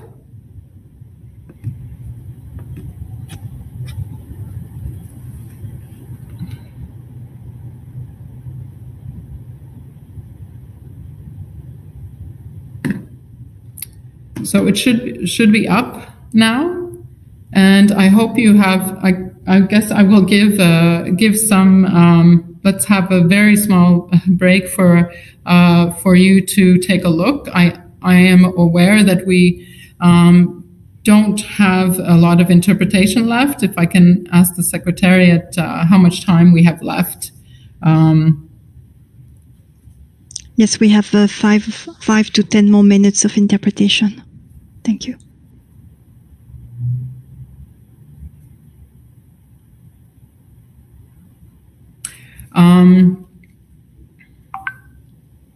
Perhaps I can ask the Secretariat then to put it on the screen, just because it has just gone up. Perhaps that would be the easiest. So if I can just explain then the CRP. We worked very hard in our deliberations and consultations, both bilaterally and multilaterally, to ensure that we first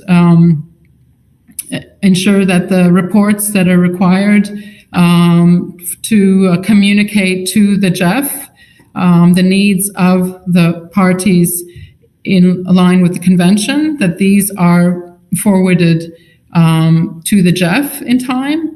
The second was taking into account the issues related in plenary and also in our group from two regions.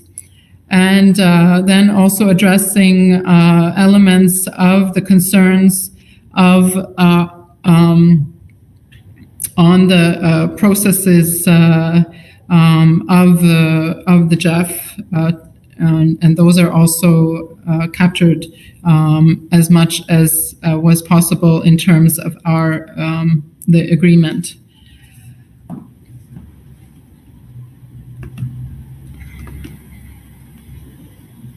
So you now have in front of you then this CRP 5, a draft decision on the matter concerning the financial mechanism for the Stockholm Convention, and is understood that this decision has no budgetary implications.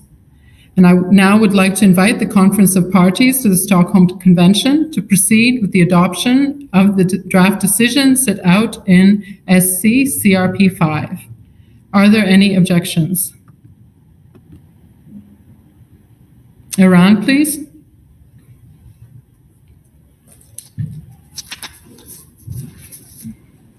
Thank you so much, Madam President.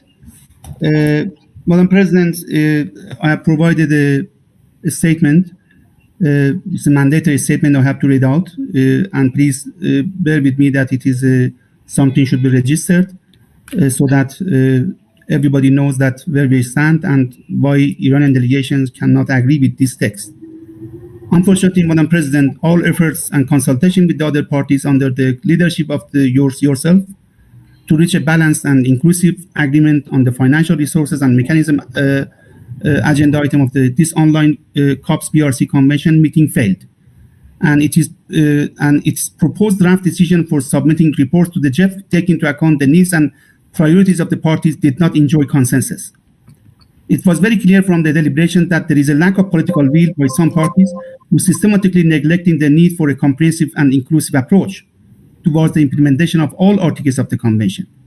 The most concerning point is that those parties are decided not to duly respect the rights of the few other parties under the convention, which in turn would be a great harm to the integrity of the convention.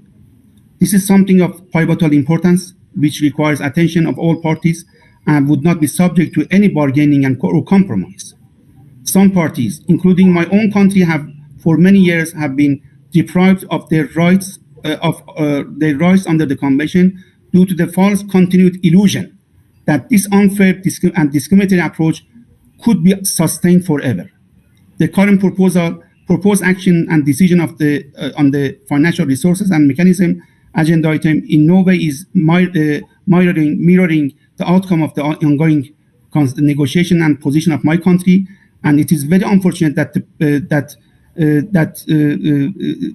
during the deliberations carried out by yourself, our suggestion has not been taken in full consideration.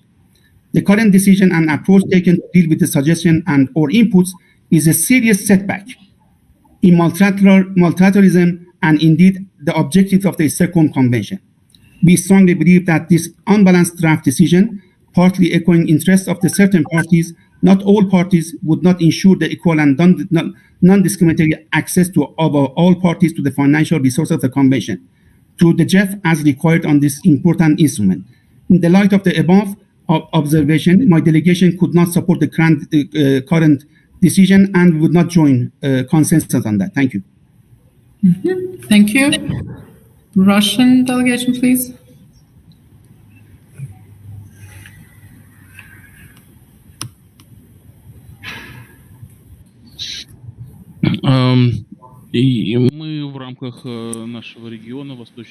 Within our region, Eastern Europe, on the whole, we support the work that's been done and your personal contribution to the decision on the finance mechanism for the convention in order to help it move forward. Therefore, on behalf of Eastern Europe as a whole,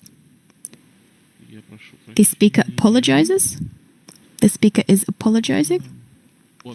Yes, let me just turn on my camera. There we go. So on behalf of the entire Eastern Europe region, I should like to read out our position. I'll be reading it out in English. Of the Eastern European region, I would like to express our support for the decision on the Stockholm financial mechanism.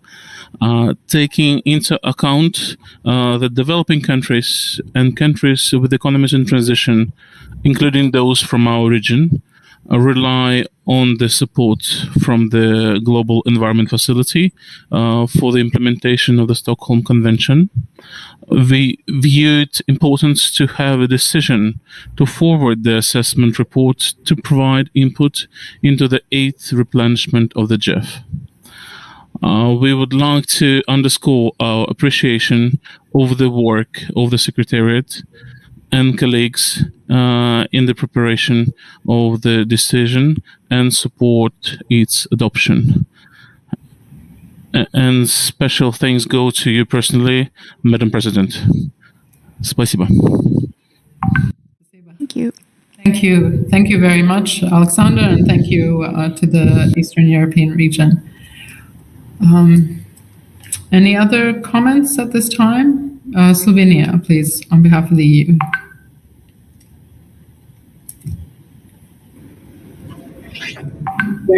Thank you, Madam President. I think it's right this time. EU and its member states appreciate all the effort of everyone involved in the small group discussions on the financial mechanism and can agree to the CRP as presented by you just now.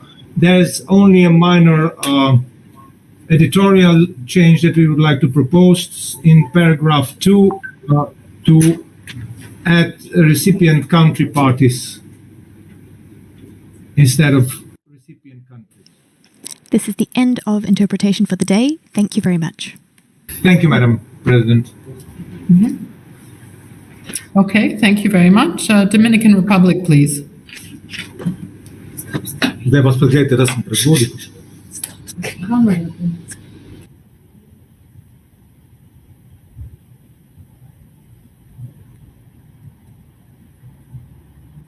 Hello. Yes, Madam President. Above all, we want to thank you for your effort during this week to arrive to an agreed text and all the meetings that you organize. The Latin American and Caribbean countries regret the position of our esteemed colleagues from Iran and the consequences it may have for developing countries if the CRP does not pass. We consider that this is a very important initiative that can guarantee a proper and timely access to our countries in order for us to advance in the implementation of the convention and also in the compliance of all the engagements acquired within their framework. So we hope that this decision will be adopted on behalf of all our countries. Thank you very much, Madam President. Thank you very much. I understand Palestine was next.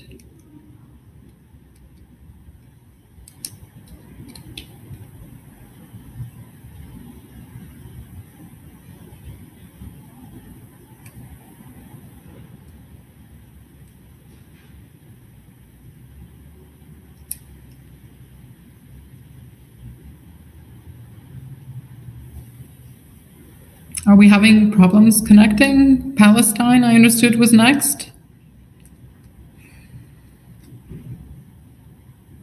Yes, it's being streamed now. Hello. Yes, hello. Do you hear me? Yes, we can hear you. Yes. Oh, Please good. go ahead. I don't know if you heard the previous statement from me. Okay, I will repeat. First of all, I would like to thank you very much for hard work done regarding this issue. And for this decision, I join my colleague from Iran. Since we have, as a state of Palestine, we don't have an access to get funds to comply with the Stockholm Conventions, so that we need this decision to take into consideration the requirements and the accessibility of funds for all countries without any kinds of discrimination regarding political or anything that related to this issue, so that we urge the Secretariat and the organizer to make like a kinds of accessibility or a kinds of what is called the equality for dispersion of funds for all countries that need such kinds of funds. We appreciate that we need to secure funds for implementation of the Stockholm Conventions through a global funds, but actually this is not fair that these funds are available or accessible for some countries and forbidden for other countries for some political issues. So that we need this decision to reflect the interest and concentration of other countries. And we are, as Asia Pacific region, we had presented this consideration through our statement at the beginning of this COP, so that we need this decision to take into consideration the needs of all countries and the affordability of such funds for all countries in order to be able to comply for Stockholm Conventions. Thank you very much, Madam Chair. Okay, thank you very much. Brazil, please.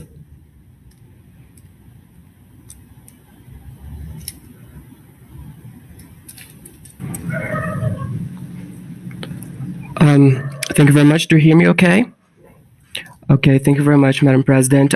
First of all, Brazil would like to thank you once again for the hard work in trying to find common ground on the draft decision that is being now discussed. We also associate ourselves with the statement made by the Dominican Republic on behalf of CRULAC. Madam President, dear colleagues, Brazil has shown our appreciation since the very beginning of the COPs for the information presented in documents COP 10/15 and 10/29 on the Stockholm Convention's financial mechanism. We understand that they provide us with valuable and important information regarding the high share of estimated financial resources that still needs to be allocated for the management of some of the POPs.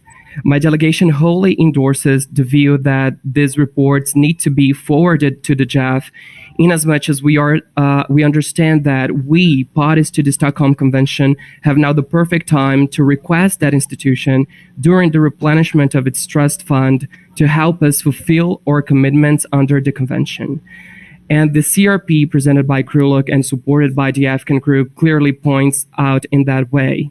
Nonetheless, we have to say that we would like to express our deep concerns on the few advancements we have been able to achieve during the informal consultations on the matter, in spite of many of us showing flexibility to accommodate different views.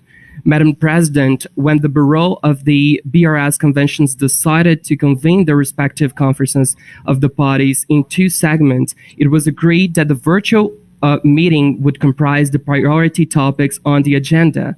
So it is of our understanding that an inclusion of item 5G of the financial mechanism of the Stockholm Convention was not a random choice. It is a necessary choice. We need to address it.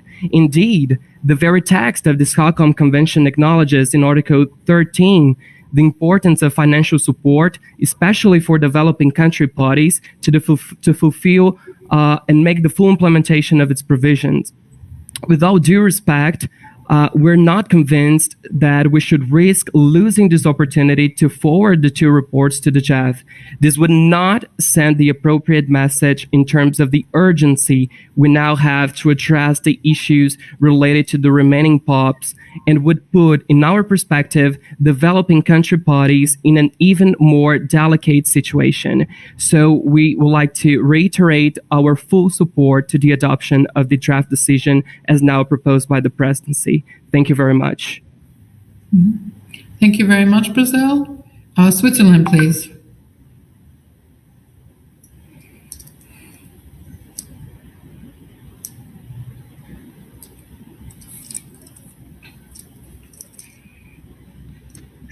Thank you very much, Madam Chair. Also, this delegation acknowledges the importance of the replenishment process for successful implementation of the Stockholm Convention. This concerns in particular the recipient countries or developing countries. We also know and acknowledge that submitting the two reports is very crucial to mobilize sufficient resources and to inform the JEF and the JEF constituency about the needs. We very much appreciated to work on your leadership and the good spirit of collaboration with the proponents of the CRP from the Gulag and African region. I think we have shown a spirit of compromise from different sides, and that reflects in the CRP that there's a strong message to the JEF that we need more resources for the implementation of the Stockholm Convention, and also we highlight some specific issues. Due to this reason, our delegation supports the adoption of the CRP and hopes that also everybody can make a step that we can at least send those reports and a good signal to the JEF. Thank you very much. Thank you very much, Switzerland. South Africa, please. Thank you, Madam President. I'm speaking on behalf of the African region. I'd like to concur with my previous speakers, particularly detailed one as presented by Brazil. And in addition to that, I'd like to indicate that we as developing countries, we are the ones that have been continually requesting that there be additional adequate funding made available for effective implementation of the convention. And this is a prime opportunity for us to do so. We have reports that specifically indicate how much is needed. we have an opportunity that we cannot afford to miss. Furthermore, there's so much competition for resources at a time whereby resources are so limited. We're not the only ones needing these resources. We cannot afford not to submit a decision, a guidance document with the reports to Jeff, because we need to send a positive message. We need to send a clear message. We need to continue to remain on the radar of Jeff in terms of requesting funding. So as the African region, we appreciate, Madam President, your continuous support and trying to solve this impasse. We appreciate other parties trying to come together and find middle ground, but unfortunately we couldn't. As the African region, we fully support the adoption and subsequent submission to Jeff of this decision and the 2 reports. Thank you, Madam President. Thank you very much, South Africa. UK, please.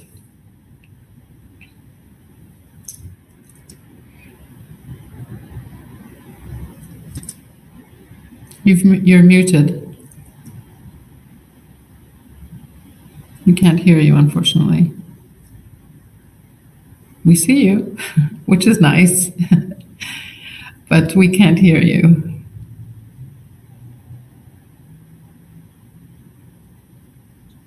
Perhaps we can move to the next speaker, and we can try to, the technical team can try to work it out, so we can come back to you. Is that okay? Yeah, okay. Okay, next I have Zambia, please.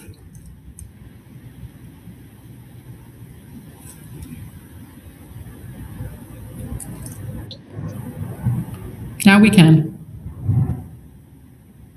Hello? Yes, we can hear you now.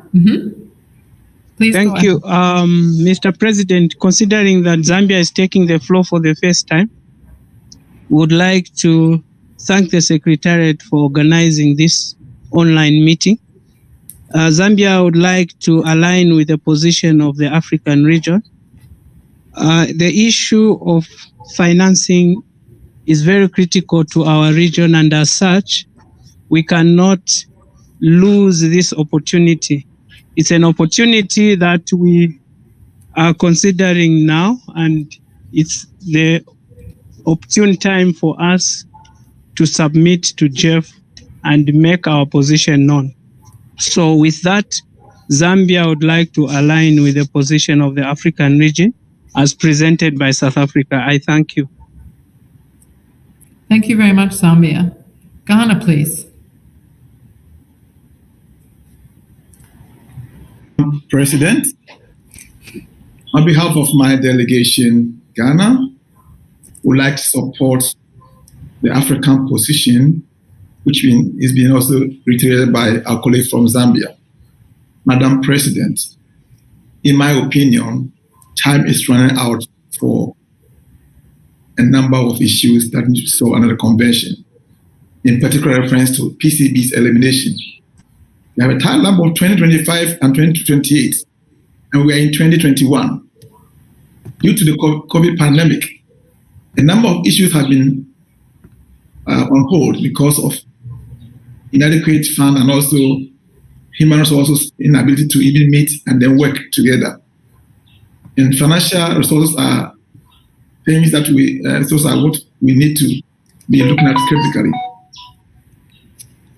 On behalf of my delegation, therefore, I'd like to support this decision because we need enough funds to implement our national implementation plan, where a number of issues have been raised, measures to get them underway. So I believe that, from my delegation point of view, we support the decision taken by this COP or main delegation. We think that it is timely that we do that. Thank you so much, Madam President. Thank you very much, Ghana. Colombia, please.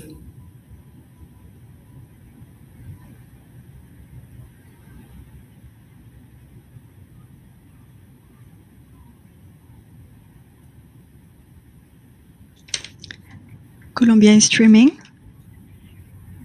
but we cannot hear her, I think.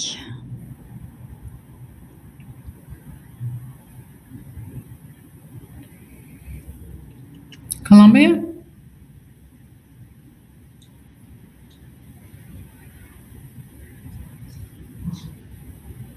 Can we try Colombia again? Could you please raise your hand, Colombia?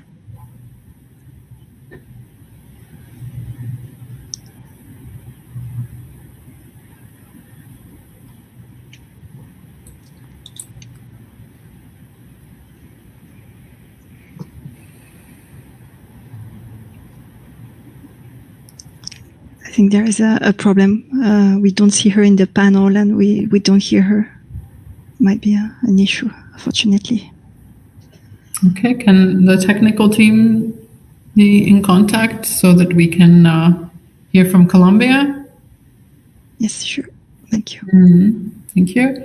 And I don't know if we have resolved the issue with UK as well, if we can try that again as well.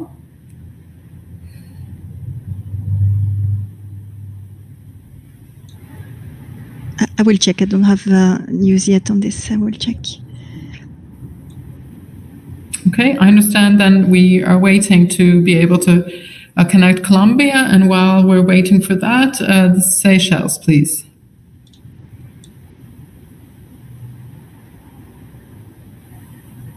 Seychelles takes the floor. I would like to congratulate the Secretariat for the organization of the conferences of the parties. And on behalf of Seychelles delegation, I would like to align ourselves with the position of South Africa. Seychelles, as a small island state, faces a lot of threats. We are very vulnerable, and therefore, as much financial support that we can have will greatly benefit in the implementation of our national implementation plan. So we face a lot of challenges. Therefore, this is why we would like to reiterate our support to South Africa's position. Thank you, Madam Chair. Thank you very much. Mexico, please.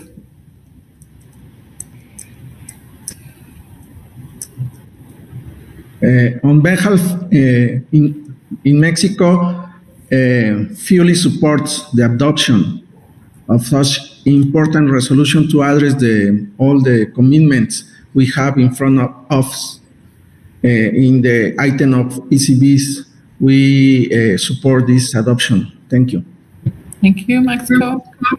Argentina, please.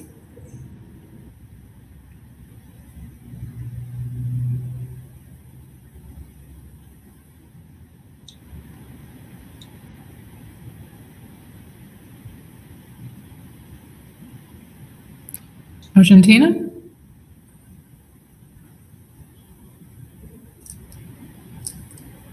The person should be able to take the floor. So we can check also with the technical support if they can check the problem. Okay, can we try then again Colombia?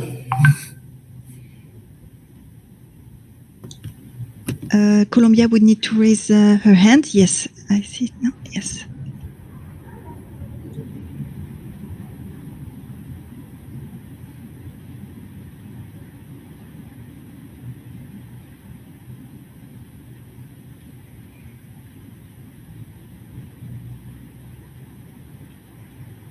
Okay, I understand we're having problems with Colombia still. So Jamaica, please.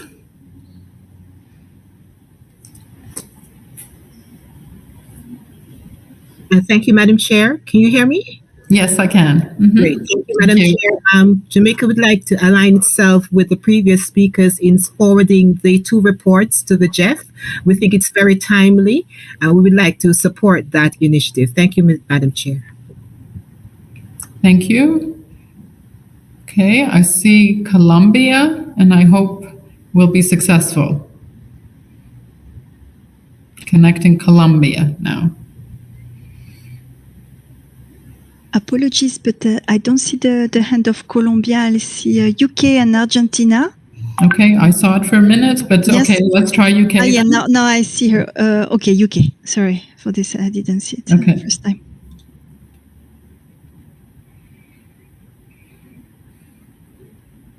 UK. We don't hear you. Oh, okay, we see you, but no, we don't hear you still. It's very unfortunate. I'm sorry. Yeah. Let's see if we can fix that technically. Argentina, please.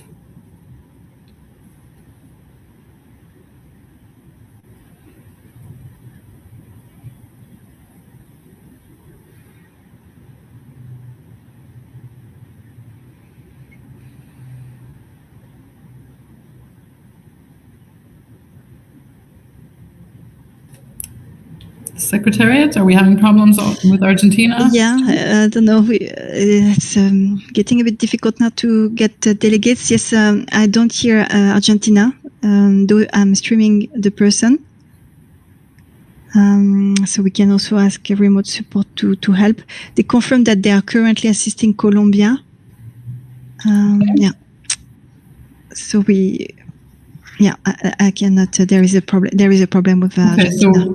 So we're so Colombia, UK, and Argentina. I still would like to speak, but while we wait for that to be technically possible, maybe I can make a partial summation of what I've heard up until now. So, you know, as I understand, there is quite a lot of support for this decision. We have the G regions that are in support of this decision, as well as a group of countries. And we also have many others who have expressed support for this decision. I also heard the concerns of two parties on the fact that this decision perhaps does not address certain issues.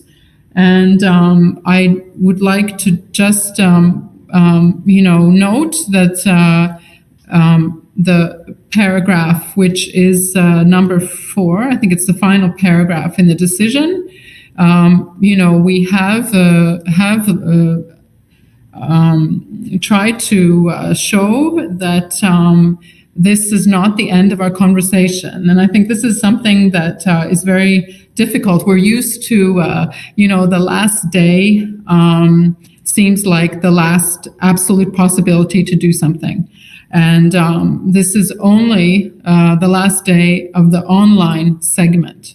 And we have to understand that we should be perceiving this Friday as just the first Friday in the week. It's not even, because we still have 2 weeks next year to deliberate and to discuss.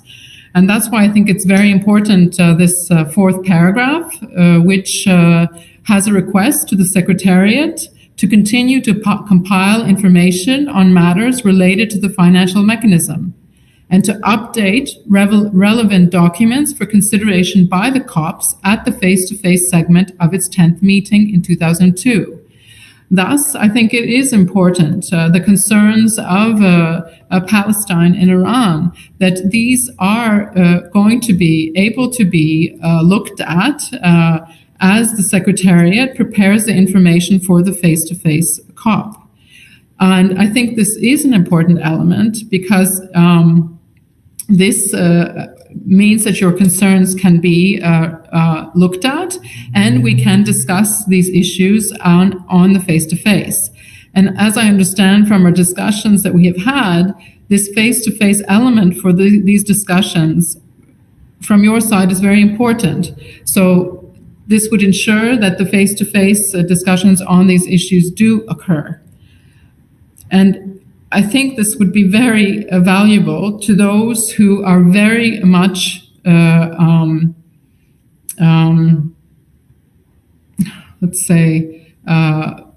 eager to be able to put the information from the assessment, from the reports, to the GEF, to ensure that chemicals management issues are reflected more strongly in the GEF 8th replenishment.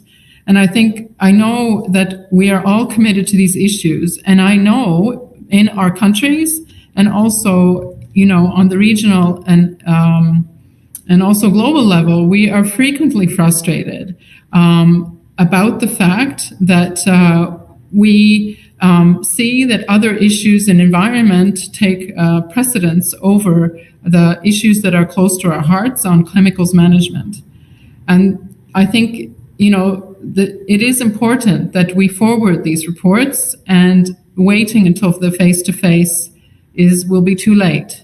And thus, I just would really like to plead to our distinguished delegates from Palestine and Iran that I feel that this decision does address their issues. It gives an opportunity to discuss them in our face-to-face segment.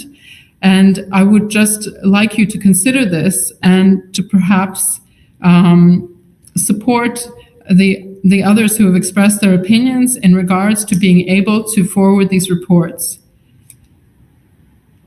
So I would like to hear whether you feel that that would be possible, and if we could adopt this decision as is supported by many, including regional groups.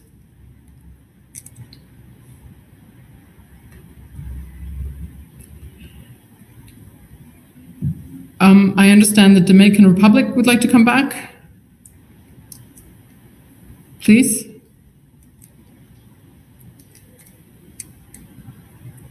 Hello, Madam President. Time is of the essence.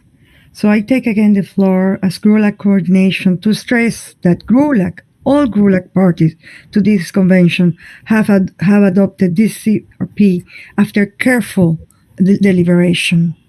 And this is of importance to our region to access funds that we need in a time of crisis, a time of historical crisis within a pandemic that demands solidarity. So we want to please appeal to our colleagues to please support this CRP as presented by the presidency. Thank you very much. Thank you, Dominican Republic. Colombia, let's try. Let's hope we can get you now. Colombia?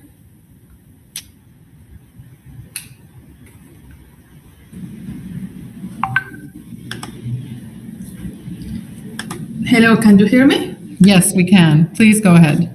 Okay, thank you very much. I'm sorry for the technical problems. Colombia would like to thank Madam Chair for all the efforts made and the commitment on this matter. Colombia also would like to express fully support to the CRP proposal submitted by GRULAC with the support of the African region. And we would like to highlight the urgent need to adopt this decision today. As others have said, we cannot afford to lose this opportunity. Colombia considers that this decision is of the utmost importance to provide guidance to the JEF and its aid replenishment to ensure accessible, sufficient, and predictable resources for all developing countries. Therefore, forwarding the report to the JEF is a priority, and providing guidance to the JEF as a financial mechanism of Stockholm Convention is in line with our interests and needs. Thank you very much. Mm-hmm. Thank you, Colombia. Iran, please.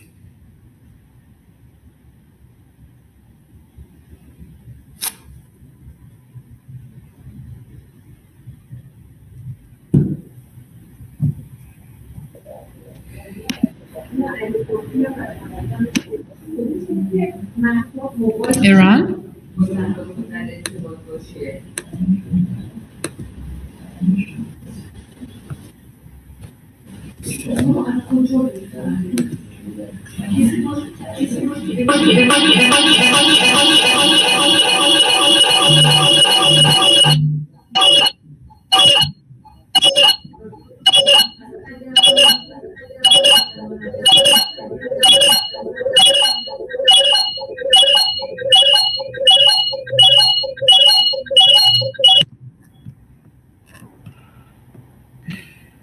Iran, please.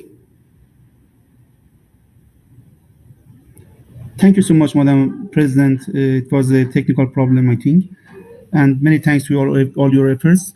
I'm sorry that I have to say that we are not in the same page with those who are in favor of this decision and those who are not.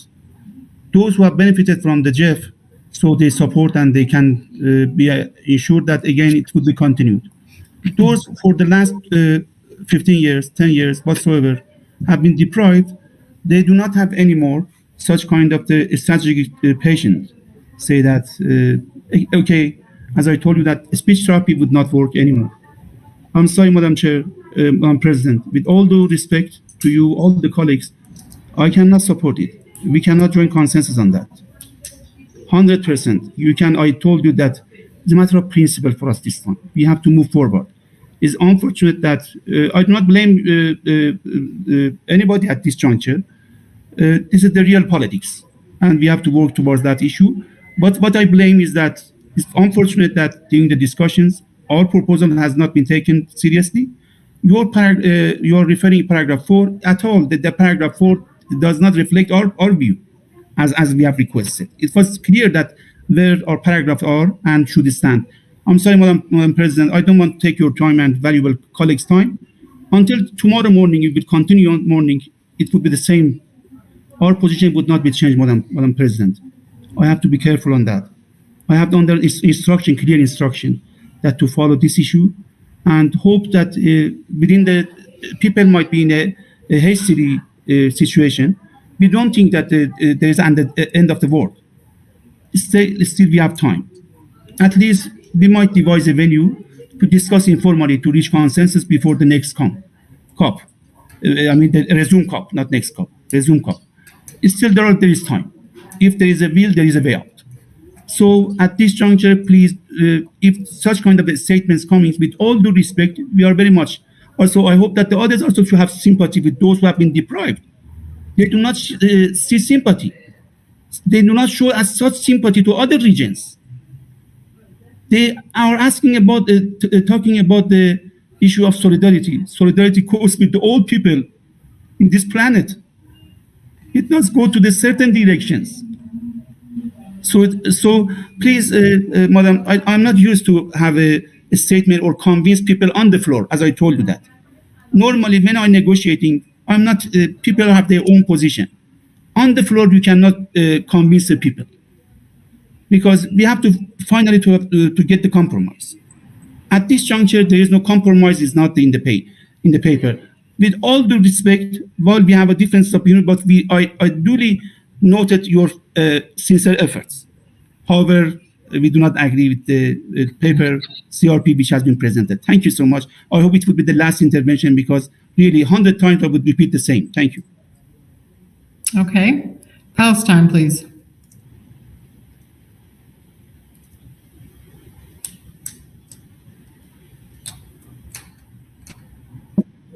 Thank you, Madam Chair, for giving the floor for me for the second time. Actually, the state of Palestine is more flexible for adoption such decision, as there is a consensus for adoption. But we need to highlight the needs for securing funds for all parties in order to implement the Stockholm Conventions. There is some requirements. We are unable to do it. But we need to highlight in this issue, there is some discriminations. So why there are some countries are able or affordable for getting the financial resources, and the other are unable to get even $1 from global GEF to do so. My idea or my goal for raising such statement or such issue, that we need to secure some funds for parties that are not able to get funds from GEF. There is a real needs for securing these funds for these parties, because there is a kind of discrimination, and we actually highlighted this issue many times during the previous COPs, but till now we did not get any funds from Jeff to do so. The idea here is not to offend the adoption of the decision, but we need to highlight or to secure some funds for parties that are not able to get funds from Jeff. This is the idea. We actually flexible for doing so and adoption for this decision, but we need at the same time, we need to find some solution to resolve this problem for Palestine and other countries that facing such a problem. Thank you, Madam Chair.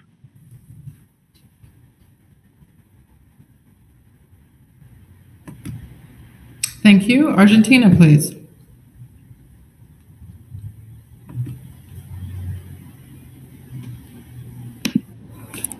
Thank you, Madam Chair, Madam President, and I hope I'm being heard now. Apologies for the technical issues. Argentina truly appreciates the efforts invested throughout this week by our colleagues who have worked intensely in the drafting of this decision, including the consideration of the CRP presented by GRULAC and supported by Africa. We also would like to join concerns raised by others. The exceptional circumstances we are living should not jeopardize the opportunities we have to ensure access to adequate, sustainable, and sufficient funding for the application of the Stockholm Convention. That is why it is of utmost importance to forward both reports to Jeff for consideration at the negotiations of the rate replenishment already ongoing, and we fully align with the declarations of GRULAC, Brazil, and others in this regard.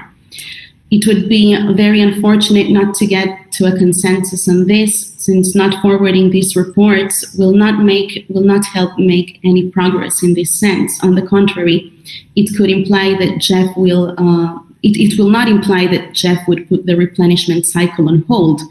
It could lead to the allocation of their funds in other spheres in detriment of the implementation of the chemical agenda. We do sympathize with other delegations and their declarations and truly appreciate Palestine for their flexibility. Thank you. Thank you very much. Sarah Leon, please.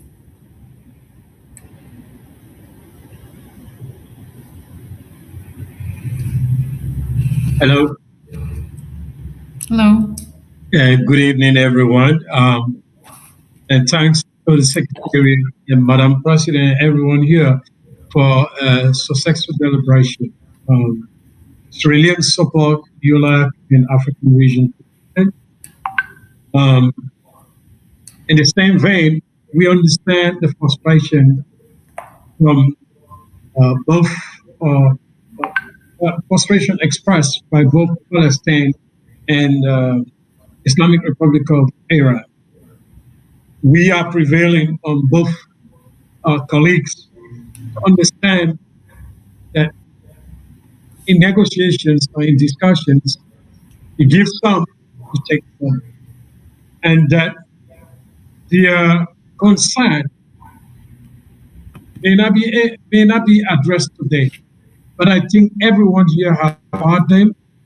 And moving forward, my first of this, I think it would be a better place to have that discussion. So I'm prevailing on the brothers to understand that yes, other regions do need this, and those regions do understand their concern, but we can't just do anything about it at this present moment.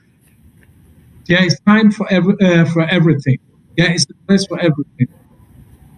If I understand them clearly, I think the best place would be in our face-to-face meeting.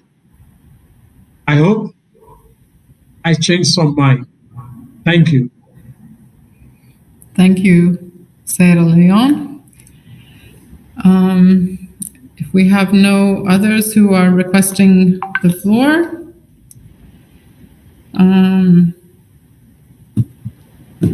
I suggest we have a break from this topic, and I'm not sure, do we could move back to, I'll ask the Secretariat if we can just have a break, and then, or would we like to move back to the Rotterdam Convention, and then it might be wiser just to have a break for 10 minutes? Is that okay? Yes, it's okay. It's okay from the Secretariat standpoint. Thank you. So we'll have a break for 10 minutes and then return to this item. Thank you.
Hello?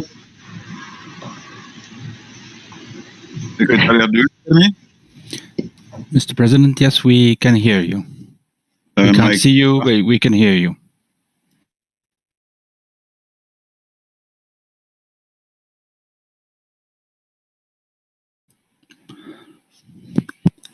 But I don't see. We come back on budget issue. We suspend for consultation. I hope that this time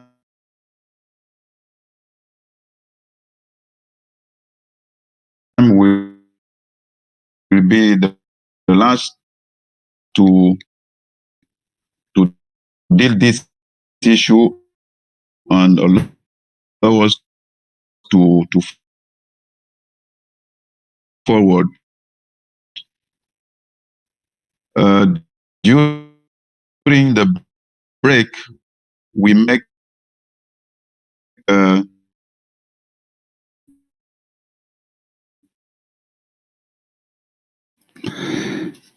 Mr. President, consultation on a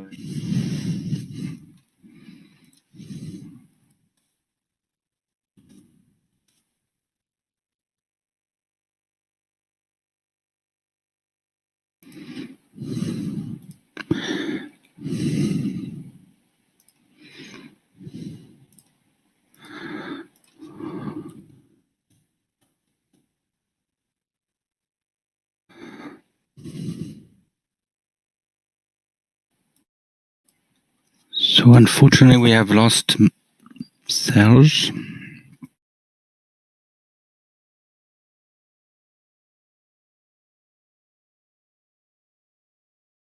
We will try to reconnect him.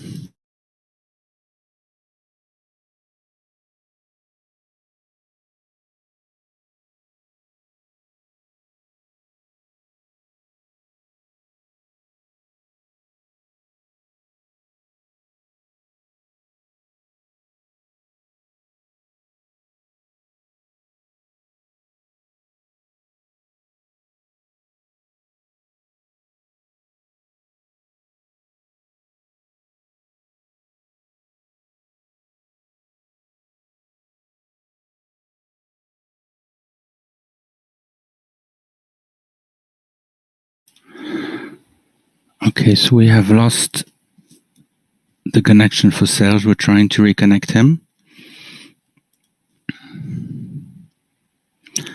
I will allow the streaming for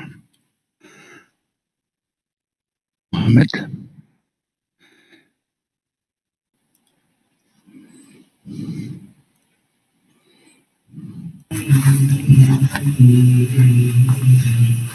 Mohammed, you are streaming now. We can hear you.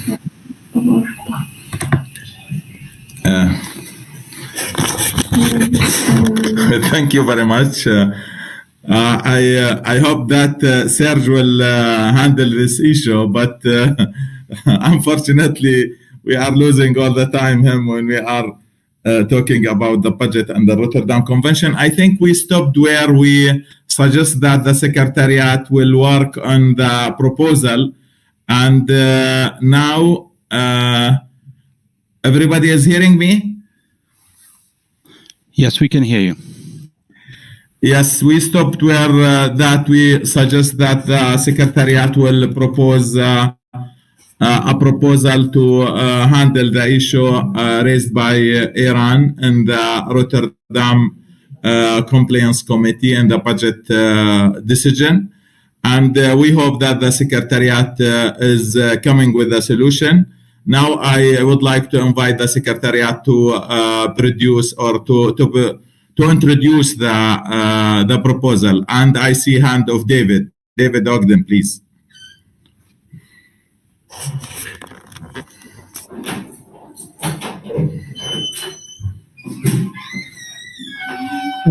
Thank you, Mohammed.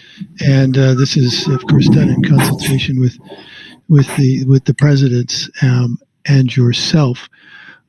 If you remember in the discussion on the used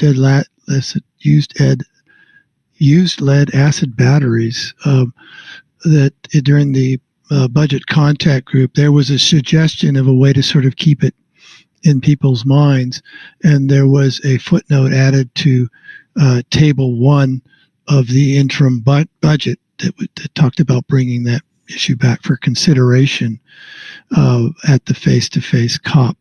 So using that as a model, we thought there might be an approach to add another footnote to that table that would essentially include the wording of the Iranian proposal before. So I'll read it and then maybe we can put it up in a minute. But it would say, without prejudice to the decision of the COP in June 2022 on the proposal by a party to request the Secretariat to make the necessary arrangement to ensure that financing of all activities and meetings of the Rotterdam Compliance Committee is provided only from contributions of those parties who have approved the compliance mechanism of the convention. Now that's the last part is the wording from Iran. We could of course clean it up a little bit in editing, but that's it. But I did want to remind that this is just bringing it back for a specific decision at the face-to-face meeting, similar to the ULabs. So maybe if it's okay with you, maybe we could put up that text and a reminder that it would go into the Annex 1 of the interim budget.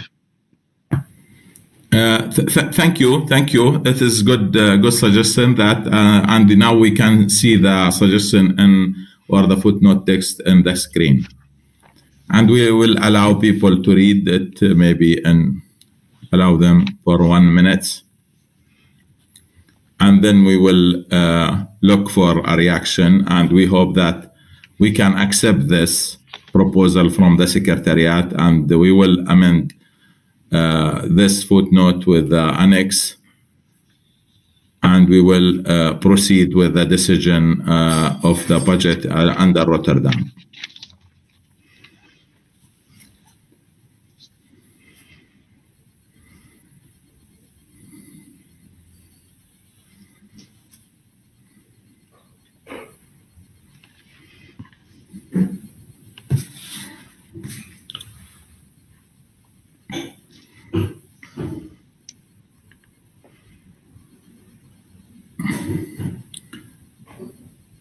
Are there any objection to this proposal to amend the annex with this footnote?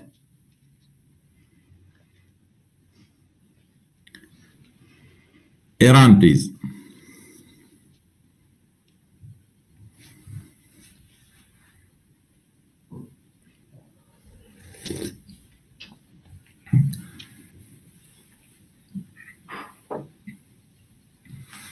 Iran, please have the floor.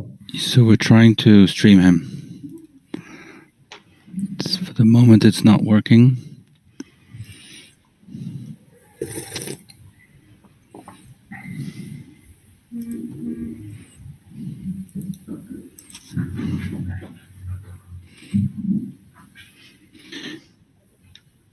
Can you put your hand up again, please, so we can stream you?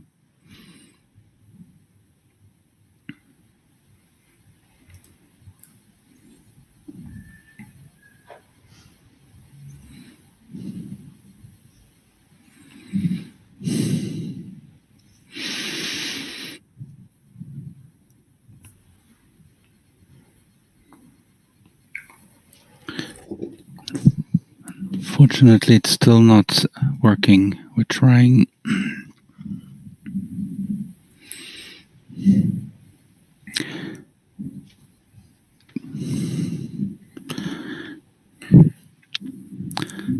Can you please try again, or ask one of your colleagues to see if yes, any additional except Iran who would like to intervene?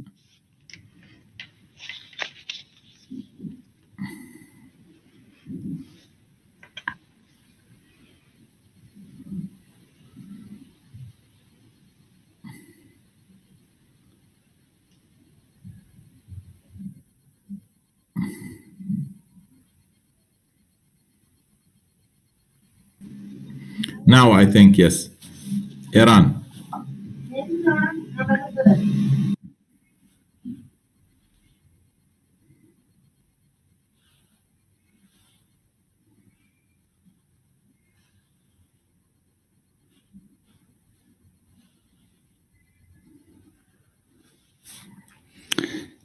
Iran, you're muted, it seems, but you're streaming.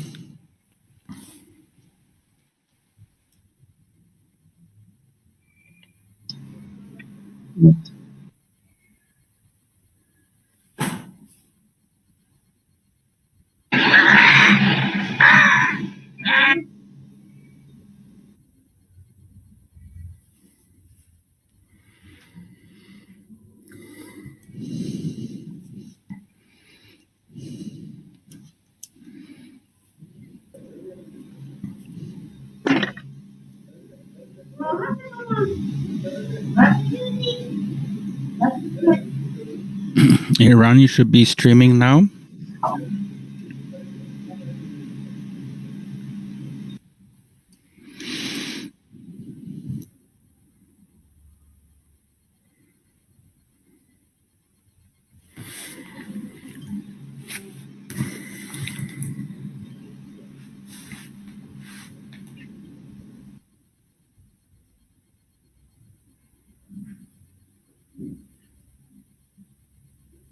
So we're continuing to try. Unfortunately, it's not working yet. But Syed from Iran normally is muted, but is streaming, so should be able to speak.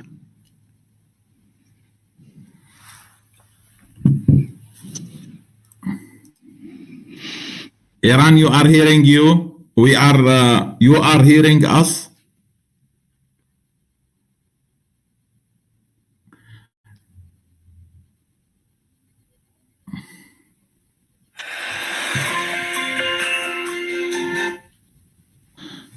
I will try again. I'll unstream, and you can raise your hand again if you hear me, and we can try again.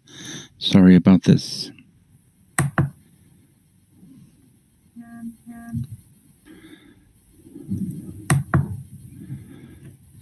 So you can raise your hand again, and I'll try and allow the streaming. Thank you.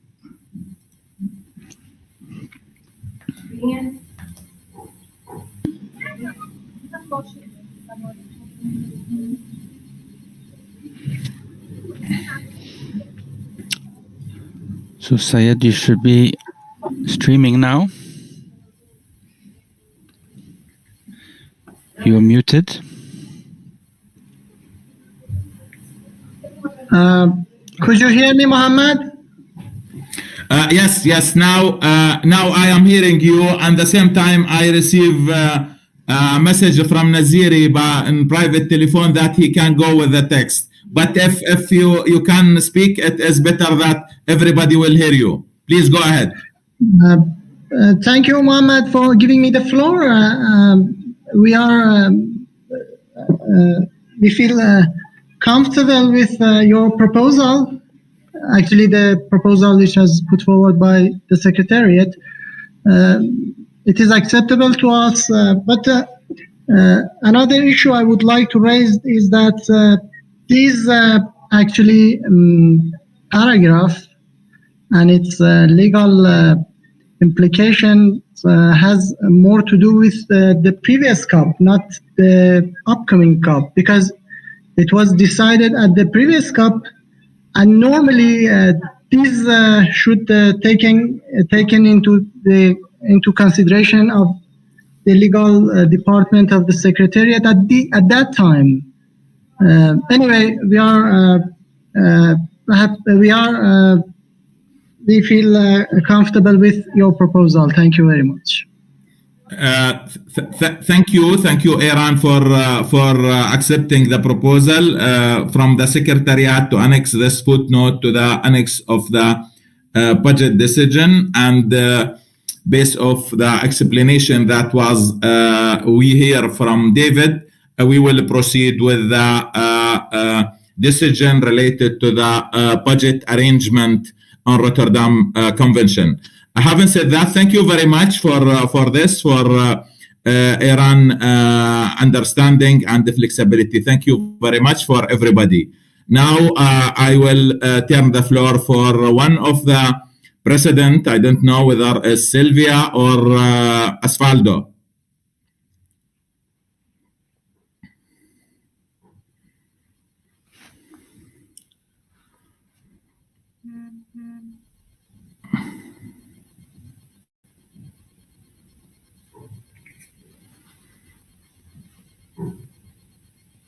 Asfaldo, please go ahead.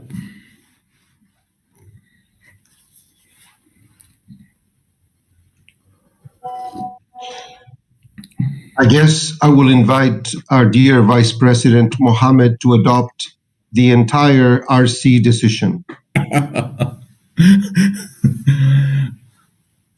Okay, what is now I will give the floor to the Secretariat to clarify what kind of decision is still remaining for Rotterdam, and we hope that we can decide on the remaining decision related to the Rotterdam Convention. Please, the Secretariat has the floor to introduce the next decision for Rotterdam. Mr. President, that was the last decision. Would you maybe want to say that we are now adopting the budget decision with this additional footnote inserted? Yeah, exactly. Already we adopt this, and Iran accept the proposal from the Secretariat, and I didn't observe any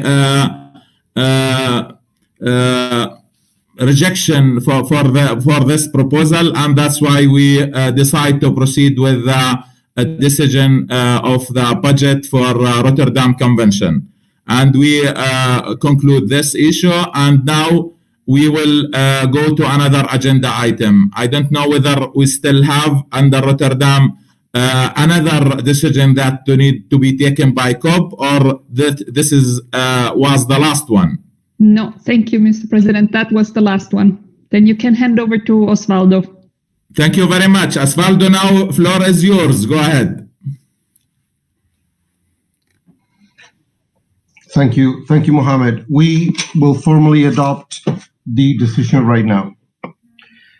I now invite the Conference of the Parties to the Stockholm Convention to proceed with the adoption of the draft decision set out in SCCRP 4 as orally amended, with the inclusion of the numbers as contained in the budget table set out in document CRP BC, CRP 2 add 1, RC CRP 3 add 1, and SC CRP 4 add 1. Are there any objections to adopting the decisions as orally amended? Iran.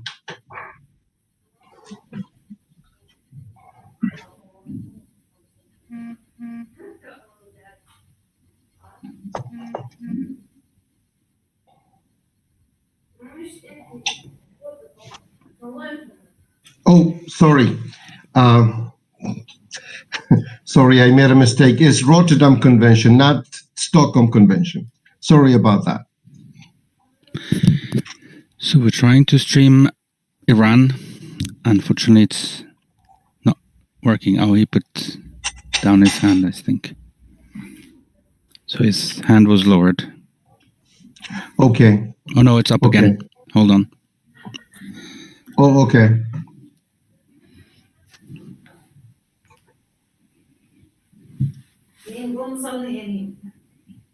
Okay, Iran, please go ahead. Unfortunately, we still have these technical issues with the streaming. We're trying.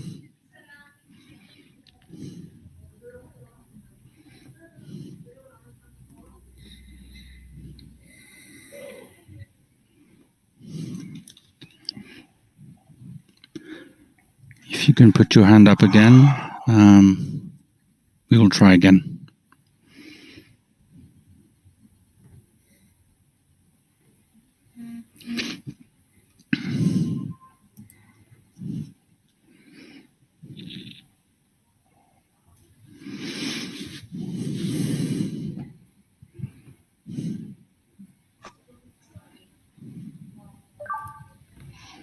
No, it's still not working, unfortunately.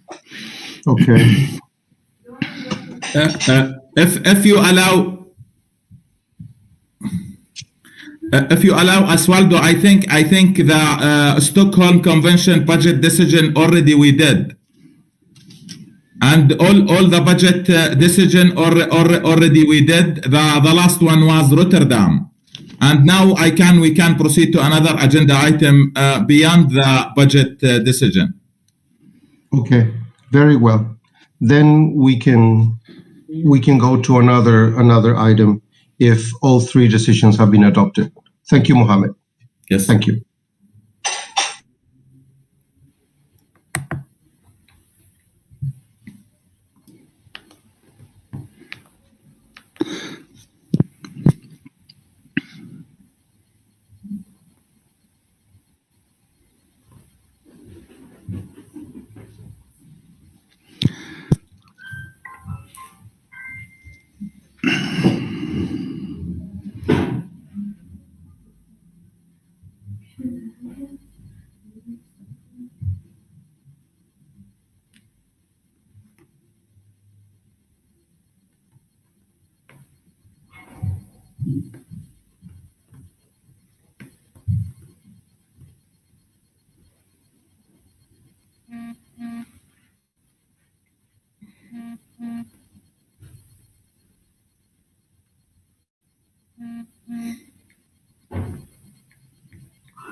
I see several hands up.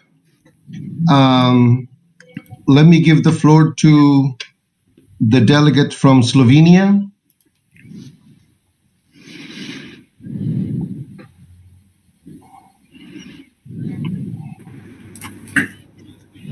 Thank you, Mr. President. Let me repeat once again the intervention that I made a little bit too early before.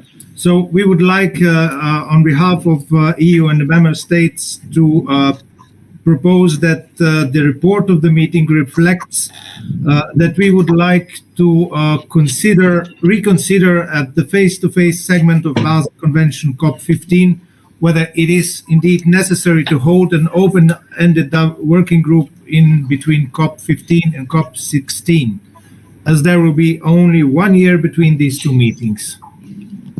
Thank you. Thank you, Lavinia, for that. So we will reflect that statement in the meeting report.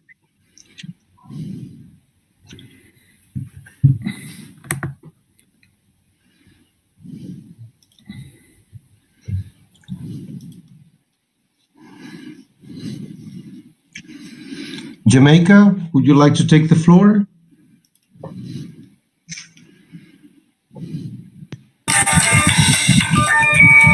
Thank you, Mr. Chair. Thank you, Mr. Chair. I'm a little bit confused, Mr. Chair. I am not sure where we are. The statement that was just read out a while ago, is that a new statement? Because I remember we were talking about the report and we spoke about paragraph 34. So is that a new statement that was read out that will be included in the meeting report? I guess I wouldn't like to say this in plenary, but I guess our colleague from Slovenia got confused with the statement and he was supposed to read that statement at this point on this agenda item and not during the revision of the meeting report. Thank you. Okay, so Mr. Chair, we are then making statements in relation to this agenda item. With relations to budget, yes, the decisions have been adopted, but right, that was a statement with relation to the budget. Okay. Yes. So, Mr. Chair, can I go ahead then? Of course, go ahead. Thank you, Mr. Chair. So in relation to the OAWG 13, the proposed OAWG 13 to be held within the biennium 2022 to 2023, the Jamaican delegation would like to emphasize and re-emphasize the importance of the OAWG in providing recommendations from a policy, technical, and scientific point of view to the Conference of the Parties. And we believe that it is important that the OAWG 13 is convened within the biennium to allow for the intersessional processes to go into a universal body to be further discussed and distilled to make the informed recommendations to the Conference of the Parties when it next meets. Thank you, Mr. Chair. Thank you. Thank you, Gillian. I have Iran on my list.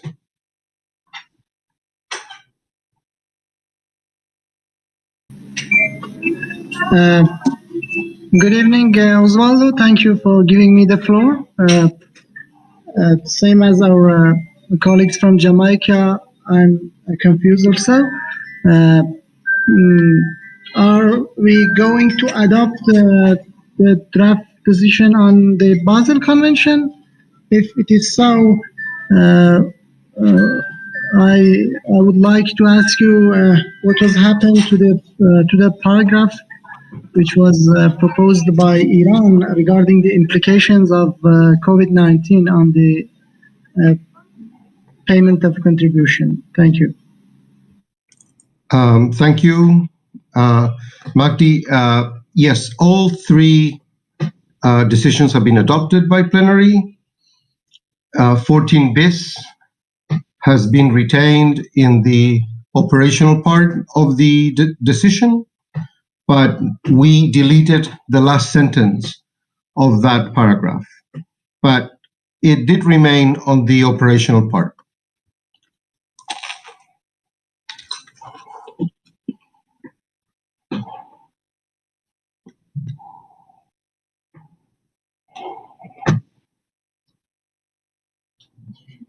Iran?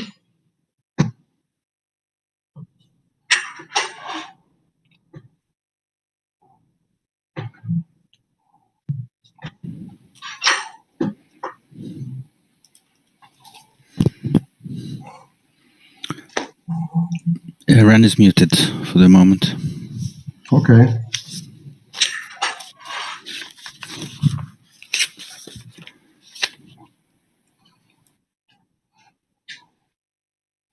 Iran's hands is up again.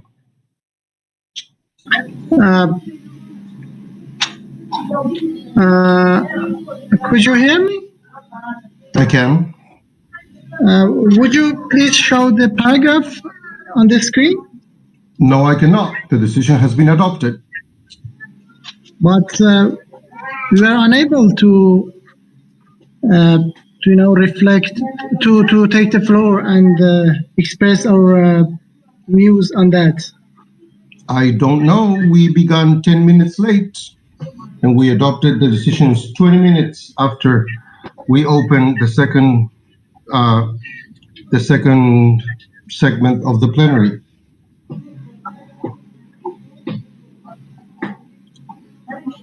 So let me consult with my colleagues. Thank you.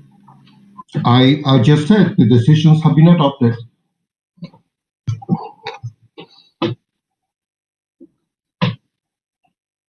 Okay, any other intervention on this before I give the floor to Sylvia?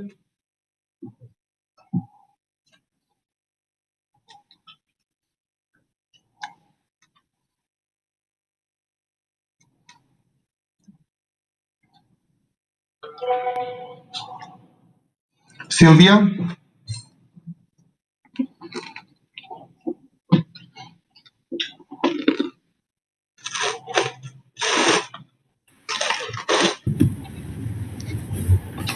Hello again. Thank you very much, Mr. President, for your giving me the floor.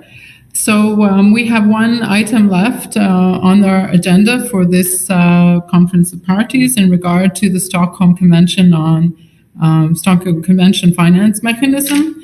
And I would like to appeal again for the adoption of the CRP number, now I can't remember which one it was, number 5.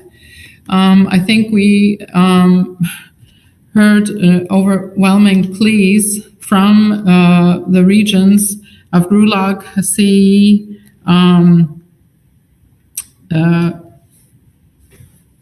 Africa region, and other countries that this particular decision is very vital for them in order to have access to the finance mechanism. I also heard that there are concerns about the finance mechanism, and there is interest that has been expressed both by myself and parties that have been involved in preparing the decision that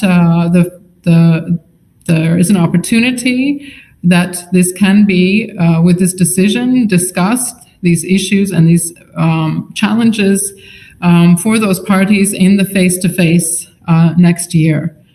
I would like to again say that this is only the online segment, and we have a continuation of our work where we are returning to discussions on the finance mechanism. This particular decision is required in order to be able to move the reports to the Global Environmental Facility. And thus, this particular part of the discussions on the financial mechanism that usually takes place in the face-to-face, this particular aspect is contained in this decision in order to secure this movement of the reports to the Global Environmental Facility. Thus, I would like to hear that your acceptance to proceed and adopt the CRP 5 on the Stockholm Convention financial mechanism.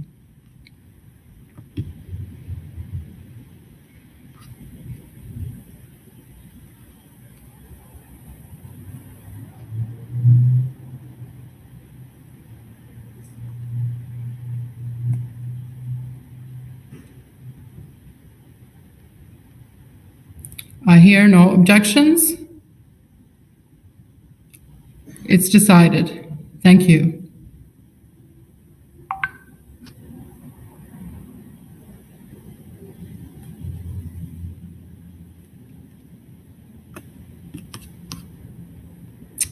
Please, Palestine.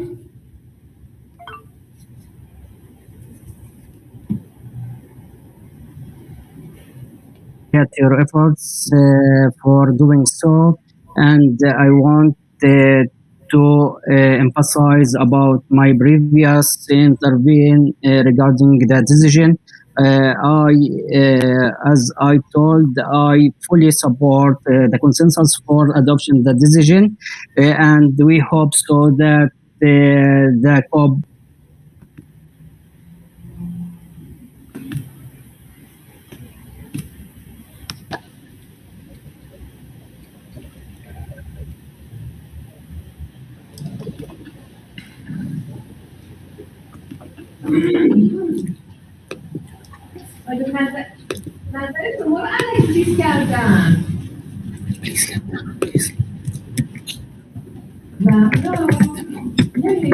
So Iran is streaming.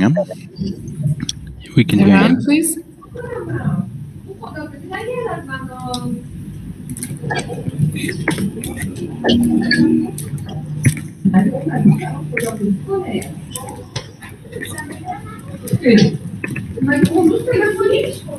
Iran? Your microphone is on, so... Yes, Madam President. Could you hear me now? Yes, I can hear. We cannot agree with this decision. We have told it. We had difficult. No abuse should made. Previous president made an abuse. We have not made any decision on the budget issue. There was pending issue. It is not the way that we are negotiating. Going to the online session, it would be bad implications on the overall negotiations. We agreed with good faith to engage with all of you in the virtual settings, but abusing technical difficulties to adopt certain things, it is completely different. We will not agree with that. Please, let the others President no. Iran would not agree with any decisions due to technical difficulties. Some might have pretext or abuse that technical difficulties. For that, Madam Chair, on this decision we cannot agree.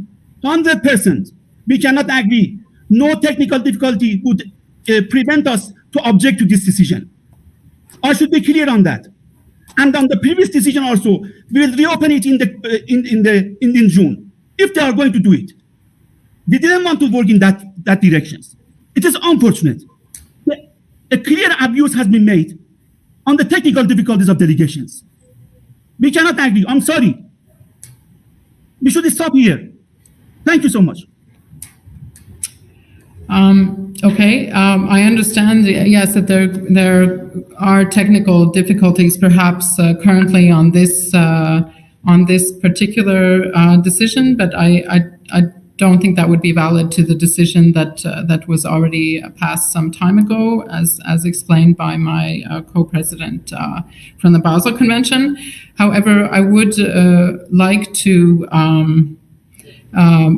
plead to you, Iran. I understand that Palestine now also supports this decision.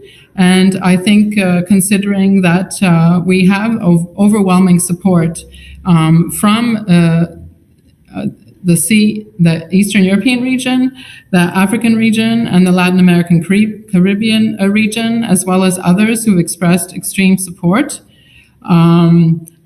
I think it would be very favorable in order to allow these countries to be able to have this access to the Global Environmental Facility. And as I mentioned, and as I understand now, also Palestine recognizes that during the face-to-face meeting in this COP, we would be able to talk about the issues that you have and the challenges that you have. And, we have in the decision both, as I said, in the fourth paragraph, which is contains a request to Secretariat for information, and also in the text which was introduced by yourself, we have made stronger language where it has been agreeable. And thus, I would appeal that you do accept this decision as was adopted. I understand you had technical issues, but I appeal to you to agree.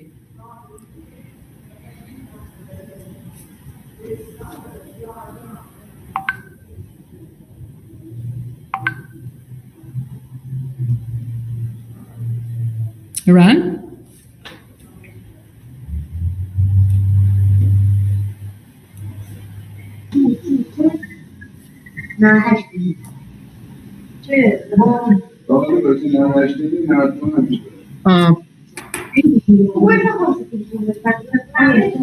Sylvia, could you hear me?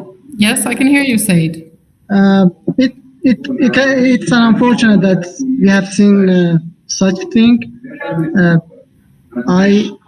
We expect you to be more patient. Then there is a very challenging draft decision like this, and what we expect that even you could at that time you could try more ways in order to have access to us and to get our final position. It would not be acceptable to us. It's unfortunate, and at this stage, I think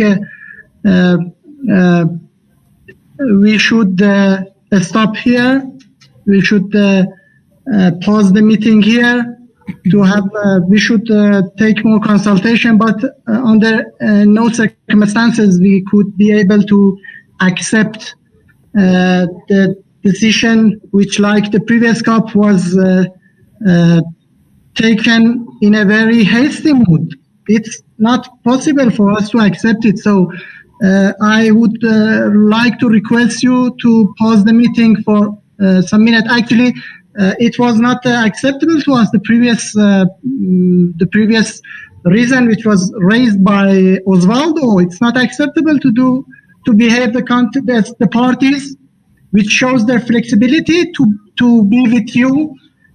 At the end of the day, another thing will ruin everything. So I would like to request you to pause the meeting. We should consult internally. Thank you. Okay, I understand and I hear your request for a pause, and I would very much then graciously hope that reaching out will be successful during this break.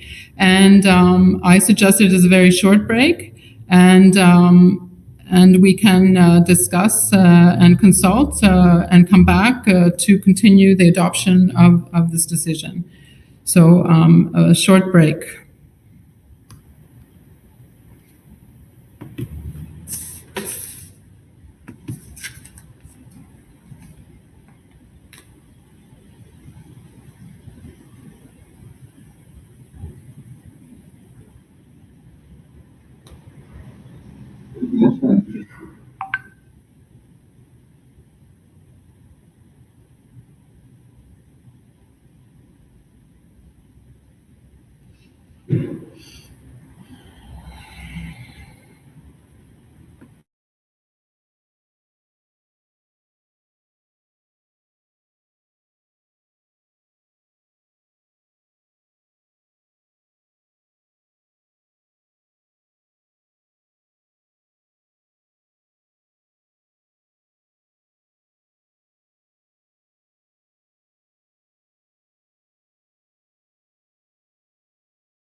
So hello again.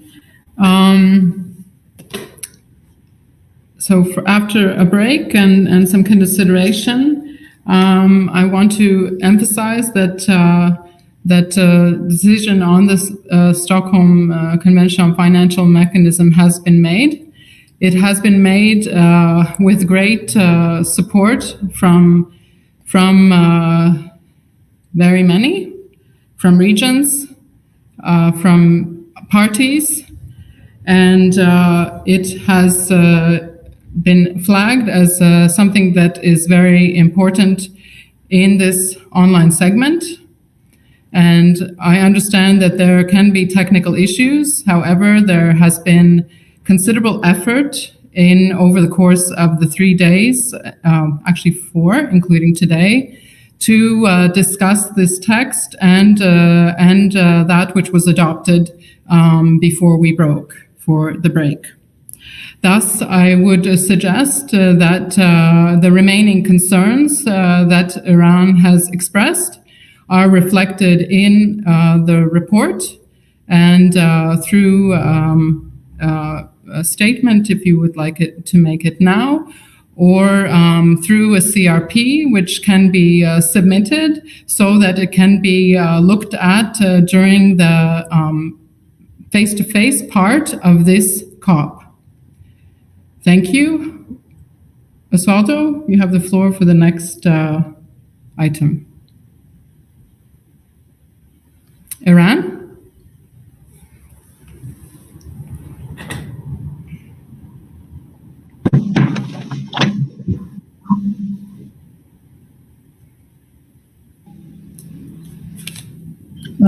Sylvia, could you hear me? Yes.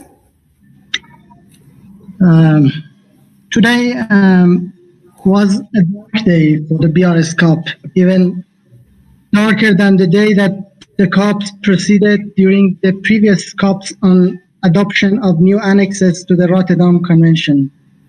I'm sure you are remembering what I'm saying. You have lost our trade. We feel betrayed. I would like also to add that those who are silent today, especially from the developing countries, I would like to make them sure that you will experience such tricks sooner or later. Thank you very much. Thank you. Norway, please.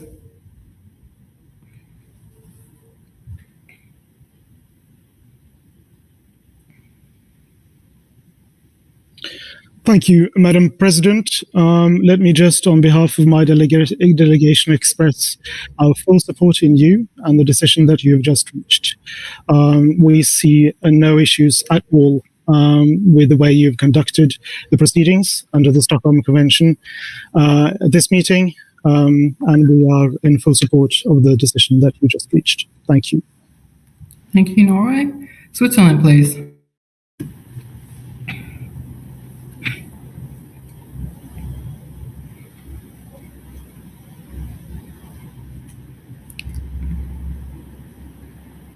Thank you very much, Madam Chair. From our side, thank you to you for your leadership in this over these days and also today. We fully trust your leadership. I think you have done a great job. We're also very happy with the adoption of this decision. There was overwhelming support. I think it's great we can forward this decision to Jeff, those reports, including those important messages. And again, thank you to you and your leadership, and you have our full trust.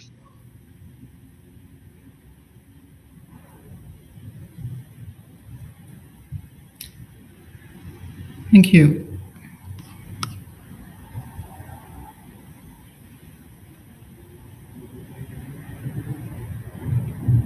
Slovenia, please.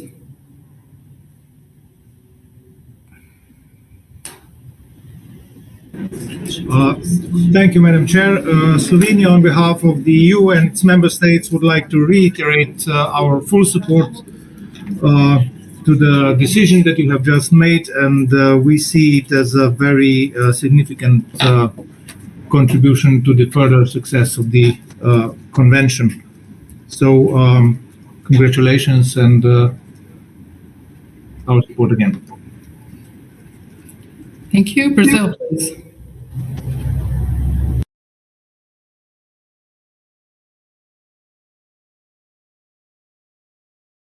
Thank you very much, Madam President. Do you hear me okay? Because my screen is frozen. I hope you do. So Brazil would just like to reiterate our support and thank you again for the hard work that has been done to adopt this important resolution to forward the reports on the remaining POPs and the resources needed to be allocated to address them in a timely manner to the JAF-8 replenishment process. Thank you very much.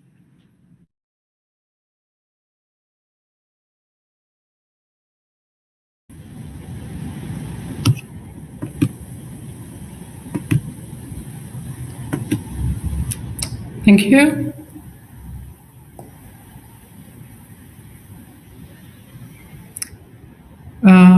Canada, please.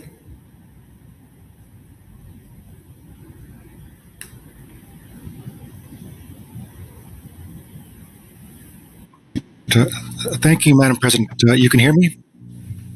Yes. Well, on behalf of Canada, we would like to express our congratulations, first of all, on your good work and the effort of those who came up with this draft decision. We're fully supportive. We certainly hear the words of the vast majority of developing countries to support this decision, and great support from the donors to the JEF as well for this decision going forward. Thank you. Thank you. Dominican Republic.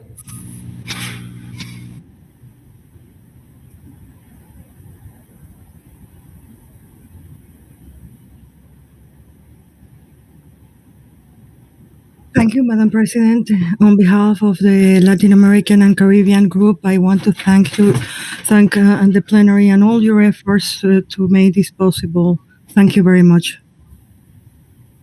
Thank you.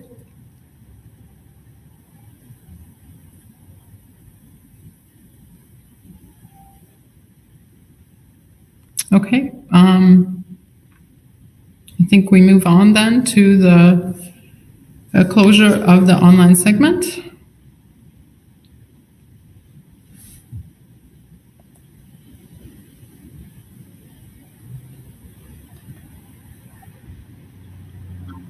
Thank you very much. We have now reached the end of the online segment of the meetings of the Conference of the Parties to the Basel, Rotterdam, and Stockholm Conventions. As we have indicated during the opening of the meetings on Monday, during the face-to-face segment, the conferences of the parties will consider all items of their agendas that were not considered or concluded during the current online segment and were therefore deferred to the face-to-face segment. I would now like to invite Mr. Rolf Payer, Executive Secretary of the Basel, Rotterdam, and Stockholm Conventions, to make closing remarks to these meetings. Mr. Payer.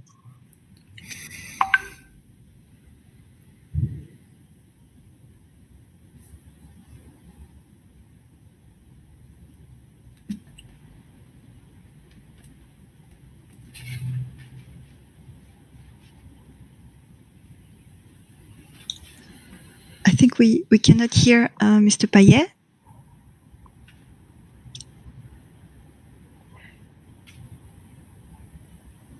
It's not going through. Maybe raise your hand again. Rolf, I will try again to stream. All right, so this is streaming.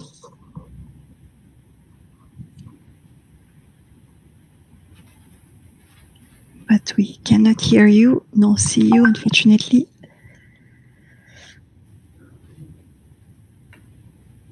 So you'll make a decision.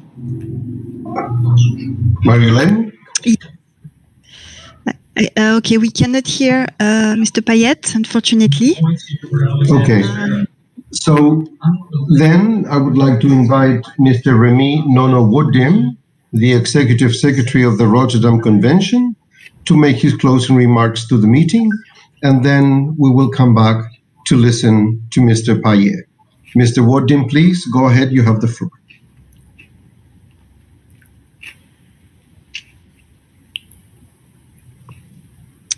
So he is streaming, but he's not shown in the panel, I think. Maybe I will unstream Sylvia and stream her again later, maybe because there are too many people streaming at the same time.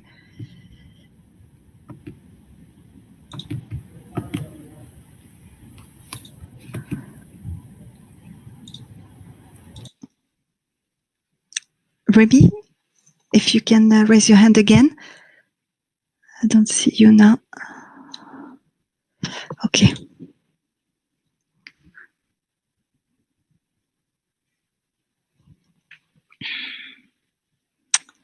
For some reasons, it doesn't seem to work, unfortunately.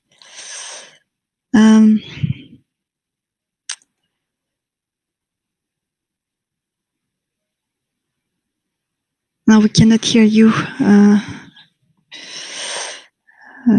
Remy. Okay.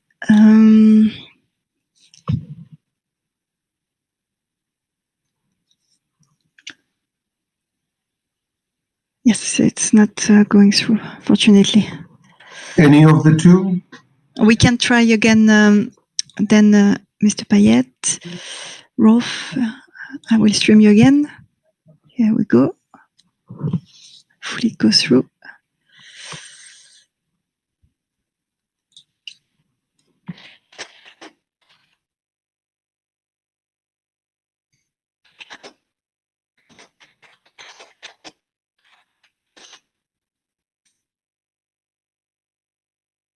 Okay, no, it's not working for Mr. Payet.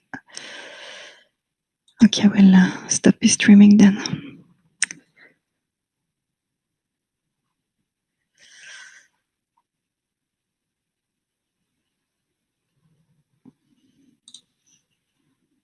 Unfortunately, it's not really conclusive at the moment.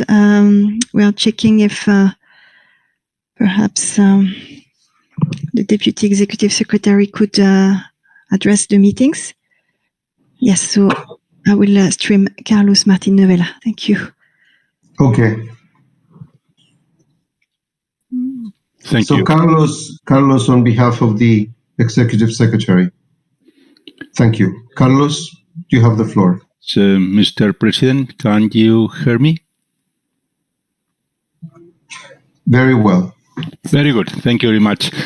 Dear President of the Basel Convention, President of the Rotterdam Convention, President of the Stockholm Convention, dear delegates and observers, on behalf of the Executive Secretary of the Basel, Rotterdam and Stockholm Convention, Rolf Payet, and the Executive Secretary of the FAO part of the Stockholm Convention, Mr. Remy Nono Goldmin, who unfortunately cannot stream at this moment, I have the honor to address you and to thank you for the big efforts made during this very busy week, where we have demonstrated when there is a will to reach consensus and when there is a will to ensure the environmental agenda moves ahead and to address with priority important issues for our environment and our health, there is possibilities to make progress.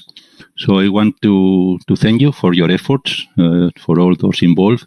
I also want to thank all the colleagues in the BRS Secretariat who has been preparing these meetings since months ago and during these days working very hard, and all the support team, interpreters, and all the other technical staff who has made this meeting possible.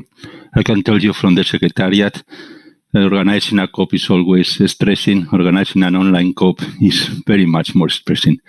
But we have managed to get there, and I really look forward to see all of you face to face in some few months in Geneva. Thank you very much.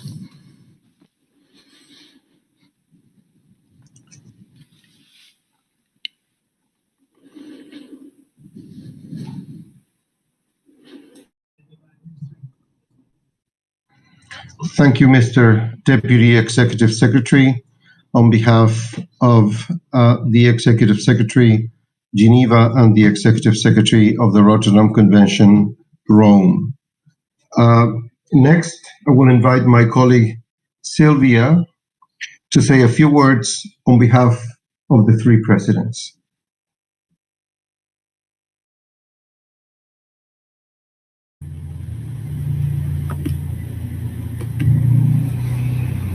Dear colleagues, dear friends, I wish to first thank all involved in the meeting, and in particular the co-chairs of the contact group on budget for having successfully led us to a successful outcome. We have achieved great accomplishments this week while working within this challenging setting, and for many of you, very challenging working hours. First and foremost, we have adopted the interim program of work of budget for 2022 that will ensure the continuation of the operation of the conventions and the Secretariat in 2022. Under the Rotterdam Convention, an important step was reached with the elections of the members of the Compliance Committee, which will allow the committee to start its work, which aims to assist parties in resolving their compliance difficulties and also review systematic issues of compliance. Under the Stockholm Convention, the election of the members of the Effectiveness Evaluation Committee mark the start of the second evaluation of the effectiveness of the Convention to assess whether the Convention is succeeding in achieving its objective of protecting human health and the environment from POPs. In the final minutes, the Conference of Parties to the Stockholm Convention agreed to forward two important outcomes to the GEF. The Stockholm Convention's financial mechanism, given ongoing negotiations for its 8th replenishment, the 5th review of the financial mechanism, and the report of the full assessment of the funding necessary and available for the implementation of the Stockholm Convention for the period 2022 to 2026. Finally, we have also agreed to resume the conferences of the parties to continue our important work from 6 to 17 June 2022 in Geneva, Switzerland. On behalf of myself and my very, very dear presidents, President of the Conference of the Parties to the Basel Convention, Mr. Osvaldo Alvarez Perez, and President Conference of Parties to the Rotterdam Convention, Mr. Serge Mole Alo, we wish to thank you all for your hard work and contributions this week, and we look forward to seeing you in person, hopefully next June in Geneva. Thank you very much. Thank you, Sylvia, on behalf of the three of us. So now I will close the Conference of the Parties, not close, but adjourn, and then I will invite my other two presidents to do the same. So now I adjourn the 15th meeting of the Conference of the Parties to the Basel Convention, which is expected to be reconvened as a face-to-face meeting from 6th to 17th of